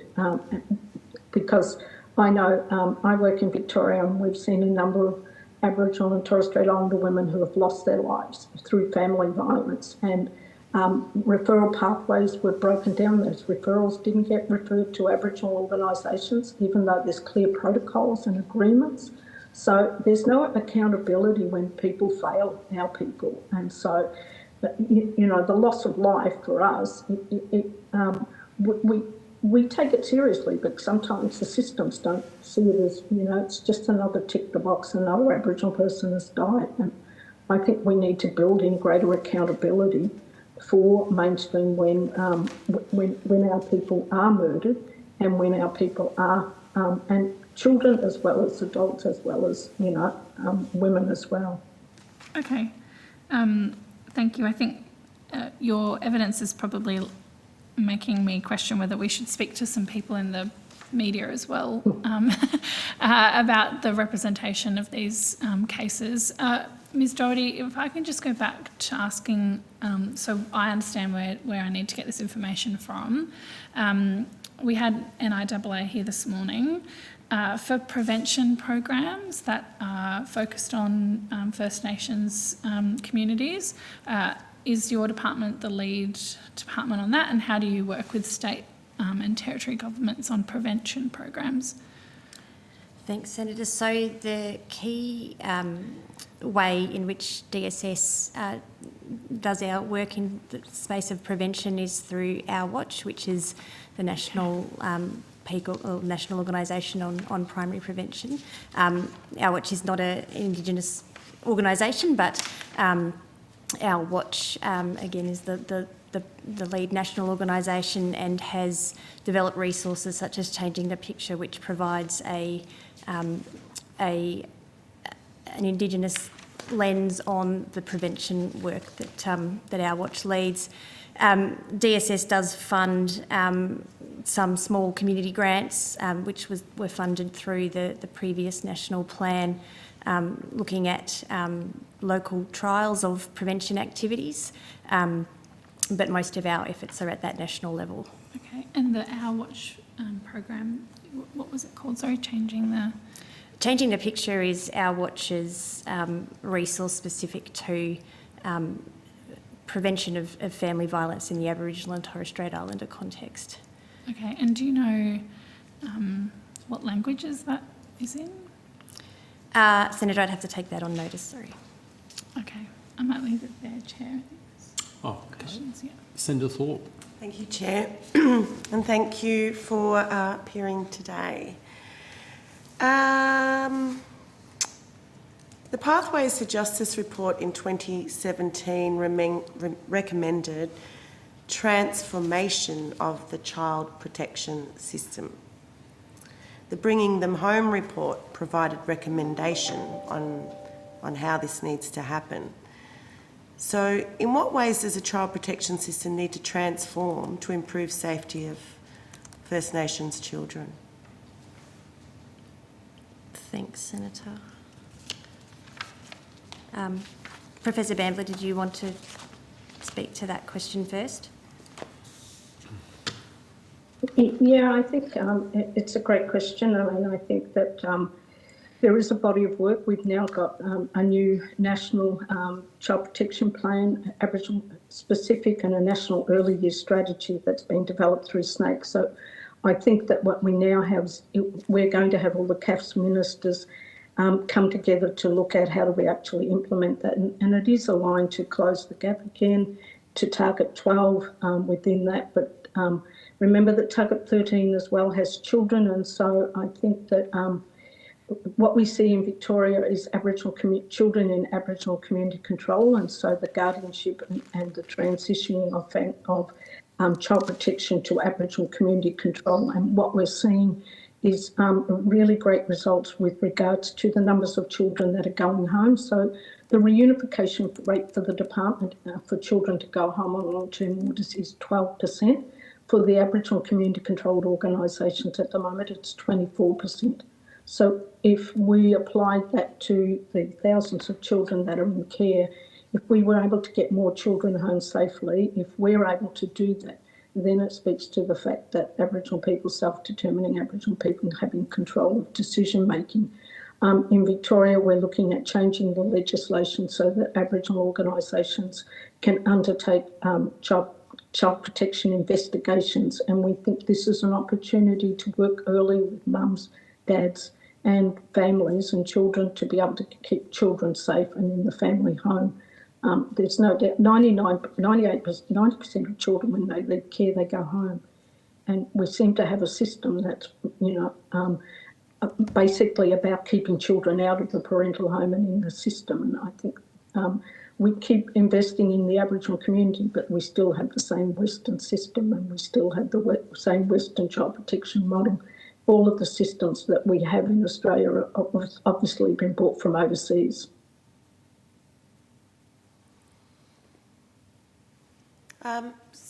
Thank you. I suppose I just got a follow-up question on that, changing legislation for Aboriginal community-controlled organisations to do investigations of children. Is that right? Yep. Will they be Aboriginal So that workers? legislation, that legislation is due to go before Parliament, but sadly because of the loss of the Queen, that legislation didn't get through, and so we are looking at I guess other states and territories are looking at undertaking guardianship, but we're actually looking at, because at the moment what we see in the data, just from the data today, that Aboriginal children are notified quite a number of times before child protection actually intervenes. And so you can wait up to 9 months before the child protection actually intervenes. That's too long. And so what we want to be able to do is to be able to work with families to keep children at home and do the work with mums and dads, or, with families to keep children in communities. Thank you. Did you want to respond, Ms Doherty? Yeah, thanks, Senator. I think I would just reiterate the points that Professor Bamblett made, that the Safe and Supported, which is the national framework for protecting Australia's children, was agreed in December of last year, and work is underway, as Professor Bamblett indicated, to finalise both a sort of a general action plan and an Aboriginal and Torres Strait Islander specific action plan by the end of this year. The First Nations action plan is really a key mechanism for driving progress under Target 12 of the National Agreement on Closing the Gap, which aims to reduce the overrepresentation of First Nations children in out-of-home care. But across the board, both in the framework and that mainstream action plan, Community Services Ministers, which is the ministerial group responsible for the Protecting Australia's Children framework, have agreed that obviously there needs to be a strong focus on First Nations children throughout policy responses. Thank you. So in terms of the Bringing Them Home report recommendations, have they been fulfilled? Senator, I don't have information in relation to Bringing Them Home that I'm able to speak to. Okay, so are the Bringing Them Home report recommendations considered as part of this work? Senator, I'd have to take that on notice. It's an area that I don't lead on. My apologies, but happy to take that on notice. Maybe Professor Bamblett? Yeah. I guess, obviously there are 54 recommendations in the Bringing Them Home report. Many have not been taken up or implemented by either states or jurisdictions, or the Commonwealth and jurisdictions. And so many of those recommendations, and even Mick Dodson, when he put that report out 25 years ago, he said if we don't do something, the numbers of children will dramatically increase. And sadly, at the time of 25 years ago, there were 379 children, and today there are 2,000 in Victoria. So these numbers are escalating. One of the things that you Senator, might be interested in the biggest percentage of Aboriginal children, we work predominantly at VACA, at the organisation I'm CEO of, is a Melbourne-based organisation, and predominantly most of the children don't come from Victoria.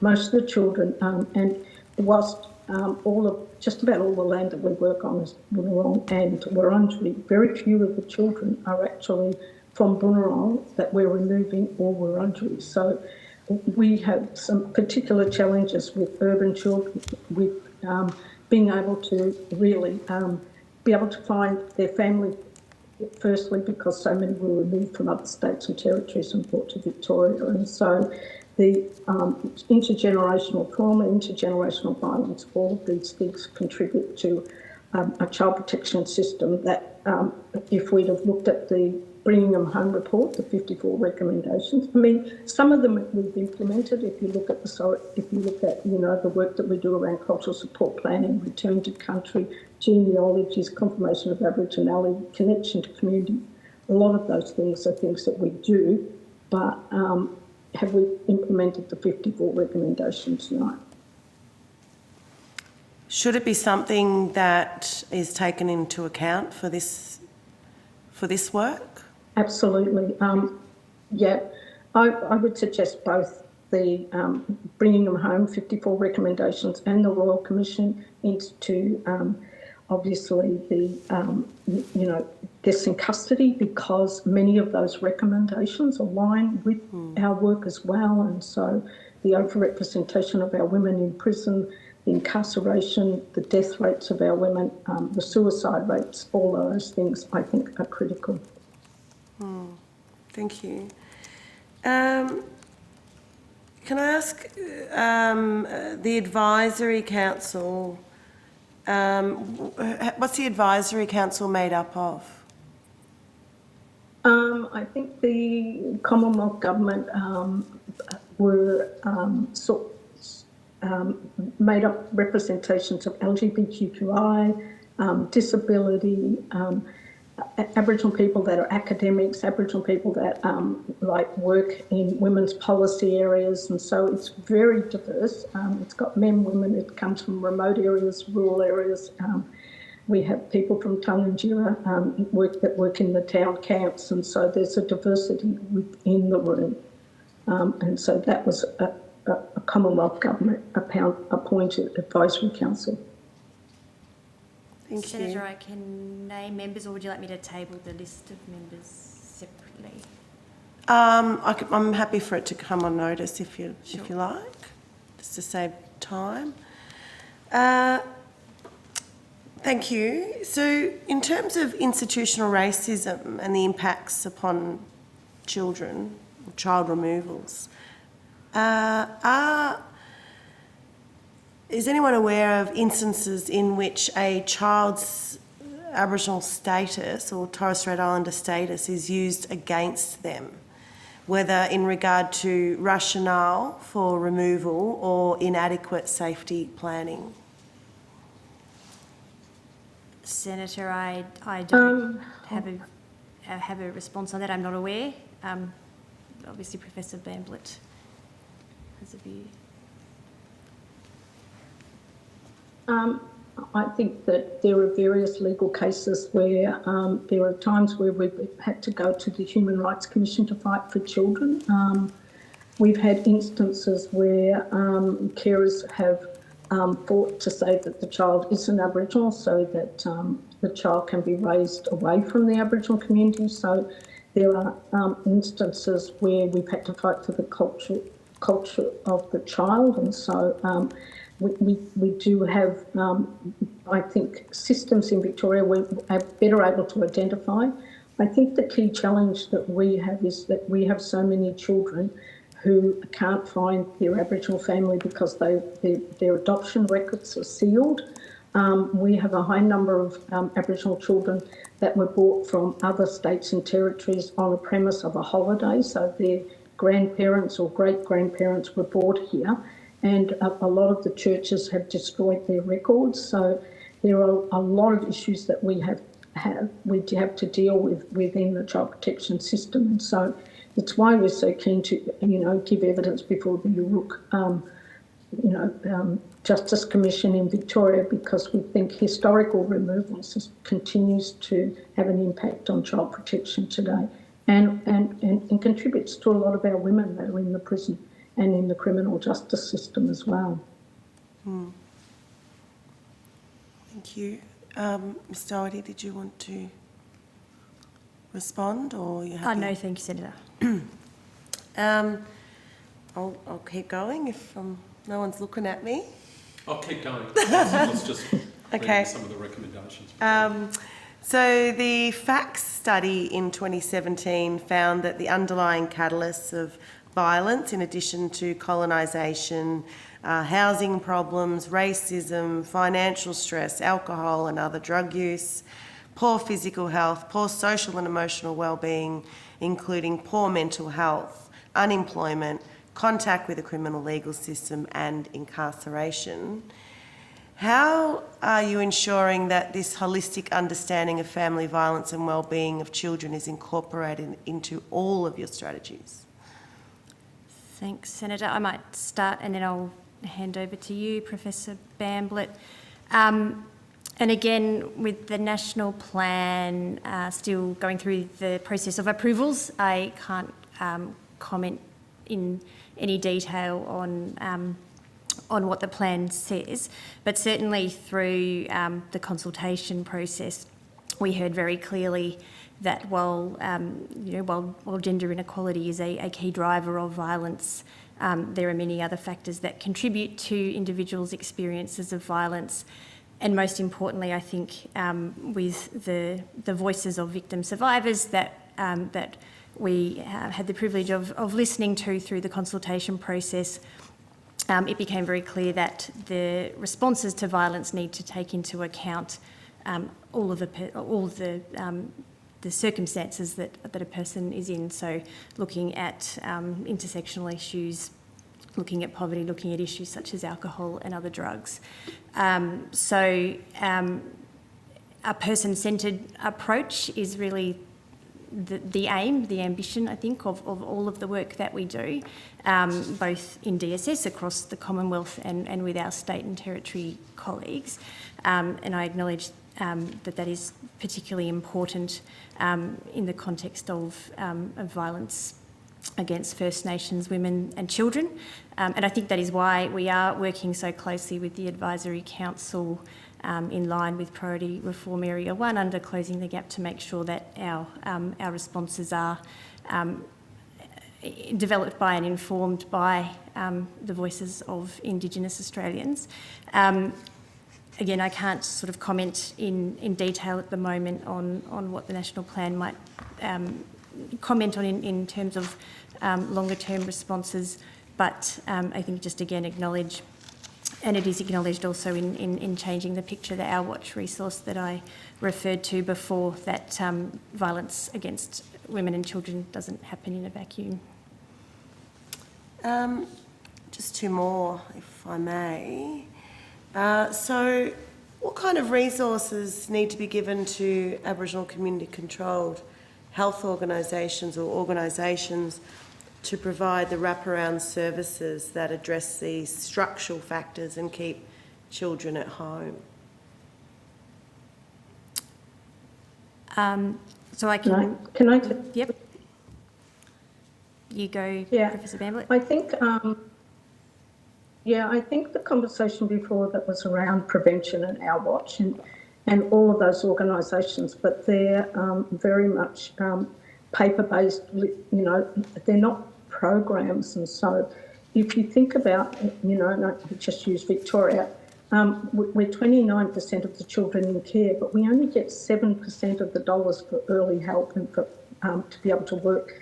And and most of the funding for early intervention and prevention goes to mainstream organisations. So if we're 29% of the children, you would think we should get 29% of the resources. And so if you think about it as well, we've got systemic racism, we've got institutional bias, we've introduced Western systems too, and all of the evidence-based and prevention models that they're bringing out, they're mainstream, and so they don't apply to our Aboriginal people. And so I know that, Aboriginal Housing Victoria, and there's now going to be a national housing strategy and summit, so Close the Gap is working on that.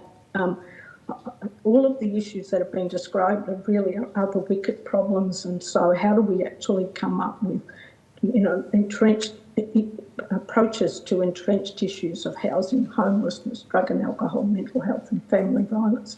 And I think if we don't have a greater focus on early intervention and prevention, I know that many of our members would come into the room and say the big NGOs get a lot of the funding to deliver it for Aboriginal. We've got to hold them to account for not delivering, for getting big buckets of money, and particularly from the Commonwealth to places like the Northern Territory, where there's got to be a shift back to Aboriginal community control. In Western Australia, a lot of the services that are funded for Aboriginal are delivered by the government. And so one of the things that the National Close the Gap coalition of peaks are looking at is looking at expenditure reviews and how government expends its money.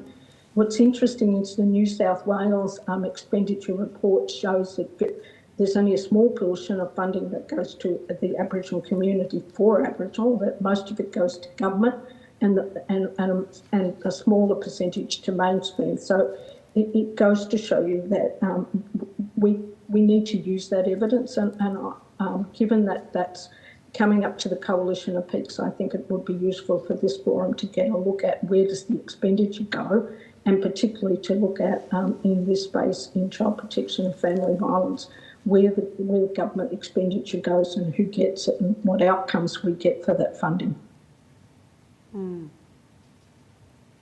Thank you. I suppose just one more question, I think, for Ms Doherty.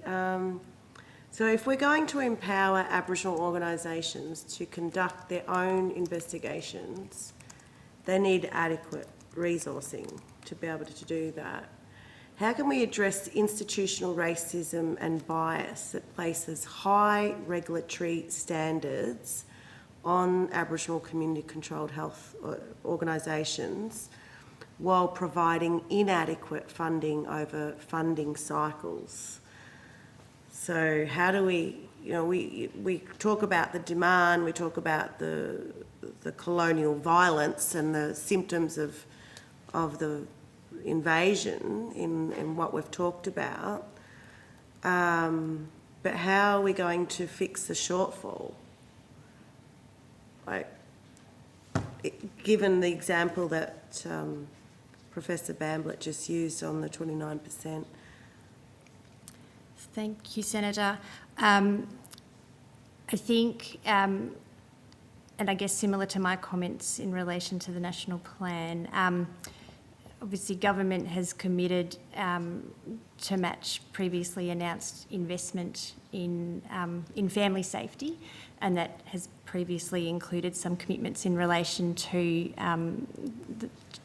children's measures, including some of those that have come up today. That commitment is being reconsidered through the budget process, so I am not really able to comment at the moment in terms of future investment decisions by government. Yeah. And Can I add a point there? Yes. Yeah, I think what the Victorian government's committed to is now 10% of all funding must go to Aboriginal, and so I think what we need to do is get government to commit, if there's a close the gap and there's a commitment to, Aboriginal shared decision making, Aboriginal investment in Aboriginal community control. The only way we're going to play catch up is for government to actually put a figure on the table and say proportional to the overrepresentation. We actually have to be able to fund our Aboriginal community controlled organisations across the nation. Too many of those, too much of the funding goes to mainstream NGOs with no accountability for outcomes, and our people don't get the service they need in the communities where they need it. Yeah. Thank you.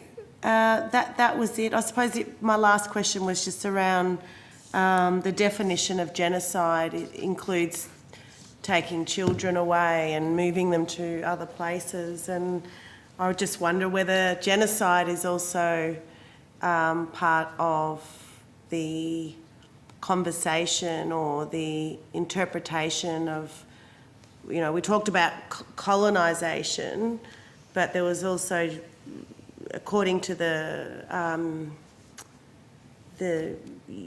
United Nations interpretation of genocide, it includes stealing children and moving them from place to place so that they lose their identity. So I just, in terms of telling the truth in the country, whether genocide can also be part of the explanation, given, you know, we're trying to educate the country and bring them along, and genocide is a deliberate act to disrupt a society or kill off a society, and that's certainly, it's actually continuing today. And I just wonder whether that is could that be considered to be part of this? Senator? I think absolutely. I mean, sorry, in my opening statement, I did make the statement about how women have been, you know, sort of hidden away from society, particularly children of fair skin, because we were an embarrassment to white women who we knew that their men had been having a relationship with an Aboriginal woman. And so you've seen the herding up of our children onto missions and the breakdown of family. And as I said to you, a lot of the children that we have now, you could say that's an act of genocide, the fact that they don't know who they are, they don't know who their community, they aren't able to acknowledge their country, they don't know their stories, and so their records, and an act of genocide by the churches and the who destroyed all the records as well. And so I think there needs to be acknowledgement that there's a lot of wrongdoing, and I think that I hope that through the truth-telling process in Victoria that we start to uncover some of the real, you know, acts of genocide against our people, or genocidal practices that have been put into place. Thank you. Thanks. And Senator, I was just going to add, I mean, I think from, and again, the national plan is in draft, but certainly previous drafts from that human rights perspective were centred around the UN Convention on the Elimination of Discrimination Against Women as the framework, but certainly gives reference to other treaties that Australia is party to in that broader context. Great. Thank you very much. No further questions. Thanks, Senator Thorpe. I've got a few questions. First, to the Department of Social Services. What do you consider your role to be, or how would you define the department's role in this space? Obviously, you've got the key role in terms of the national plan, but more broadly, moving forward, once the national plan's released, how would you define the role and responsibility of the department in relation to these matters? Thanks, Senator. I think that the two key policy frameworks that define our role and our responsibility are the National Plan to End Violence Against Women and the National Agreement on Closing the Gap. So as you mentioned, Senator, you know, the plan will be finalised, and then we will move into implementation phase. The Department of Social Services will have a role in delivery of a number of programs in the context of the national plan and the action plans. But we will also have a role in working with the new Domestic Family and Sexual Violence Commission in terms of monitoring and having that oversight role, and so that, because it's not just a national plan for DSS or the Australian government, it's a plan for all levels of government. So as well as our sort of program delivery role, we have that stewardship role as well. Stewardship and leadership. Yeah. Yes, that's right. DSS, along with the Office for Women in the Department of the Prime Minister and Cabinet, are the two agencies responsible for leading actions to deliver on Target 13 under the National Agreement on Closing the Gap. And I think that's a similar role. So there are obviously programs and policies that DSS is responsible for, and some of them are programs that we fund, So that's a DSS-specific role, but in terms of taking that leadership role and making sure that we can influence policy design across the Commonwealth to make sure that wherever possible, programs are leading to that goal of ending all forms of family violence against Aboriginal and Torres Strait Islander women and children. Thank you. Professor Bamblett, one of the research reports we've been referring to during the course of the day was a report prepared by the Australian Institute of Criminology entitled Missing Persons Who Is at Risk, and that report was released in 2017. And there are a number of questions I have coming out of the report which relate to some of the testimony you've given to us this afternoon. Firstly, I just want to put to you one proposition that's contained in that report, and I quote from page 29 of the report: "Little, if any, literature has examined missing rates among Indigenous people," end quote. How would you respond to that statement that appears in that research report? I guess because, the transiency of Aboriginal people, that makes it really quite challenging. We've known for many years that our Aboriginal people move from community to community, and so it is about how do we actually understand or have even a system to report someone that's missing. I don't believe our people will use the police, will use current systems. They will ask the question about where someone has gone, but there's no system toward it even create awareness of and to create understanding of the issue of missing and murder. That's why I think this is really critical. This inquiry is critical because I think it will actually highlight that we need to know where our family is, where our people are, whether they're safe or not. And just the issue of, particularly in child protection, there's, if a child absconds or leaves a placement and there's a police flyer put out, there's a communication, but no one knows if the child is found or not. No one knows. We tend to use all of our Aboriginal networks, and often it's family of the child, the person that helps us find it. But I don't think we have a real great understanding of when women go missing, when our children and young people go missing, where they are, particularly young people.